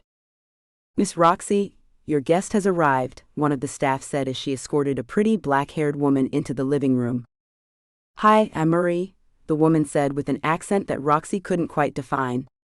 She knew it must be the Cajun accent Marie grew up with, but it was unlike anything Roxie had ever heard. It wasn't a northern accent, but it wasn't quite southern either. What it was, Roxie decided, was charming, much like the young woman that came with the accent. "Hi, I'm Roxie." "Chloe." Roxie waved her hands with a roll of her eyes. "Which do you prefer?" the woman with dark brown eyes and clear skin asked. She was very pretty, Roxie noted, admiring her cousin's dark good looks. And she was considerate too. How wonderful. "I prefer Roxie, thanks." "Would you like a drink?" Roxie asked, and made a motion to a tray on the coffee table. "Just water, please." Marie came to sit beside Roxie on the white couch. Roxie knew the woman was nervous from the way she sat on the edge of the couch, despite the fact that she'd used a cane to walk in. Roxie hadn't noticed it at first. The white cane blended in with the woman's white pants and white sweater perfectly. But now that the woman was seated, the cane was hard to miss. Roxie filled a glass with water and handed it to her new cousin. "This is a strange way to find out about each other, isn't it?" "Yes, it is. I mean, I knew there was someone who helped my mother pay the bills for a while, but then it stopped, and things got, well, kind of bad." Marie's eyes moved everywhere but to meet Roxie's. "My mother was really good at pushing people away. She'd had a taste of fame and the good life, and she wasn't a very pleasant woman, to put it nicely. I'm sorry, but I do wish I'd known about you. I grew up thinking I had no family at all. Well, there's some kind of aunt in Paris, but I've never met her either." Roxie's words trailed off. This was awkward, but she was determined to get her and the other woman through it with ease if she could. Your mother is dead now, right?" "She is. She had Parkinson's. I have it too, but I'm taking a new medicine. It's working to keep me going so far." Marie smiled an easy smile. "Knowing I won't be a target for assassination has helped too." "Yes, I suppose it would." Roxie's eyes went wide, but then she looked away. "That awful woman damaged so many lives." "She did. My poor Matteo, he grew up with a vicious cow as a mother figure. He still can't say if he ever loved her. She was all he had, though. She raised him to take over the family business. He's part of the, mafia, isn't he?" Roxie felt like that might be a stupid question, but she was curious. "Yeah, technically he's not a part of the Alfonsi family, but they all accept him as the head of the family. They all love him, and I guess it's okay. Especially now that she's gone."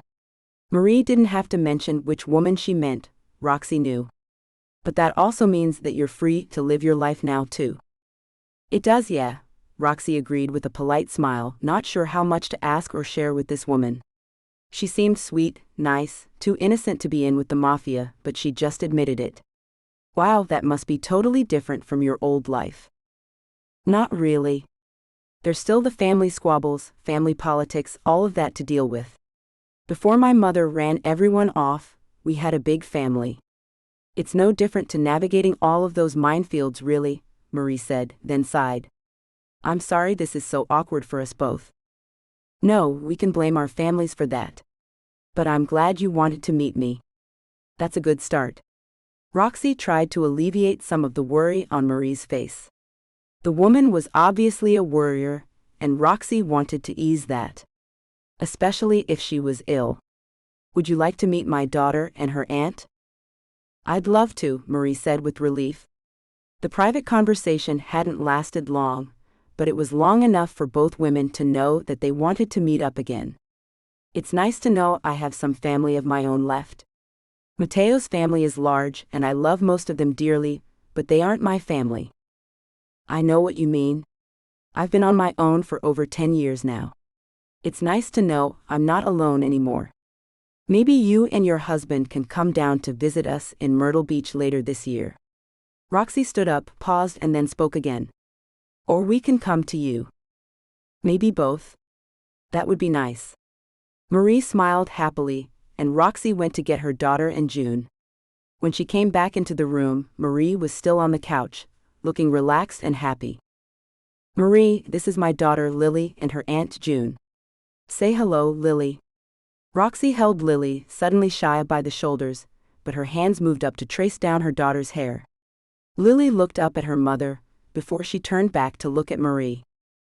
"Hello. I'm Lily." It's nice to meet you, Roxie heard Lily say, her voice soft and gentle.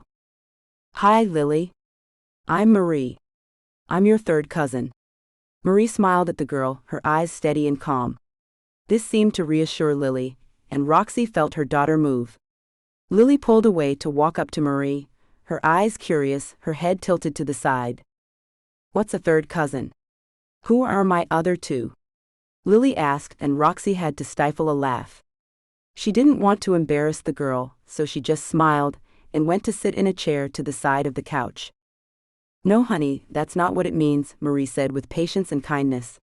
Roxie appreciated the way Marie spoke to her daughter. It means that your mom and I are second cousins. Let me explain it like this: June is your aunt, right? Roxie watched as Lily nodded, wondering if the child would understand the simple yet overly complex way of noting relations. Well, if your aunt had a baby, that baby would be your cousin. And when you grow up, if you and your cousin have children, then those children would be second cousins.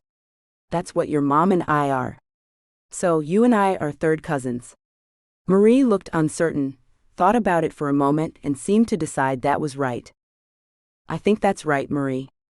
It should be simple, but it's kind of complicated without a pen and a piece of paper. Roxie laughed gently and looked over at June. Can you add anything to that? No, believe me. I get confused with it all still, and it's been explained to me dozens of times. Especially when you add in that once removed and twice removed nonsense. June rolled dark brown eyes and looked at Marie. It's nice to meet you, by the way. And you? Marie blushed and looked down at her lap, clearly a shy woman who was trying her best to not embarrass herself. I'm still not sure what all of that means, but I guess it means we're related, right? Lily asked, and Roxie could see she wanted to be friends with the woman. That was good. Like my dad's mom is Aunt June's mom, but she isn't my Uncle Liam's mom. And Papa George isn't my real grandfather, but he'd be Aunt June and Uncle Liam's baby's grandfather? A bit like that, honey, Roxie said, smiling a wobbly smile as she thought about the complications that came with broken relationships. Lily would get used to the confusion and come to accept her family as it was. Roxie knew that, but still, she knew if her relationship didn't work out with Lincoln, the map of Lily's relations could become even more complicated. A new baby would complicate all of that more, but there was nothing Roxie could do about that. She wanted this baby as much as she'd wanted Lily. I'll figure it all, Lily said with a laugh and reached out to touch Marie's long black hair. I love how shiny your hair is. It looks so soft. And just like that, all of the women in the room finally relaxed, even if Roxie felt a twinge of regret that her own hair had been shorn with such brutal force. Hair would regrow, and hopefully, as her hair grew, so would her relationship with this new cousin. Chapter 14. Lincoln. He watched his daughter and her mother sleep, nestled together on a couch in the private plane Kai insisted he use to take his small family back to South Carolina. Lily was fine, healthy, and full of life, but Roxie was pale and seemed to be slightly broken. Hardly a surprise, considering what she'd been through. The most obvious signs on her face had started to heal, but she'd covered her head with a wig, hiding the torture she'd been put through. The short blonde hair suited her, but it still made his heart censored. He knew it was a wig, knew what was under it, and it reminded him of how he'd failed her.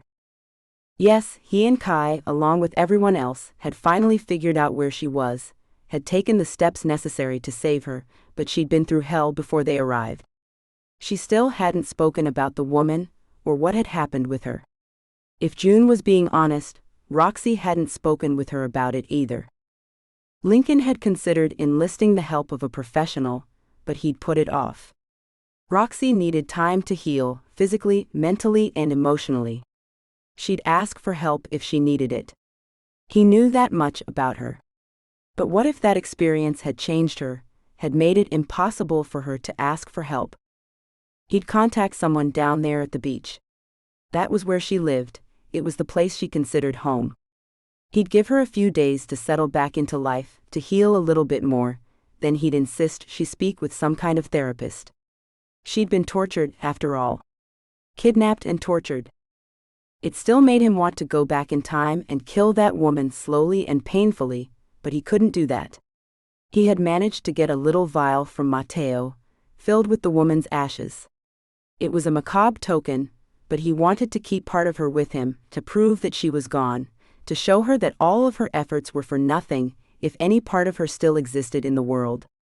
Lincoln wasn't the kind of man that believed in ghosts, but he almost hoped that Celeste was a ghost now, attached to that vial and helpless to stop the life that went on without her. Lily moved on the couch, gently pulled away from her mother, and came to sit on Lincoln's lap where she wrapped her arms around his neck.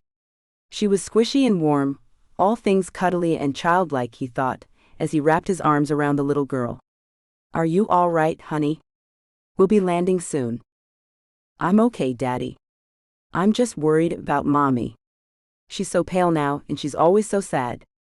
Even when she smiles, she still looks sad. Did I do something to make her sad?"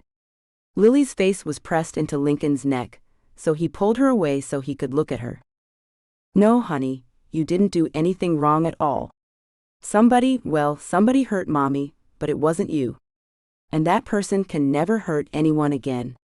Lincoln wondered if he'd revealed too much there, but when he saw the look on Lily's face, he decided he hadn't been wrong. That fierce look of satisfaction didn't belong on a child's face, but it was a look Lincoln was familiar with. He'd often had it on his own face over the years. Yep, this was his baby girl. "I'm glad they can't hurt anyone anymore. Will Mommy stop being sad soon?" Lily settled down in his lap and leaned against his censored, relaxed with her father. That touched him deep in his heart, and he put his hand out to cup her face. "She will, honey. I hope so, anyway. I don't like seeing Mommy sad either." Lincoln sighed and sat back in the chair with Lily. "We'll get some help for Mommy if we need to, but right now she just needs to rest." His eyes were on Roxie, still asleep with a blanket over her torso. She still could barely stand to have anything on her toes, even socks.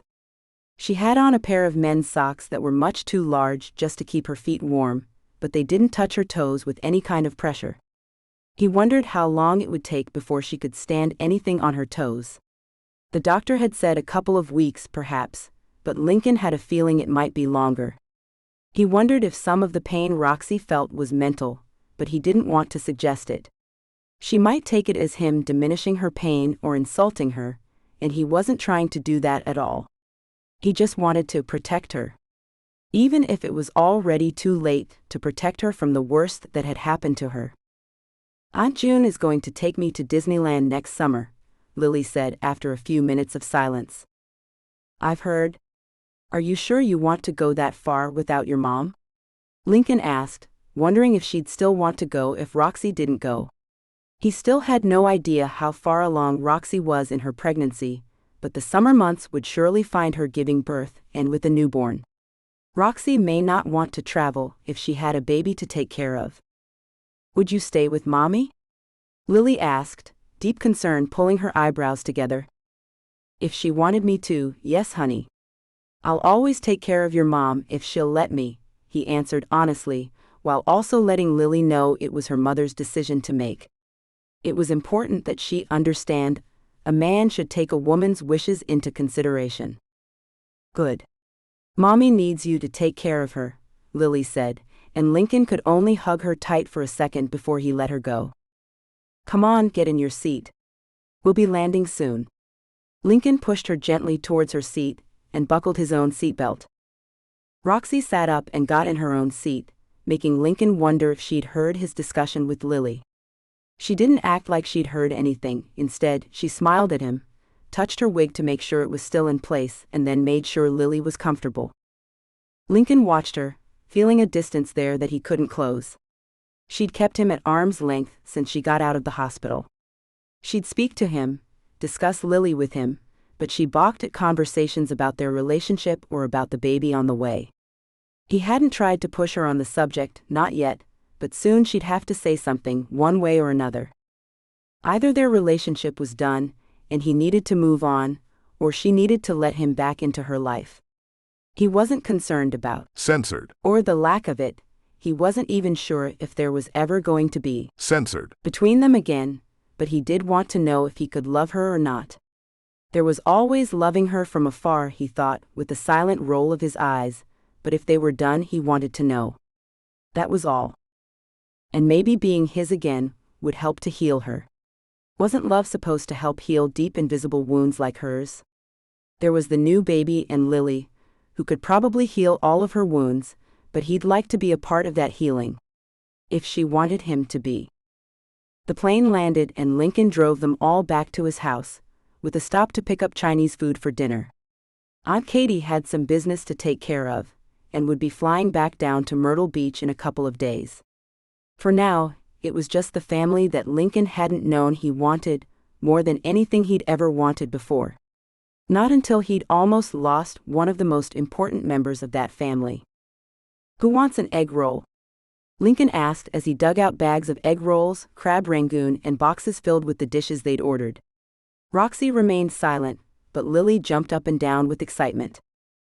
"I want an egg roll and crab ragout," Lily said, unable to pronounce the rangoon part in such a sweet way it made Lincoln laugh. "You can have both, honey. Hand me your plate." Lincoln doled out food to them all, watching Roxie, who'd barely said a word since she got on the plane earlier. "Roxie? You hungry or do you want to wait?" "I'll just have my sesame chicken, please." She looked up at him for a second, then looked back at her plate. Her eyes were haunted, and he knew she'd been back in that dark place for a second. A second that probably felt like an eternity to her. "I think you should have some crab ragout, as Lily calls it. I know it's one of your favorite things." He'd ordered extra just because of that.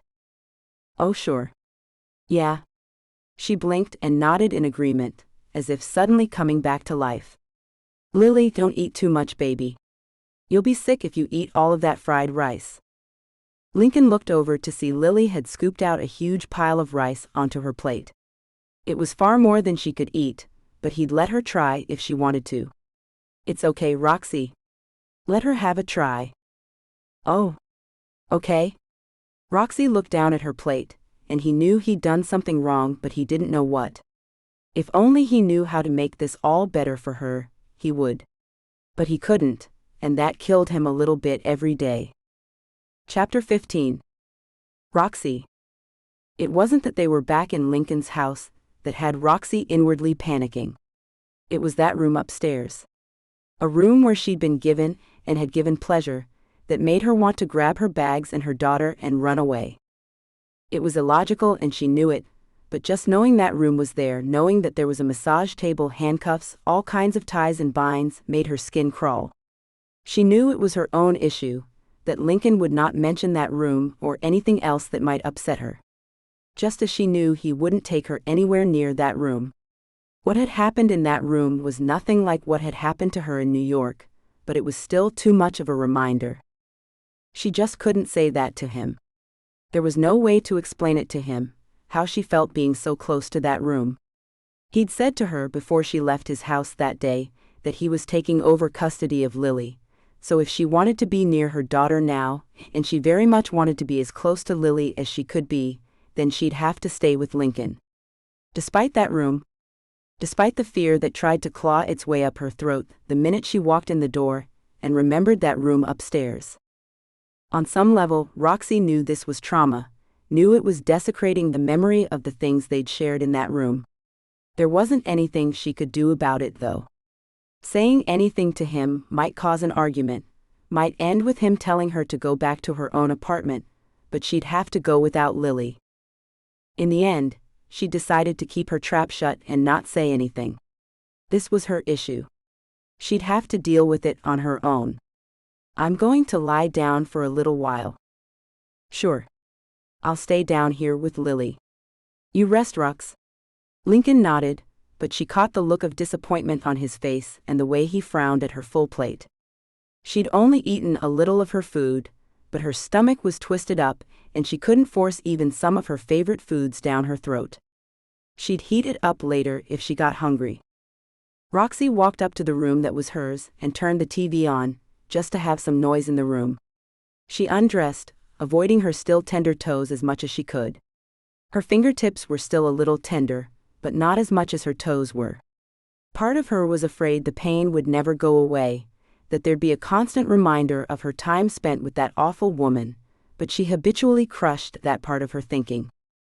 She picked a movie that seemed light, funny even, put on a baby pink nightgown and got under the covers. She closed her eyes as the duvet settled over her, feeling almost at home for a peaceful second. This was what she'd needed, a quiet place with few people in it. Even if that room was down the hall, locked to everyone but Lincoln. The opening credits of the movie ended, and Roxie turned to watch it. The movie played on, absorbing all of Roxie's attention until someone knocked at the door. Her body stiffened, but she didn't move.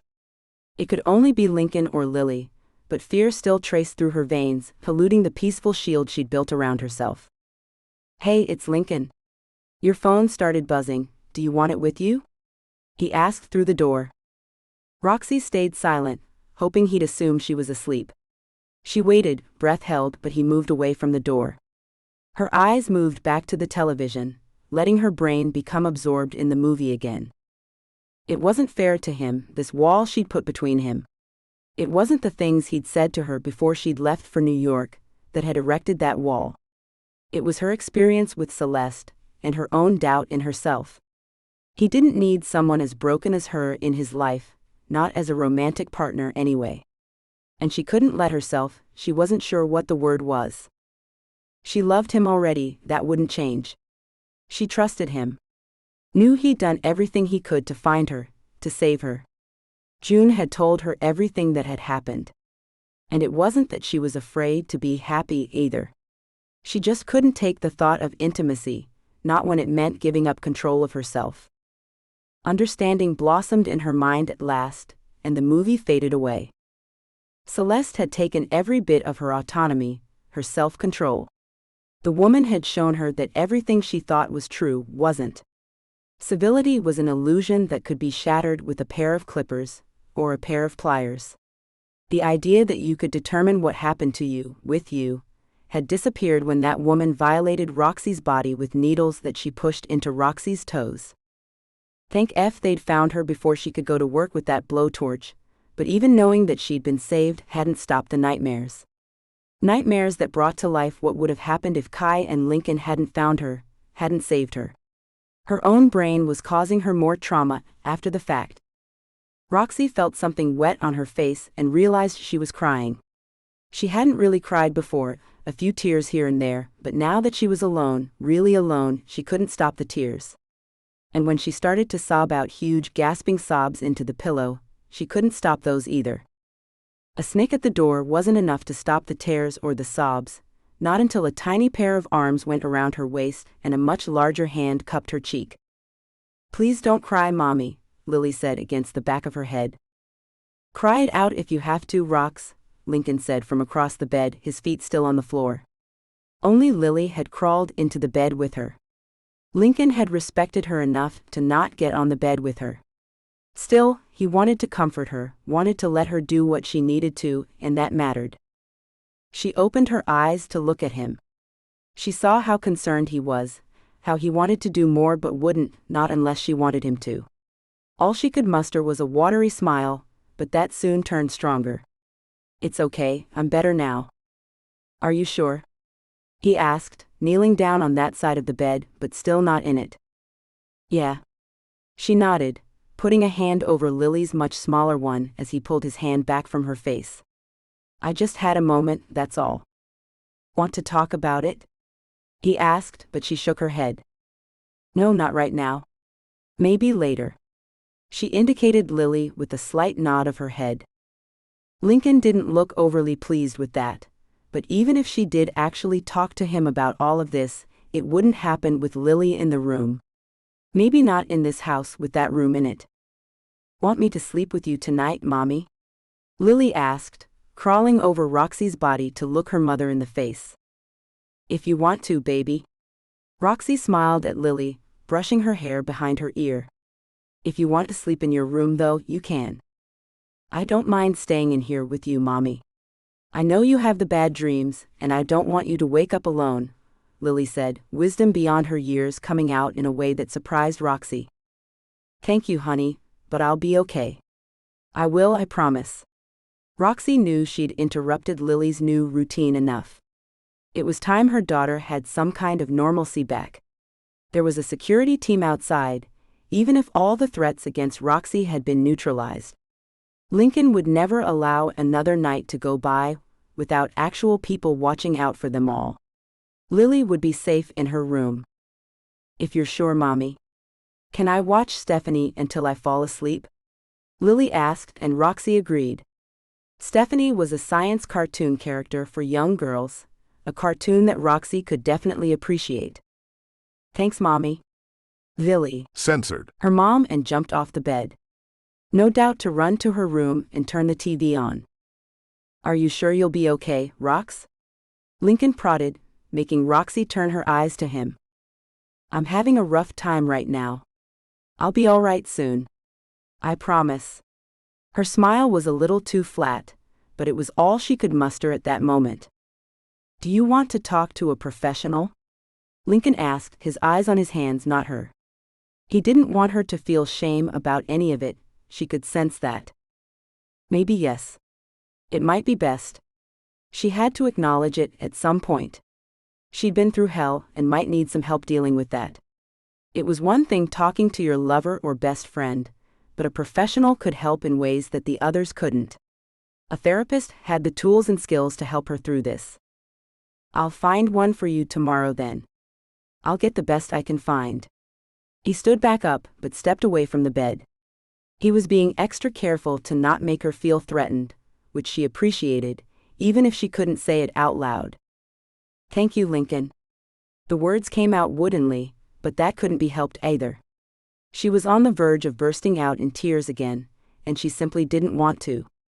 Not because he was there, but because she hated how weak she felt when she cried. I'll leave you then. If you need me, you know where I am. He stepped away, but paused at the door. Even if I'm asleep, Rox, please wake me up if you want me. I know things are weird between us right now, but I will always be here for you, however you need me. Thanks. That means a lot to me. She couldn't look him in the eye though, mainly because she couldn't say the same back. She wasn't sure she could say that to anyone but her daughter and unborn baby right now. Good night, he said, and closed the door on his way out. Roxie stared at the door for a long time, but she didn't get up. Instead, she put another movie on, an old one about a hospital with a lot of coma patients, and fell asleep.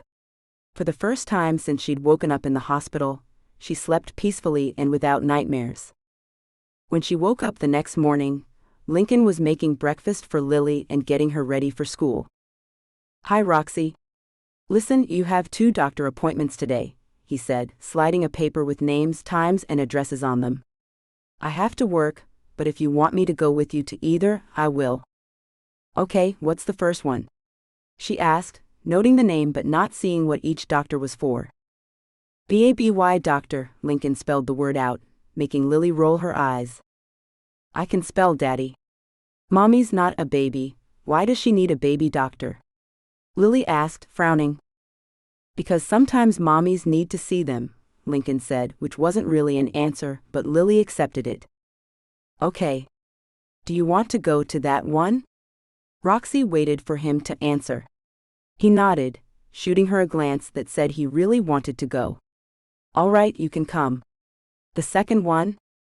He looked at her steadily for a few seconds. I'll take you if you need the moral support. I think you'll want to do that one alone, don't you? That was the therapist then. If you want to come to the first appointment, that's fine. And you can drive me to the second one. That's fine, he answered her with a slight smile. It was a step, a small one, but still a step. At least he had the sense to know she needed help with all of this. He hadn't made her feel bad, or like she was crazy, he just accepted that all of this was bigger than either of them, and he'd done what needed to be done. He was still taking charge, but at least it was in a proper direction. And he'd also had his own experience with kidnapping, Roxie thought, as he bundled Lily up with her school bag and took her off to school. Nathan had kept him locked in a storage unit for days, and he'd managed to shake it all off. Or it seemed he had, anyway. Perhaps that was why he demanded total custody of Lily. It was his way of taking back his control. And perhaps that's why he'd acted like such a censored to Roxie when he found out about Lily, something else that had been decided without his consent. Roxie had kept Lily a secret from him, taking away more of his control. Which was no excuse to be a censored to her, seeing as how she'd only done that to protect him, but she hadn't quite explained that well if she remembered it all correctly. The last few weeks before her trip to New York were kind of a blur. She looked at the first name on the paper and wondered what the doctor would say. When she was in the hospital in New York, an ultrasound hadn't been able to determine exactly how far along she was, other than maybe 3 months, maybe 4. June hadn't been certain, though she tried her best. When Roxie sat down to try to think of exactly when she might have gotten pregnant, all she could recall was that first time they were together. Since then, she'd had Nathan to deal with, Lincoln's kidnapping and his rejection of her once he found out about Lily. Then there'd been her own kidnapping, and that made dates and other important facts a little blurry in her head. She couldn't remember what month he'd come back into her life, or exactly what day they'd first had. censored Again, without protection. She'd gone back through text messages and everything else, but none of it added up to exactly when she got pregnant. It could be 3 or 4 months, and June had said it could be 4 when she did the ultrasound on Roxie. The baby was either 4 months old or a big 3-month-old. Roxie had no clue. Which would sound stupid when she explained it to the OB-GYN down here, but she wouldn't know about the last few months of Roxie's life. It wasn't until she sat down and thought about it all, tried to pin down a conception date, that she realized exactly how much shit she'd been through in such a short period. But perhaps Lincoln had realized, and knew a therapist was the best answer for helping her to get through it all. He should probably see one too, she thought, but wouldn't push. That was something a person had to decide for themselves, and Roxie knew that she needed to do this for her child and the one about to be born. And maybe for the sake of the relationship she would have with Lincoln, romantic or not. Chapter 16. Roxie. A month passed peacefully, with Roxie going to therapy 3 times a week at first and then once a week for the past 2 weeks. Lincoln always took her to every session, picked her up, and when she needed some peace and quiet, he'd take her back home to the beach behind his house to walk on her own. Sometimes she wanted company, and he'd take the whole family out to a restaurant where Lily could play with other kids on the playgrounds while they waited for their food. She wasn't miraculously cured of her trauma, but she was on the road to recovery. She could feel it. She could also feel her baby now, in the bulge of her stomach, and in small kicks and flutters in her abdomen. And the room that remained locked in Lincoln's house? That wasn't so scary now, even if she made a point not to even look at the door when she walked by it.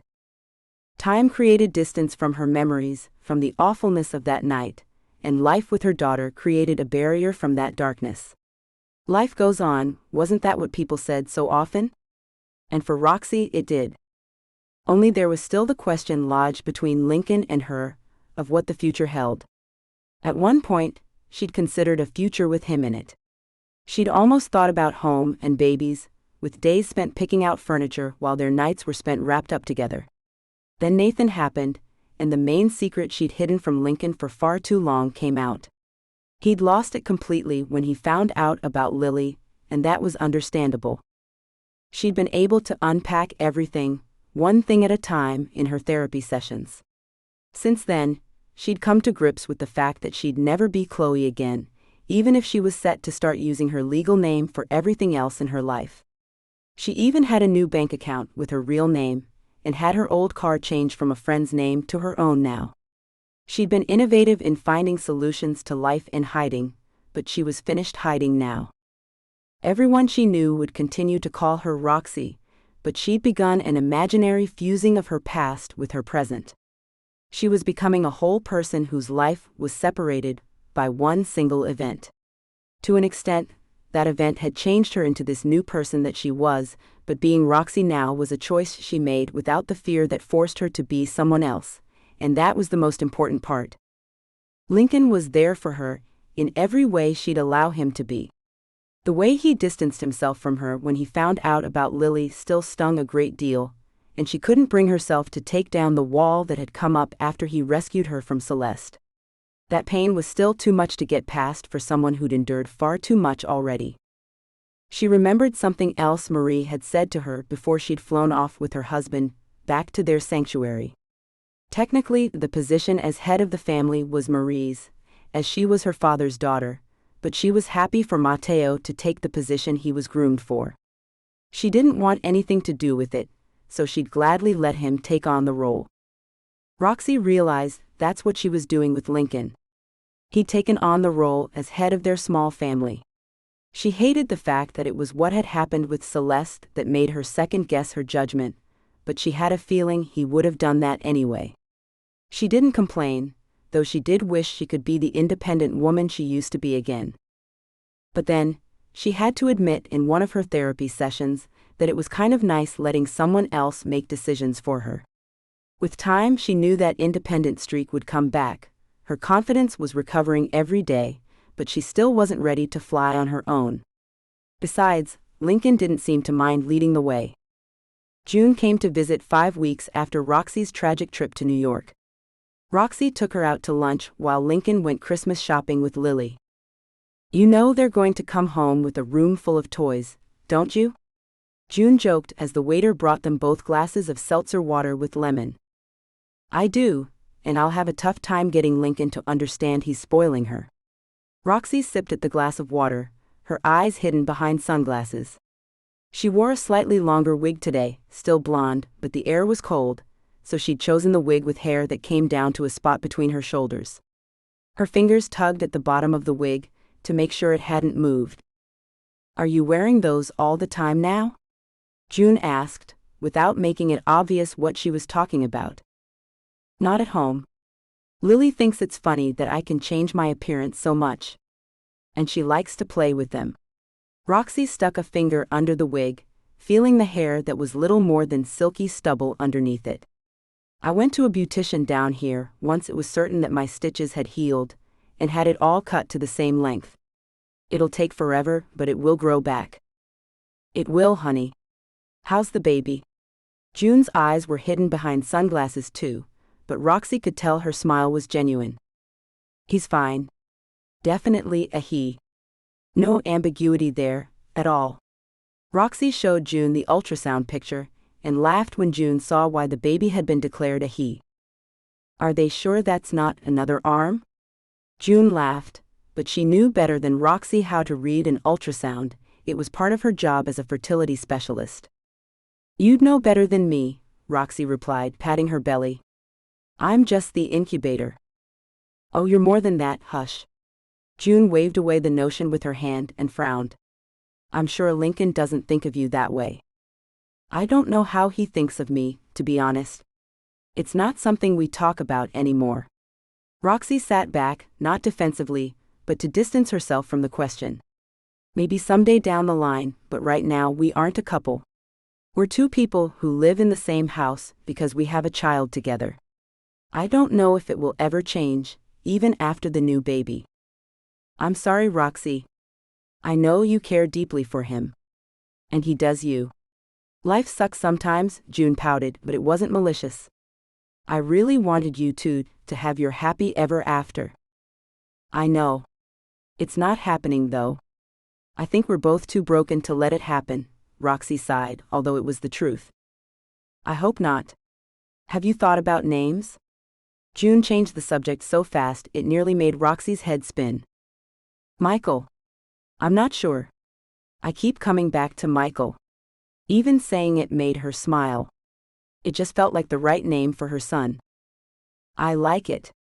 Traditional, strong, a good name. What does Lincoln think?" June sat back in her chair, a smile still on her face.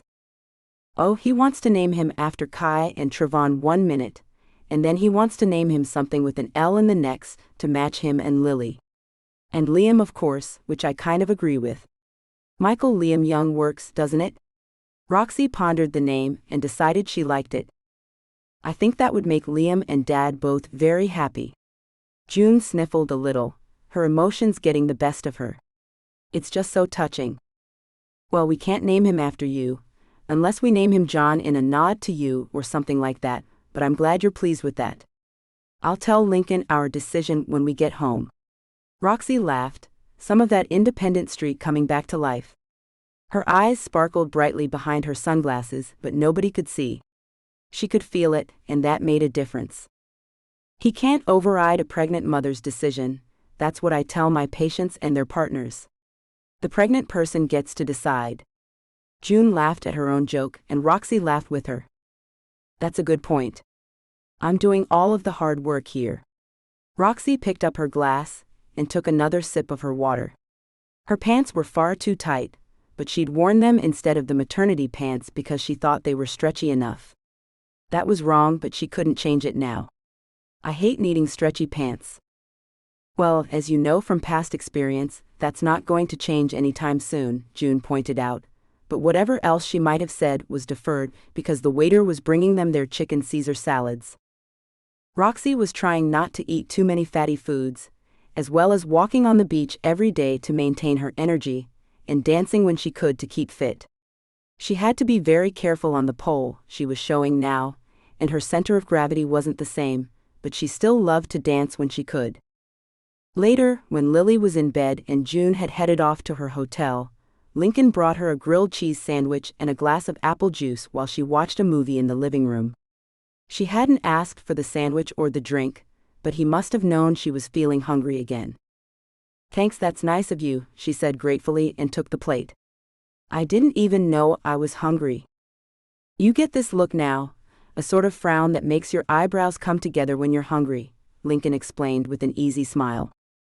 I hope you aren't making fun of me, she said just before she took a bite of the sandwich, her eyes laughing with him. No, not at all. But I have started to wonder if you'll gnaw your own leg off if I don't feed you on schedule, he joked, teasing her good-naturedly. I might eat yours if you keep it up, she teased back and took another bite. Take what you like, my lady. He gestured at his hips, but then realized what he'd done and froze. Roxie looked up at him. He stood there, hands in the pockets of his sweatpants, saying nothing, but her eyes were full of laughter. He'd stepped right into that one. I don't think you want me to take everything. No, there are some off-limits parts, he continued, but the tone had changed and she knew it. She didn't shy away from it though. It was nice to play like this with him again, even if it was a dangerous game. She took another bite of her sandwich and waited, not saying anything else at all. How far would he let this go? For that matter, how far would she let it go? Something flared to life in his eyes as he looked down at her, something familiar that made her bones melt. Censored. But would it just be Censored. Would it even go that far? Roxie had no idea what would happen, but she kind of wanted to know. Maybe you should let me go hungry once or twice to find out if I'd become that ravenous, she finally said, slowly, softly. Over the last few days, her dreams had changed, bringing up memories that she tried to hide from when she woke up, because they were memories of her nights with Lincoln. Living so close to him wasn't difficult, but it was becoming a bit of a problem, as her body demanded a return to the pleasure he used to give her. It wanted what it used to have, and didn't care why it was being denied that satisfaction. Roxie remembered this from her last pregnancy with Lily. There'd been no way to satisfy her body's craving back then. Lincoln was out of reach, and she didn't want anyone else. There'd been a few offers of a date from guys she'd met, but those stopped when she started to show. Besides, she always told the guys no. They weren't Lincoln, and she didn't want anyone but him. She hadn't understood quite what was happening to her back then, but now she knew. She needed a F, but she didn't want a F. She wanted what she couldn't have. She wanted him to worship her body like he used to. It would pass after the baby came, she'd be too tired to think about. Censored. Then, but right now, her body was raring to go. Lincoln stood there, looking down at her, the thoughts behind his eyes hidden. Then he swallowed, smiled at her, and left the room. Not tonight then. Roxie smiled anyway.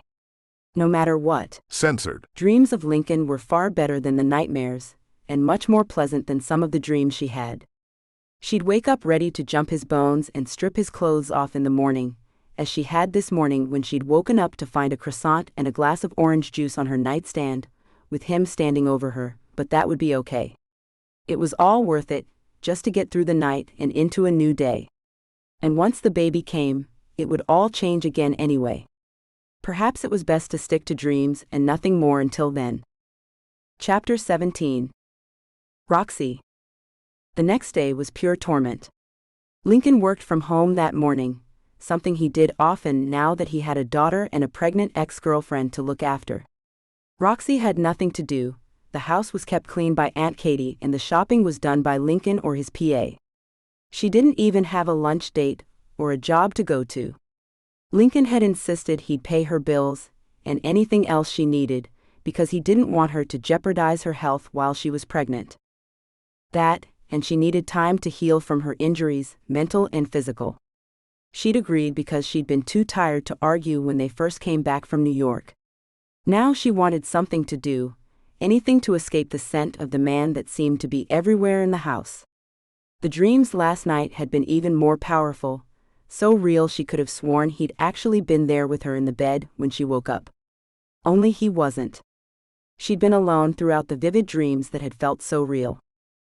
All of her friends were busy, as she discovered after sending out dozens of text messages before 9 a.m. They all had prior engagements or work. June had taken Lily on a trip that would last through the weekend, a trip to a ski resort on the western side of North Carolina. There was no escaping Lincoln, and she couldn't even make up an excuse to get out of the house that wouldn't see him insisting on going with her. For F's sake, she mumbled, glaring at her closet. I need to get away from this house for a little while. With a grim set to her face, she pulled out a pair of black maternity pants, a long black blouse with a generous panel in the front to accommodate her belly, and the boots Lincoln had bought for her. She was going to go somewhere, alone. Even if she had to insist on it. This was not going to end well if she was stuck around the house all day with him here. Where are you off to? Lincoln asked when she made it downstairs, pulling on her coat as she came down. I'm just out. I'm a little stir-crazy. She grabbed her bag from a hook on the wall by the front door, frantically digging around in it for her keys. Here it comes, I just know he's going to say it. And he didn't disappoint her. Oh, hold on, I'll go with you. No. She shouted without meaning to. She looked around at him with a wince of apology. Sorry, no, it's fine. I need to get out. On my own. I see, he said, his eyes narrowing. Are you all right, Roxie? I'm fine, she insisted, forcing a smile on her face. I'm just going to assault you, if I don't leave right now. I have some personal things I need to get, and I'd like to stretch my legs. You get your work done, I'll be fine. He didn't like letting her out on her own since that trip to New York, and she knew why. He wanted to know she was safe, but she was only going to the mall. It wasn't that far away. And he'd let June take Lily hours away, which had surprised Roxie, but she'd agreed to the trip too. They all needed to get back to life, and right now, Roxie needed some privacy, even if it was in one of the most public places you could be. She needed some time away from him more than anything. She couldn't think rationally when he was so close. Her brain insisted on remembering things like how his skin felt beneath her fingers, what it felt like to have him in her mouth, inside her body. And the sounds he made when she moved in time with him, those soft groans and moans had haunted her all night. Even now the memory was there, making her cheeks hot and her knees a little wobbly. Lincoln stared at her, watching her for signs of distress. Roxie tried to school her features, tried to keep her face calm, and he must have bought it because he nodded in agreement. Okay. Just keep your phone on, please, and buzz me if you need me for anything, all right? Roxie nodded energetically, eager to get away now that he'd finally agreed to what she needed the most. I'll only be a couple of hours maybe. If I'm going to be longer, I'll let you know. Thanks. Have fun. Roxie waved and got out through the door as quickly as she could. Her small SUV started up right away, and she was at the nearest mall in less than 10 minutes. It was winter time and early in the morning still. Traffic was light, and she was at the entrance to the mall, looking around trying to decide where to go first, now that she was free. That made her smile. Living with Lincoln wasn't so bad. she was just feeling cloistered and far too aroused to be in that house for one more second. The first thing she did was get some breakfast, giving in to the craving for a sausage biscuit that she washed down with some orange juice. Then she headed to a shop that was strictly for maternity clothes. She had a credit card with her that Lincoln had told her to use as she wished. And today she wished for new dresses that weren't too tight. There were a few tops she wanted as well, and then she found herself in the lingerie section of the shop. Looking around, Roxie found some maternity nightgowns and pajamas that were cute and suitable for most nights at home. But it was the black silk nightgown and lacy robe that went with it that drew her eyes over and over again. She decided to try one on, not because she had a plan or anything, but because for the first time in a long time, she wanted to feel sexy again. With the permission of a saleswoman, Roxie went into a booth to try the outfit on. The white cubicle had mirrors on all four sides, and Roxie had a good view from every angle, once she'd managed to get into the nightgown and robe. The nightgown was a basic slip shape, with triangular cups at the top, with underwires to support her heavy. Censored. The material was gathered below her bust, with a lot of material to cover her belly. The lace robe was a perfect complement that went down to her knees and sheer enough that nothing was left to the imagination. Lincoln's jaw would hit the floor if she came out wearing this for dinner tonight, she thought with a smirk of delight. Not that she would do that, but if she did. Fantasies blossomed in her mind. Filthy, dirty fantasies that left her feeling flush. Getting out of the robe and gown quickly, Roxie dressed, exited the booth, and stared at the pile of clothes she'd left at the counter already. She'd intended to put the sexy lingerie back, but found herself watching as the saleswoman folded it up and put it in a box. Then she found herself paying for it all and leaving the store. She would not wear it, she kept telling herself. It was just there for those nights when she felt fat and ungainly. That was all. Roxie did a little more shopping, adding some shoes that felt all right on her toes to the pile of bags she already had, and a few gifts for Lily, Lincoln, and Aunt Katie for Christmas. When she left the store, she felt a little triumphant. For the longest time, she'd been afraid to go out on her own. Lincoln took her everywhere she needed to go, so it hadn't been an issue really. She hadn't had to face that fear, not until being too close to him nearly drove her insane with need. Okay, so she hadn't solved world hunger and she hadn't won a marathon, but this small victory was just that, a victory over her own fears. Now if only she could conquer this feeling that she'd been hypnotized by him every time she was near him, she might come out of this all right. Getting back in her car, she drove herself back to the house, only to find it empty. Lincoln had left a note saying he needed to go out, but he'd be back shortly. Roxie took it as an opportunity to try her new clothes on properly. The dresses were fine, long-sleeved, gathered under the bust, the same pattern, just different colors with one black and the other emerald green. The tops fit fine and would be good for everyday wear. Roxie put them away, along with the pairs of boots and sneakers that she'd bought, leaving the bag with the nightgown in it. Roxie took the lid off the box and looked down at it with a smile. Lincoln was out, she was alone, why not? Roxie put the nightgown on first, comfortable because Lincoln kept the house warm. She adjusted the straps until everything was just right, and then put the robe on. Looking at herself in the floor-length mirror, she decided to take the long blonde wig off and looked at her image. Even with the super short hair, she didn't look bad. Turning to the side to look at her profile, Roxie smiled again. Even with her belly poking out, she still didn't look bad. Not bad at all. Her right hand moved from her belly up to her hair. She kind of liked the look, even if she hadn't made the choice to cut it so short. The bruises under her eyes and the cuts on her lips were gone. All that remained now was a woman who'd been through hell but still stood on her own 2 feet. Going to the bed, Roxie sat down with her eyes still on the image in the mirror. She'd overcome everything that had been thrown her way. Her parents would be proud of her. Maybe she hadn't ended up the kind of dancer they had hoped for, and she'd never been to Paris, but she had survived. She'd lived through all of it, and that was enough. Going to New York on her own had been stupid, but in the end, Celeste had been dealt with, as had the 2 men who'd killed her parents. Because of her, Marie could now live in the open without fear of being killed by a woman who had it in for her. Because of her decision, she could live out in the open now. That was a new perspective on it all, one that brought tears to her eyes. She'd taken her fate in her own hands and she'd nearly lost. For too long she'd sat in this house, second-guessing every decision that she had to make. She deferred to Lincoln, trusting him to make the decisions. Which wasn't wrong, but she'd allowed herself to become nothing. That wouldn't work, not at all. Her pride came back to life as she looked at herself in the mirror, even with the tears streaming down her face. Or maybe because of the tears streaming down her face, she decided, getting up to look at herself more closely.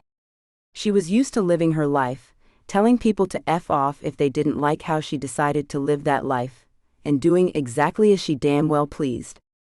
For a while she'd allowed herself to lose sight of that, but now she saw that fire burning again in her eyes.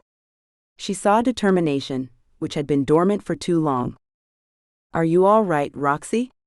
Lincoln's voice came through the door just before he pushed it open. Roxie turned around, about to tell him not to come in, but it was too late. His jaw hung open, and his eyes were moving up and down her, taking in the sight of her body. Yeah, I'm fine." "You are indeed." He didn't look away or turn around, he just openly stared with hungry eyes going over her again and again. He leaned into the doorway, his hands in the pockets of the charcoal gray trousers he had on. "You look very good, actually."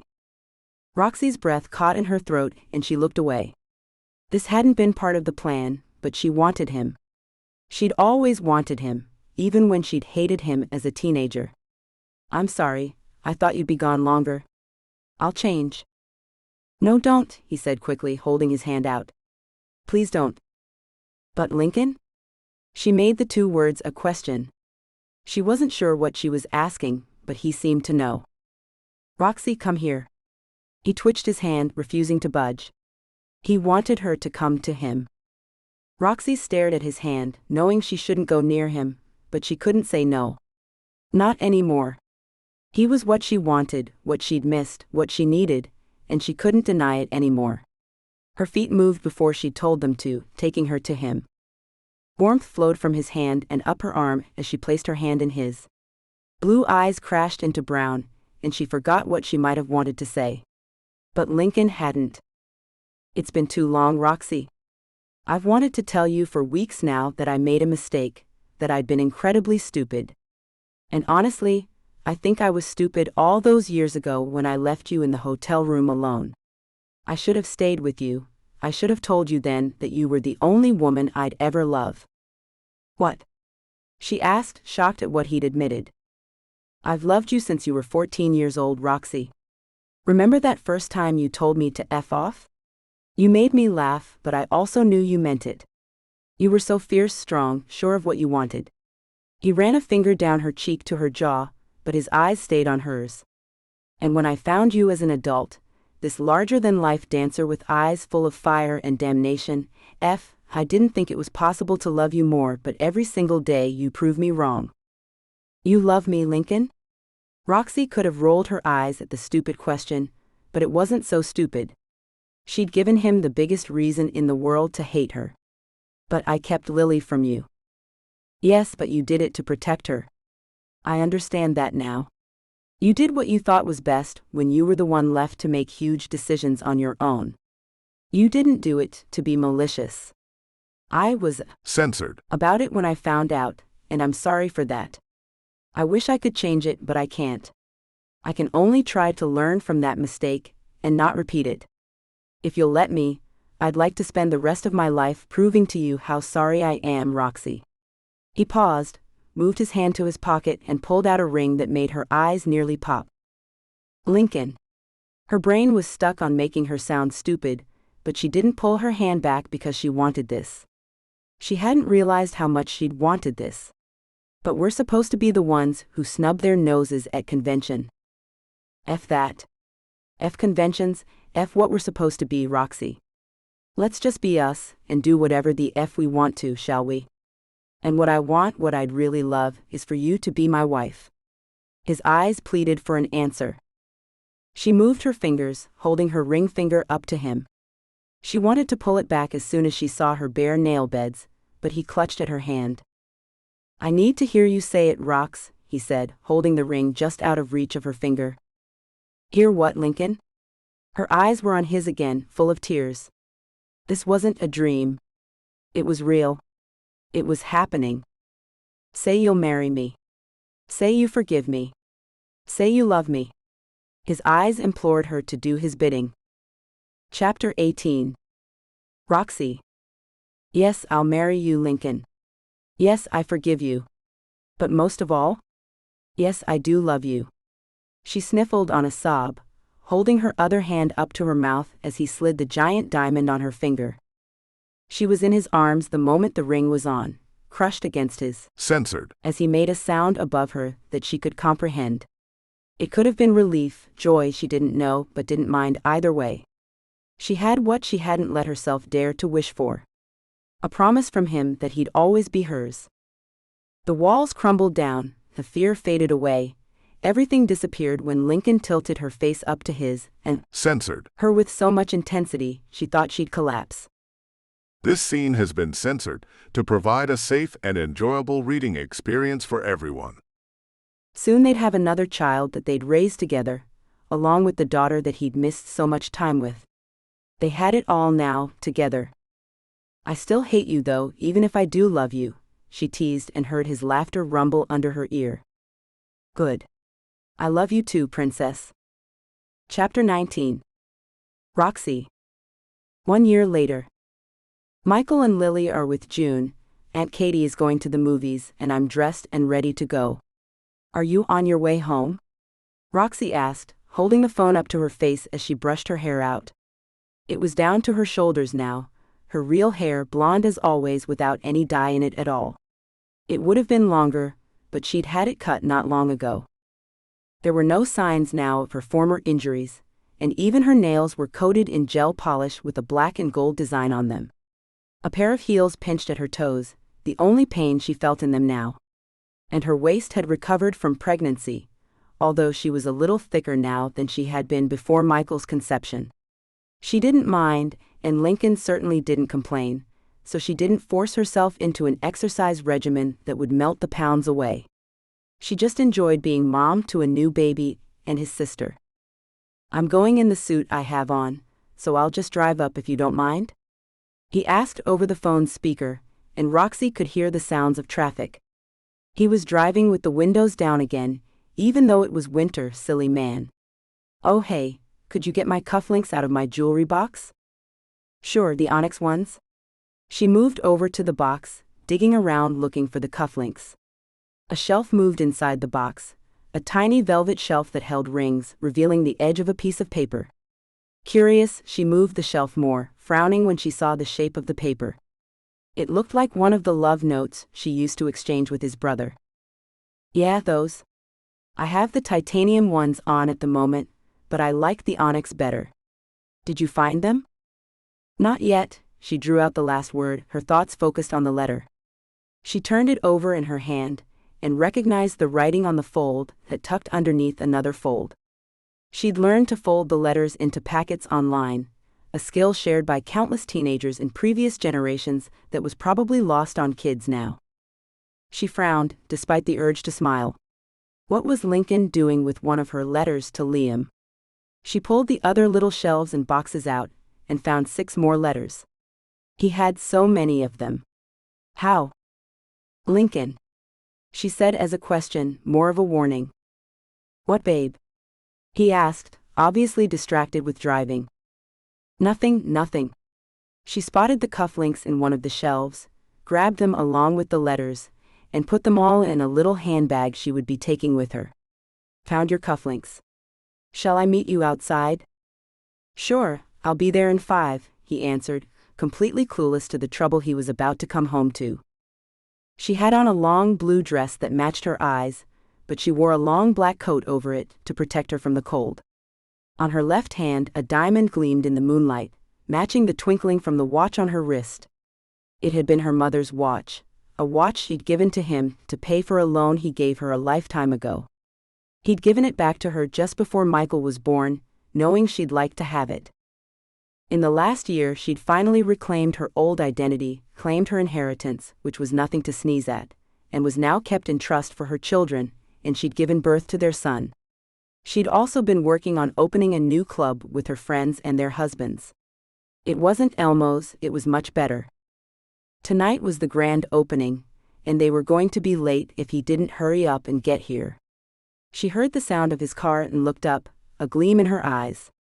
She was going to find out exactly why he had Liam's letters from her, one way or another. Because over the last year she'd got her confidence back, along with the independent streak she'd thought was long gone. Lincoln had helped her with that, allowed her to grow into who she was now, encouraged her to reach for her dreams and do what she wanted to do. He was an investor in her club, proving just how much he believed in her. But he had something he shouldn't have, and she wanted to know why and how. "Hi, babe," he said as soon as she got in the car. "Hi, honey, here's your cufflinks." She handed them over to him, knowing he'd want to put them on right away. He took off the ones he had, and handed them over so she could put them in her bag. "Thanks, you're an angel." He leaned over to Censored. her before he put the car in reverse to pull out of the driveway. "I also found these," she said, and pulled out the letters. "How did you get these, Lincoln?" "What? Oh." He looked at the letters and blanched before he looked at her. Luckily, he hadn't pulled out just yet. "Those?" His face was a mask of guilt as his eyes came up to hers, worried. "Yes, these. They were to your brother. Why do you have them?" She looked at him with a glare, not backing down, but not being hateful. She just wanted answers. "Well, you see, Lincoln frowned, put the car in park, and turned to face her. "I had to borrow Liam's biology book one day, and found the letter tucked into it. I asked him about it, and he said he wasn't that interested in you. But I was. Very. Okay. But he wrote me back." Her left eyebrow lifted, warning that he was in danger. "He wrote me back, right, Lincoln?" His cheeks turned red, very red, and his lips pursed until they almost disappeared. "Well, you see, Rox?" "Yes?" she asked with a snip, starting to see the truth even if he couldn't bring himself to say it yet. "I wrote you back. I decided to write the first one on a whim. Then I planned to tell you, but you seemed so into him and well, shit." He paused, running his right hand through his hair, his frown growing deeper. "I wanted you to like me so much, but after a while, I couldn't figure out how to tell you it was me. I kept watching you watching him, and I felt like such a Censored. I just didn't know how to fix it, and then everything happened." He held his hands out, at a loss now.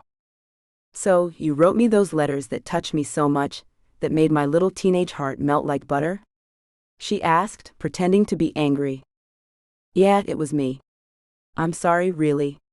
I just wanted some small part of you to matter to you, and well, it wasn't a good thing to do, but I really liked you, Roxie.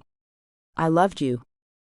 I'm kind of glad it was you, after all, Lincoln," she said, after a pause where she looked out the window, thinking of all the things he'd promised her, and he'd kept every one so far. It took a little while, but he'd given her far more than she could have dreamed of. When she spoke, she turned her head back to him, a wide smile on her face. "What?" he breathed out in relief. "I'm glad it was you and not Liam. I don't think he could have made me as happy as you do every day, Lincoln. And you kept the letters. That's so sweet." She leaned over to Censored. him softly before she fell back. "All is forgiven." Phew. He wiped at his brow and put the car in drive. "I'm kind of glad you know now. I've carried those around with me all over the world, even though they weren't to me. I hoped one day they would be to me. I'll write you dozens, Lincoln. And a few more just to be sure," she promised as he drove them along. "That would be nice. Maybe a little dirtier would be nicer?" he prompted. "Wait, didn't you mention Censored. in those letters?" "Oh. Yes. There were a couple, but then he just stopped for some reason. Roxie was the one with hot cheeks now. I bet that's when he was dating Sarah. She was this girl who was already out of high school, she finished the year before he did. He had a big thing for her, but she wasn't interested enough to make it work. Lincoln revealed something Roxie hadn't known before. Maybe so. Anyway, he lost his chance. Lucky us. She put her hand over his on the gear shift for a moment before she took it away. Yes, very lucky us. Do I turn left here or right? He asked, and Roxie pointed to the left. It's just over there. Roxie pointed, even though he'd been here dozens of times. He could never remember which way to turn at the intersection, for some reason. It was a 4-story building, all glass on the front, but opaque so nobody could see inside. Lincoln pulled up to the front, helped her out of the car, and then gave the keys to the valet who would park it. Okay, on this floor is the dance club and the adult club, Roxie said, giving him the tour as the doors opened as soon as she walked up with him. I know we were going to put the adult club upstairs, but we decided to keep it down here. She'd worked hard to find the right building and get everything done with all of her friends helping along the way. It was a group effort and group funded, so she'd done her very best to create a fantasy that was also worth paying money to visit. The restaurant is on this floor too. Okay. And the private dancing areas? Lincoln asked softly. Only certain members would be allowed above the first floor, and not everyone would know what was up there, no matter how curious they might be. Those floors were strictly for exclusive members who paid the fees to get up there. Upstairs too. Roxie wrapped her arms around Lincoln's right arm as they walked in, and found a group ready to greet them. Someone handed her champagne and Roxie took it. This place is awesome, River, a former protege said with a grin. I can't wait to get to work here. You and Kitty will be busy, that's for sure, Emily, a dear friend and former co-worker with her own hidden story, said with a smile of delight. It's beautiful, Roxie. I love it. Thanks, Emily. Can I get a job up here, Rox? I might need a new career, Wendy asked as she came up behind her friend. Anytime, honey. But wait until after the wedding, won't you? I don't need one of my bridesmaids calling off because she can't get off of work. Sure, honey. Wendy hugged her with a laugh and glanced around. You have 10 minutes left before the crowd's allowed in, right? Yeah, they've all been herded into the restaurant for now. I just wanted to thank you all for investing in the club, for believing in me, and helping me get this far before we open up to the public. So here's to all of you and thank you. Roxie held up her champagne glass as she toasted all the faces around her. There were more people than she thought there'd be, but that was fine. Everyone had helped in some way, with money or time, and she was grateful to them all. Kylie was here with her husband Logan. Some of Emily's brothers were here too, having invested in the venture after Emily sold them on the idea. Their names wouldn't be attached to any documents, but there was definitely Thompson money in this little experiment of hers. Here's to you, Roxie. You've been through hell and come out of it a queen. You have my deepest lifelong respect and love, baby. Good luck, but I know you won't need it. Lincoln held his own glass up as he toasted her, making Roxie's eyes sparkle with tears of happiness. Thank you, baby, she said and took a deep breath. Let's just hope our wedding this summer is as easy to pull off. Everyone laughed at that, and Roxie was finally able to wander off, to watch as the clients were finally allowed into the adult club section of the building. She saw men and women, alone and as couples or groups, walking in, looking around in amazement. The place was decorated with a lot of black glass and gold accents all over. It wasn't gaudy, it was tasteful, with a stage at one end, a bar at the other, and black tile floors throughout. Congratulations, Lincoln said as he came up beside her, whispering into her ear with a seductive brush of his lips. Do we have a room upstairs? I just remembered watching you dance, and I'd like a private performance. Anytime, my love, you know that. She turned into his arms, ready for wherever he might lead them. I do, but I wanted to be sure. Show me the way, Roxie. You know I'll follow wherever you lead. Just as I'll follow you, Lincoln. I love you, she whispered the words against his lips, loving how much he still turned her on even after another baby and time should have dulled their passion. She had a feeling that was never going to change. They were fire together and always would be. And as long as they continued to lead each other through their lives together, she knew that would never change. She took his hand behind her back and started to walk out of the club to the elevators. It was time to start the next adventure with him. Chapter 20. Epilogue. Lincoln. He's here, Lincoln. Are you sure about this? Roxie asked, staring steadily at the man who would be her husband in a week. Yes, my love. Let him in. Lincoln stood up in his office, brushing down his shirt and straightening his tie. This was an important meeting, not a business one but very personal. He didn't want to impress the man who was about to walk into his office. He wanted the man to know he was fine without him, actually. But he did want to meet him. Hi, the older man said as he came into the room, looking around nervously. I'm Colin Fuller.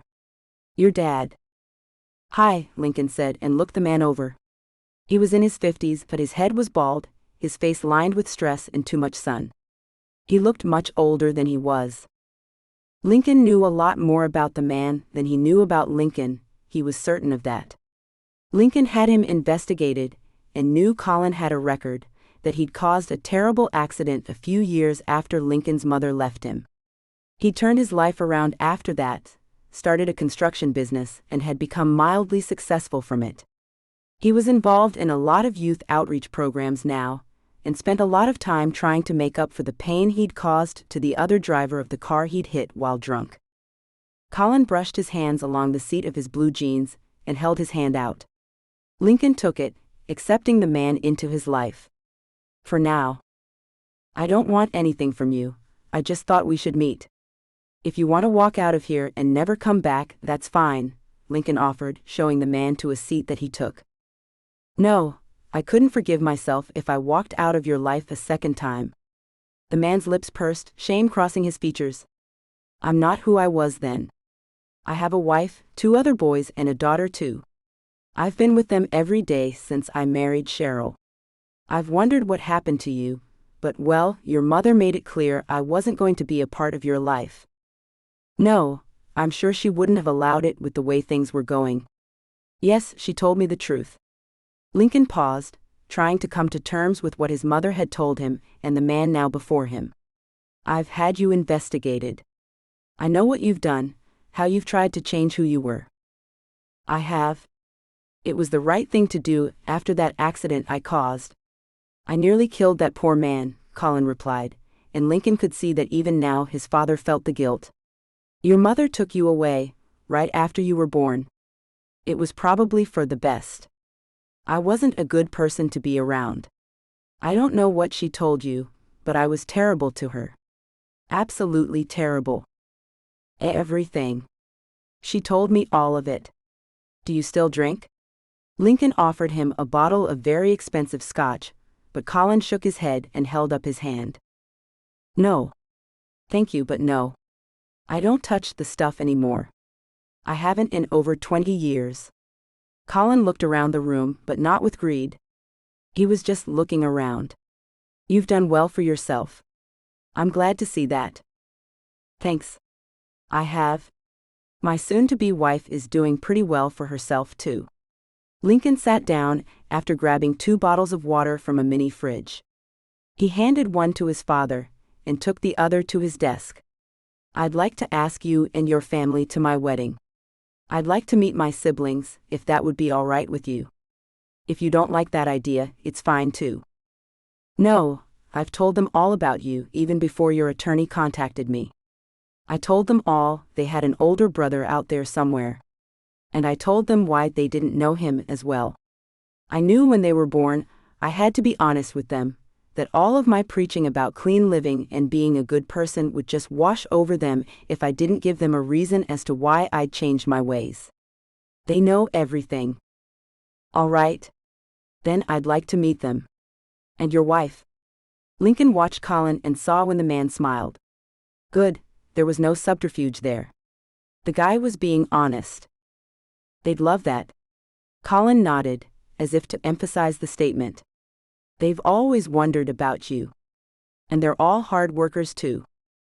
Colin said that last part suddenly, as if to stave off any worries Lincoln might have about his siblings asking for money.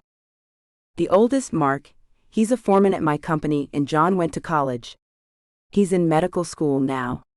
And Janie, my daughter, she's in the Navy. Loves it. Colin smiled with pride for his other children, and then looked up to give Lincoln a steady look. I wish I could have been the kind of man your mother deserved, but at that point, I was barely human. I couldn't be the father you deserved either, and I'm sorry about that, Lincoln. I really am. I'm fine, really. My mother married quite often, but I had a father figure I could depend on, even after she divorced him. He's still a part of my life, and will be at the wedding too. Lincoln didn't know what else to say. He'd known this would probably be awkward. He'd talked about it with Roxie, and she'd told him if he ran out of things to say to call her and the kids in. He decided to do that now. She told him that kids level everything out, put people on equal footing at the whim of children. Would you like to meet your grandchildren? You have children?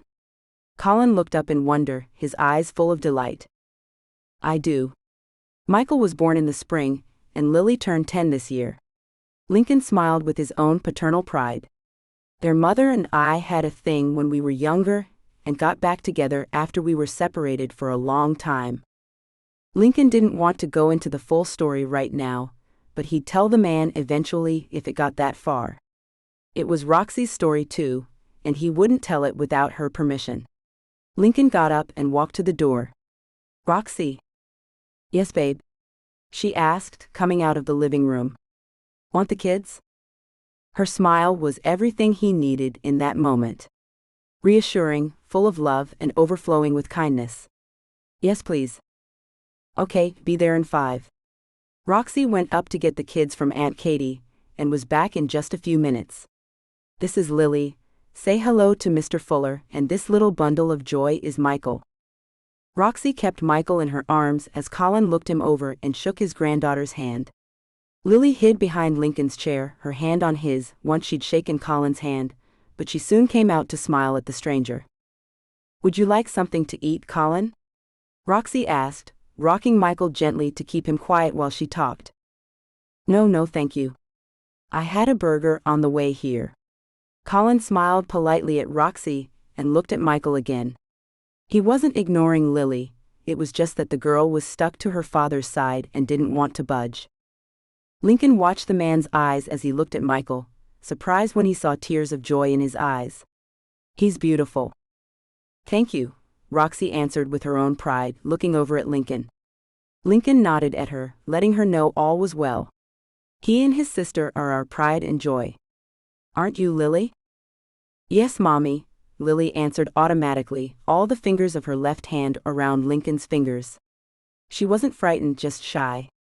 Lincoln had done this with her dozens of times, always determined to be her protector, even if she had no reason to be afraid. He wouldn't force her to hug the stranger or censored him, she'd do that in her own time if she chose to. Are you like Papa George? Who? Colin asked, looking over at Roxie for an answer. That's Lincoln's former stepfather and his sister's father. He's still a part of Lincoln's life. Lily calls him Papa George. Roxie provided the information with a smile. Your mother had another child? Colin asked, surprised. Yes, my sister June. She's a doctor, Lincoln answered with a nod. Her father is a doctor, as is her half-brother, so it wasn't a surprise when she went into medicine too. Your mother must be very proud of you both. Colin nodded, his eyes bright with humor.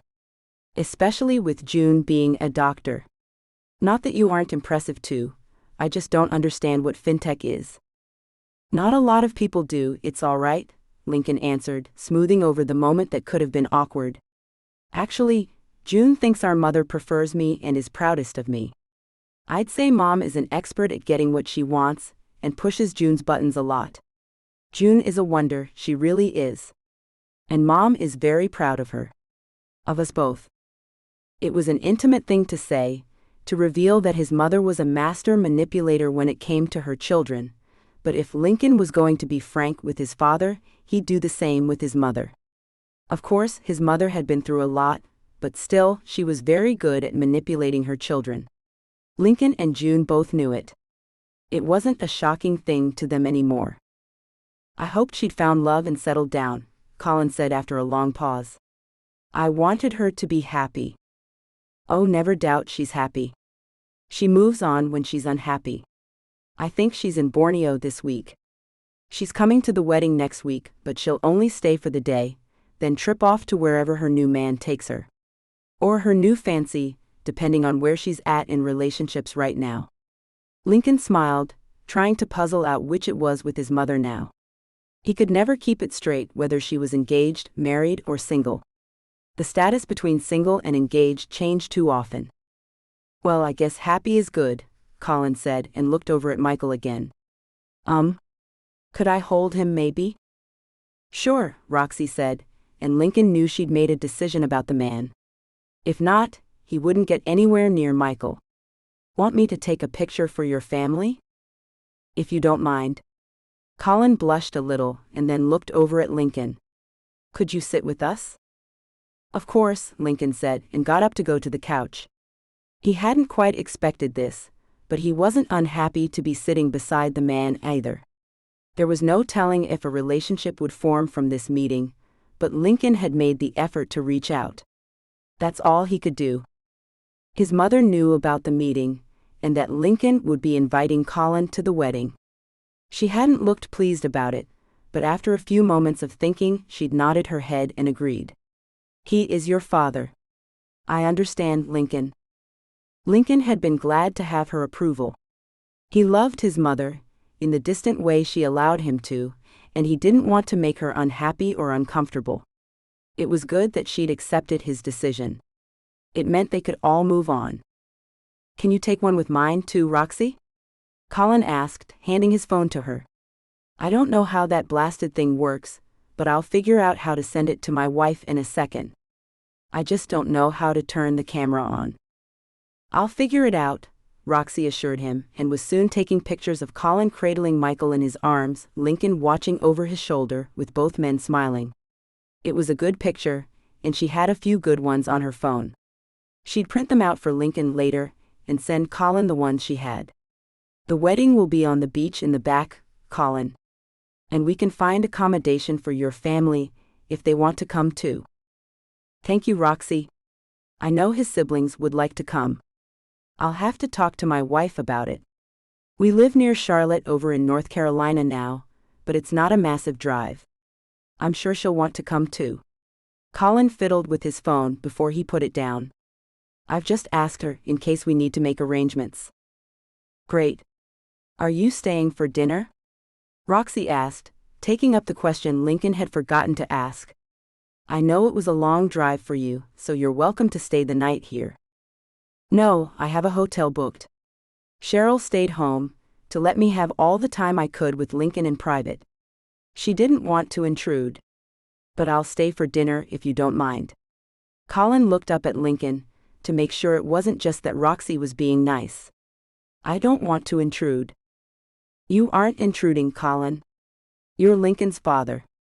He asked me to make this dinner special for the occasion. It's his favorite roast, Roxie said with a patient smile.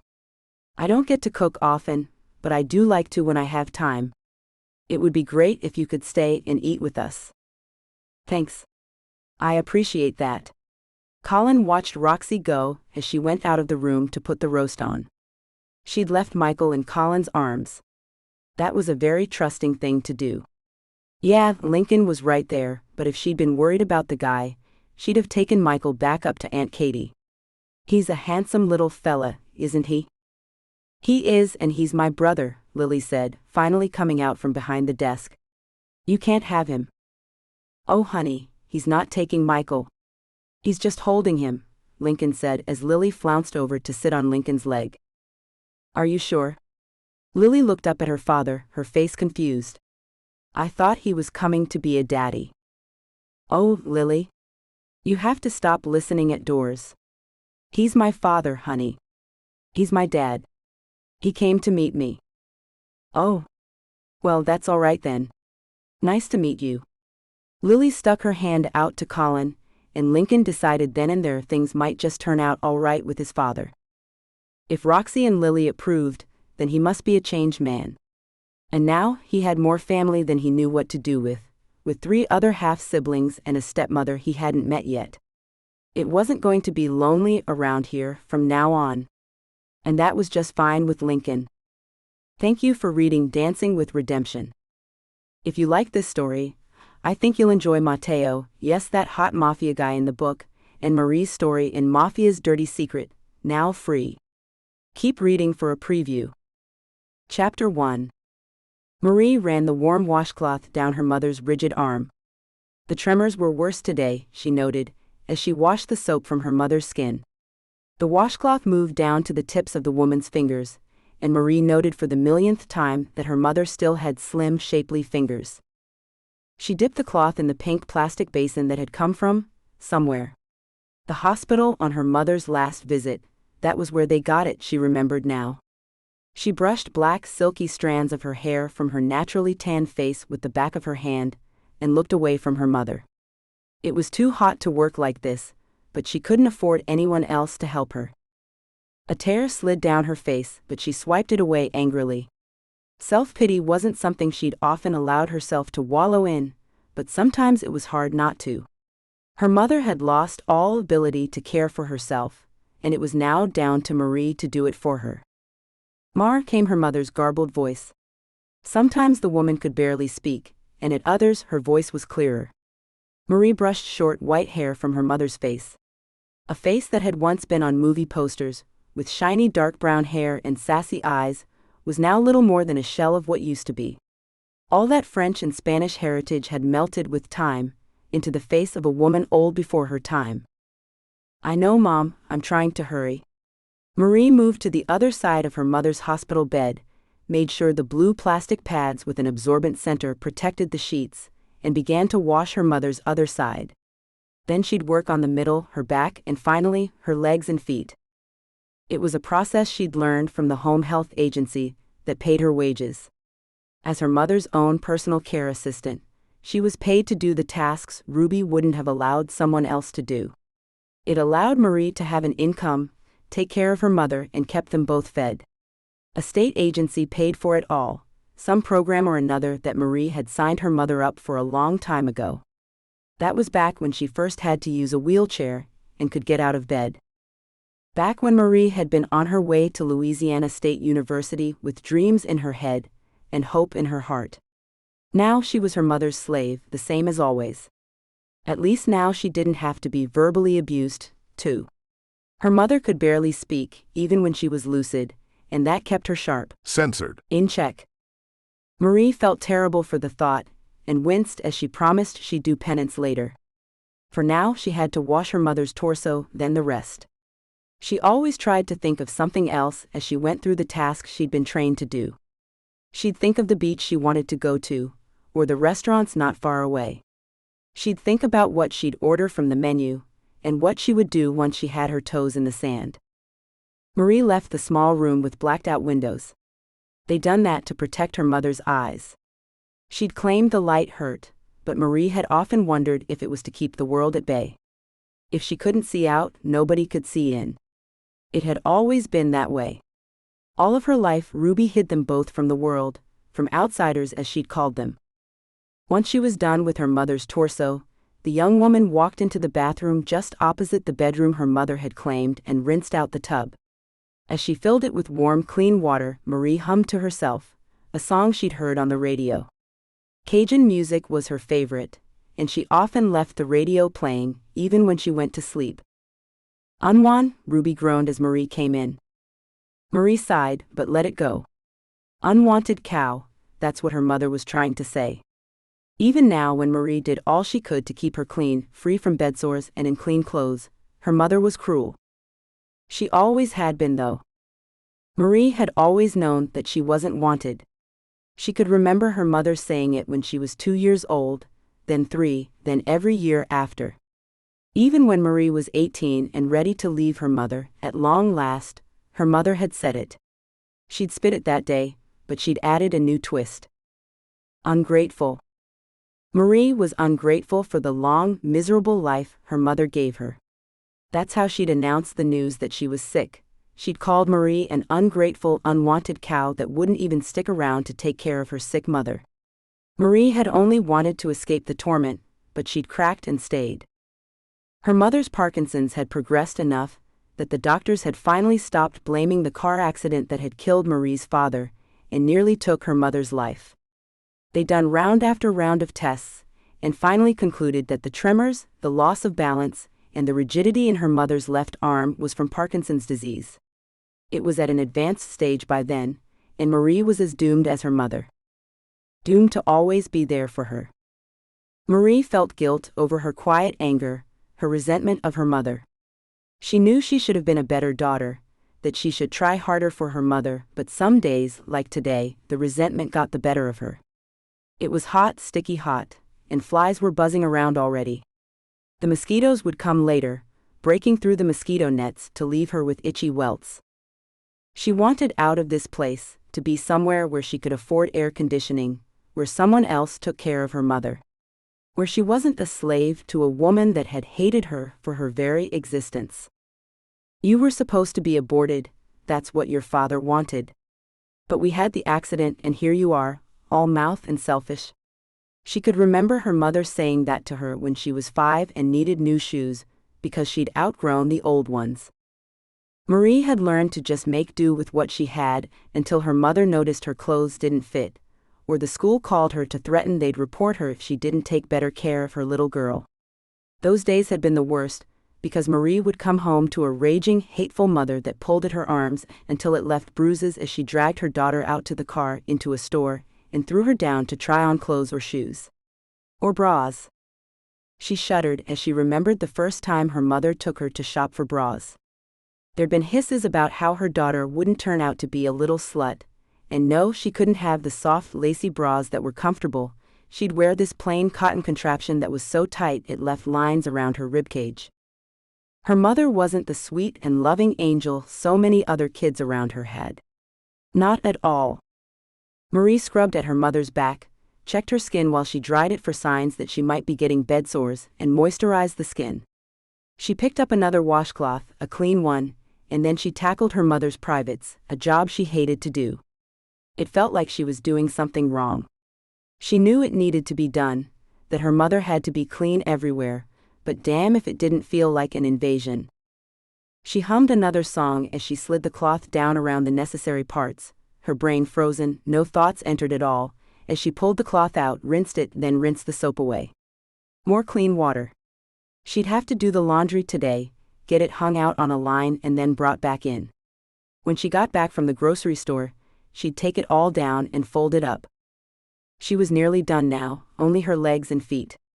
Marie inspected her mother's heels, the back of her calves and thighs, any pressure points, and decided to put on the special boots the doctor gave her to protect her mother's feet. They kept the heels off the bed and suspended so there would be no pressure, and thus no sores. She checked her mother's elbows one more time, and finally took the tub away. She cleaned the blue tub with hot water, and put it on a rack to dry. She'd need it again in the evening. Or if her mother had an accident. It happened sometimes, and Marie would have to wash her up again if it did. Her mother wasn't gone, mentally it was just physical, her mother's problem. Sometimes she would hallucinate or show signs of dementia, but it wasn't often. Not yet, anyway. Marie knew what the future held as her mother's disease progressed, and was ready for it. She hoped. She went into the kitchen, and sat down at the table to rest. It was topped with cheap plastic, with wood particles coming free from the edges. It was probably older than Ruby herself, but it was all they could afford now. Once the house hadn't looked so bad, Marie knew. Her mother had made a little money from the film she made, and every now and then, she'd still get a royalty check. Not often, but every now and then. It had been enough back then to buy the 5-bedroom house with 2 bathrooms and 2 floors. Most of the rooms were empty now, and the doors stayed closed. In the winter, it was too hard to warm rooms that were never used anyway. She'd sold the items inside the rooms to pay for her mother's care, and to pay the bills. Now, her mother had a disability check, and government medical insurance, but it didn't pay for everything. At least Marie was getting paid to take care of her. If she'd had to do it without pay, she might have lost her mind as she struggled to pay bills. Or starved because there was no way she could do both. Another state program paid for a nurse to come once a day and check Ruby's vitals and her overall health. The nurse would stay for an hour, and that was the only real break Marie had from her home. That was when she'd run her errands, get the shopping done, and escape. Sometimes she'd go to the library, pick up some books, something she'd read at night in bed to help her get to sleep. Some days, she couldn't relax enough to fall asleep, and reading would always help her out. "Mar," the loud sound interrupted her moment of peace, and Marie stood up. She smoothed her hand down her still damp jeans and took a deep breath. She knew what that sound meant. A mess had been made. She picked up a box of gloves, the paper towels she kept off to the side for these occasions, and picked up some plastic bags from the grocery store. The smell hit her as she walked down the hallway, a smell that confirmed her suspicions. She'd have to clean her mother up, wash her again, and maybe even change the bed. She'd put fresh absorbent pads underneath her mother when she'd finished washing her, but they weren't always enough. She made one stop. In the bathroom she found a jar of mentholated ointment and swiped a couple of globs up her nose, then went into her mother's bedroom. The sadistic leer on her mother's face told her this was no accident.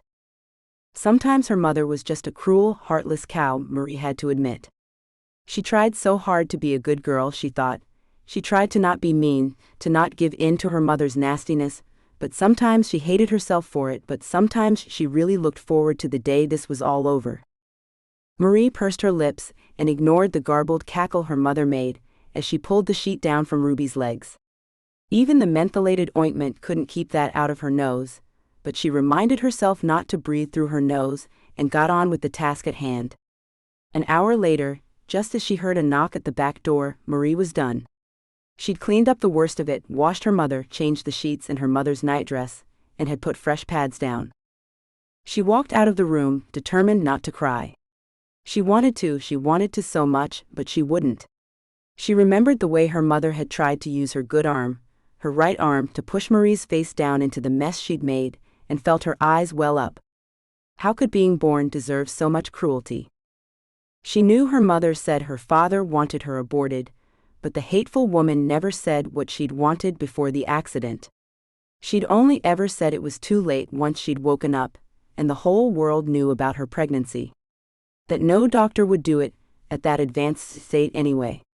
Marie suspected her mother had wanted to keep her, but had changed her mind once her father died. Marie was a bright woman, had always done well in school, and had made good grades.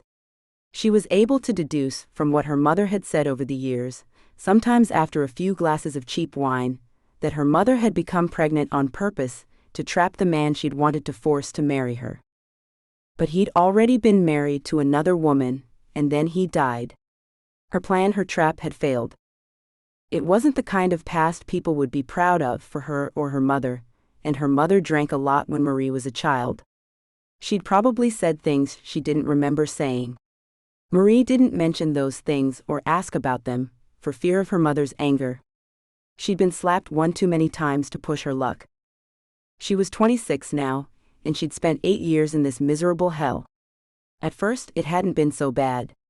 She'd been able to take her mother out with her, or she'd been able to go out on her own. Within a year, however, Ruby had taken to her bed and had refused to leave it. Of course, her left leg and arm wouldn't move, and the effects on her spine and hips made movement difficult, so Marie couldn't really blame her, but she'd wondered how much of her mother's problems were exaggerated.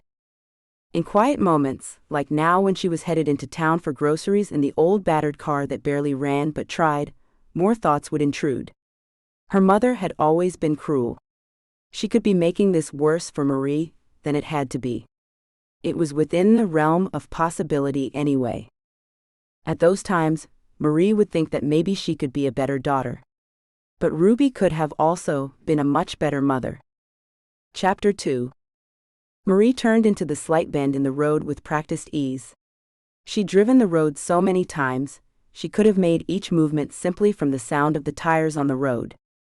A deep sound meant she was on the road just outside of her house. A softer sound like cloth swishing over metal meant she was on the bend that came just after the house, the part that led into town and the stores. Then there were the shadows.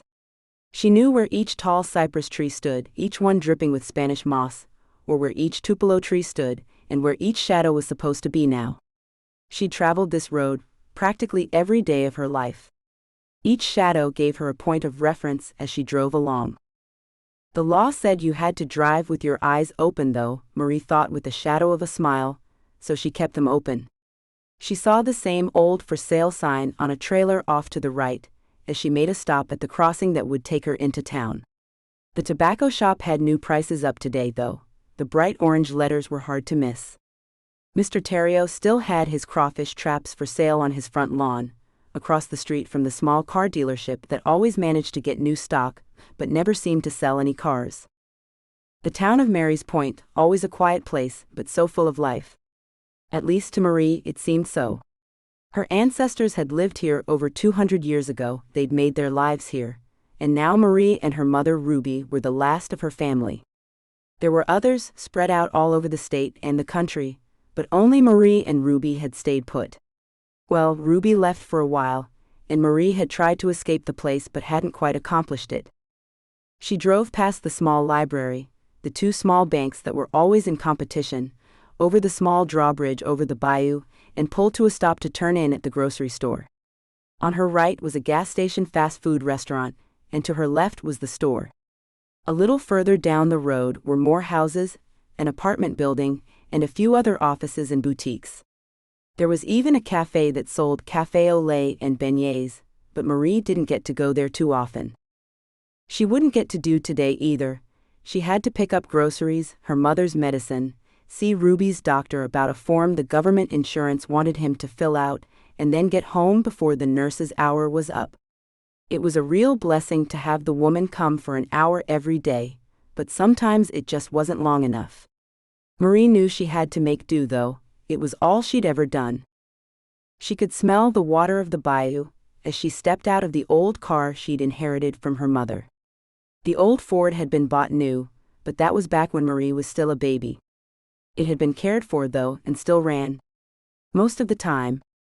She carefully shut the door, locked it, and went into the cool air of the store. It was always a relief, that first moment when she walked into the brightly lit building. The store was locally owned and stocked furniture, clothing, groceries, and just about anything else anybody would need, stuck out here in the sticks. Marie took a shopping cart and began to walk through the store. She saw a new display over in the furniture section, new sofas and decorations for a bedroom. She saw a white and black comforter on a new bed display too, that she really liked. Black filigree on a white background, so Louisiana, but so out of her budget too.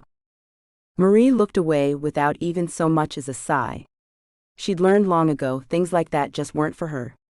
She sped along into the grocery department and began to fill the basket with the small amounts of food she'd need for the week. Her mother sometimes had trouble swallowing now, so Marie had learned to make soft foods for her. Being in bed all the time meant her mother didn't require a lot of food anyway, but the dietitian that came showed her what to feed her mother and how much. If her mother asked, she'd give her more, but usually getting her to eat one meal could be a huge challenge. She made quick work of the task, and was soon outside again in the damp heat. Her green t-shirt stuck to her, and her thighs began to stick together below the legs of her shorts. At least she had on flip-flops today. Socks and shoes would have been all but unbearable in a car with no air conditioning. A slight boom in the air, and the sound of a very powerful engine drew her attention as she put the groceries in the trunk of the old white car. What should have been a glance up turned into a look of shock at what she saw. A black Lamborghini, probably from some time in the 1960s, was parked at the gas station. The car was unlike anything she'd ever seen before, and screamed expensive luxury. That wasn't what shocked her though. It was the handsome, well-built man with a mop of black hair that pumped gas into the car that shocked her. He glanced around vacantly, as if nothing about the surrounding area mattered to him, and he couldn't be more bored. That look didn't take away from the beauty of his face though. Even from this distance, Marie could tell the man would stop heartbeats all over the world. He had the smoldering looks of the Italian models she'd seen in magazines in the pharmacy as she waited to be served. Usually, ads for underwear or cologne that she'd always speed past. His nose wasn't too big or too curved, it was just right on a face with high cheekbones, full lips, and a jawline that looked as if an artist had sculpted it. The expensive clothes he wore showed off an equally sculpted body, and she wondered how many hours he spent in a gym to get that built. He glanced in her direction as if he felt her stare, and Marie quickly looked away. She tucked a lock of hair behind her ear and pushed her cheap sunglasses down on her face. Hopefully, he hadn't seen her gawping at him. She pushed the cart back to the stand, in a daze as she berated herself for her childishness. She'd never had a boyfriend, her mother hadn't allowed it, and she'd never really been accepted at school. As the illegitimate child of a failed starlet, she was an outcast even before she'd started school. In this rural part of Louisiana, Catholicism reigned and her mother had sinned. Sinned so much she'd been excommunicated. Marie's cheeks flamed as she remembered it all over again, how her mother had screamed profanities in the middle of Mass, drunk and angry because her latest lover had gone back to his wife. The church spent years trying to aid her mother in trying to get her to change her ways, but when she'd screamed there was no God, and that she'd do those awful things to the Holy Family, well, she'd left the church little choice. That was all before Marie had even started school. It only got worse after that. Ruby had time to go to the bar before Marie came home from school, once she'd shipped her daughter off to the local elementary school. Sometimes those trips out for a few hours became days. Ruby would leave Marie to fend for herself while she spent her evenings at the dance halls, trying to find a man that would help her forget her woes. Marie had learned early on to watch what she said, how she dressed, and how often she bathed. Somebody had called social services on Ruby when Marie was in the first grade. After Ruby had played the perfect mother to get the social worker off her back, Marie had been beaten with a belt until she was black and blue. She'd also gone 3 days without food. That part hadn't bothered her as much as the bruises hidden beneath her clothes. She was used to her mother not bringing home food or taking her out to eat. Hunger was familiar. The pain wasn't something she could forget, though. It had all come together to create a quiet child, one that observed but rarely spoke. Now an adult, Marie wasn't much different to the child that had always been on the lookout for trouble that might come her mother's way. The drinking had hidden Ruby's condition for a long time, but eventually it had caught up with her. Marie was almost glad about the disease slowly taking her mother away from her. At least her mother didn't come home battered and used up now. Which was another disloyal thought, Marie reminded herself. She wasn't overly religious. She couldn't be with her mother there to disillusion her, but she was a firm believer in karma and all that entailed. She knew she'd pay for every disloyal, unkind thought she had about her mother, in one way or another. Her mother couldn't help it. After all, she'd had a really hard life since she'd had Marie. That's the line Ruby drilled into her, over the years, every time she did something that made her life a little bit harder. Marie had to sacrifice her own happiness, because Ruby deserved the little pleasures she gained from the life of her own making. Marie took a deep breath, realized she'd been standing at the cart stand way too long, and quickly turned around.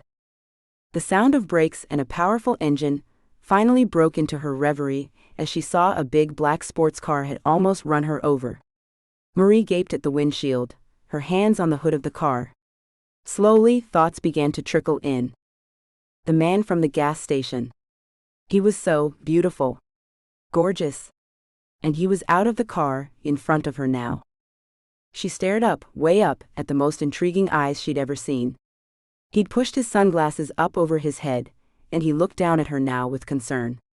She smiled, lost in his eyes for a moment. "Are you all right?" a deeply accented voice asked. "Not from around here then, miss." "Pardon?" Her eyebrows crooked over her eyes in question, as she shifted on her feet and looked up at him. "I nearly hit you, are you all right?" His lips, so full and sensual she wanted to touch them with her fingertips, just to feel their softness, caught her eyes, and again she forgot to answer him. "Miss." "What?" Suddenly, she snapped out of her daze, her cheeks flamed into twin red flags, and she dropped her head down to look at her feet. Sorry, yes, I'm fine. She waved at her car and looked up at him, the left side of her face scrunched up with embarrassment. He smiled, nodded, and looked down at her with interest now that she wasn't a zombie. Good. You scared me. I didn't even see you there at the stand until you turned around. My fault, entirely. No, it was mine. I wasn't paying any attention. Sorry, I'll let you be on your way now. She smiled and turned away, but something made her look back. He hadn't moved a muscle, he just watched her as she walked away with something that could be. No, it couldn't be interest. Men didn't look at her like that. He drove away as she got into her car, and she thought about how nice it had been to speak with him. Most people avoided any possibility of talking with her if they could. It was almost as if they thought she'd blight them if she spoke to them. She'd learned to do most transactions quietly, and was used to only having conversations with her mother's doctor, nurse, and the pharmacist. She'd sometimes have to speak to others, to take care of business matters for her mother, but not very often, and those people didn't live here. It was nice to actually talk to someone. She drove away, headed back to the house, hidden almost in the swamp that her mother bought all those years ago. It was much too large for them, with way too many bedrooms on 2 floors.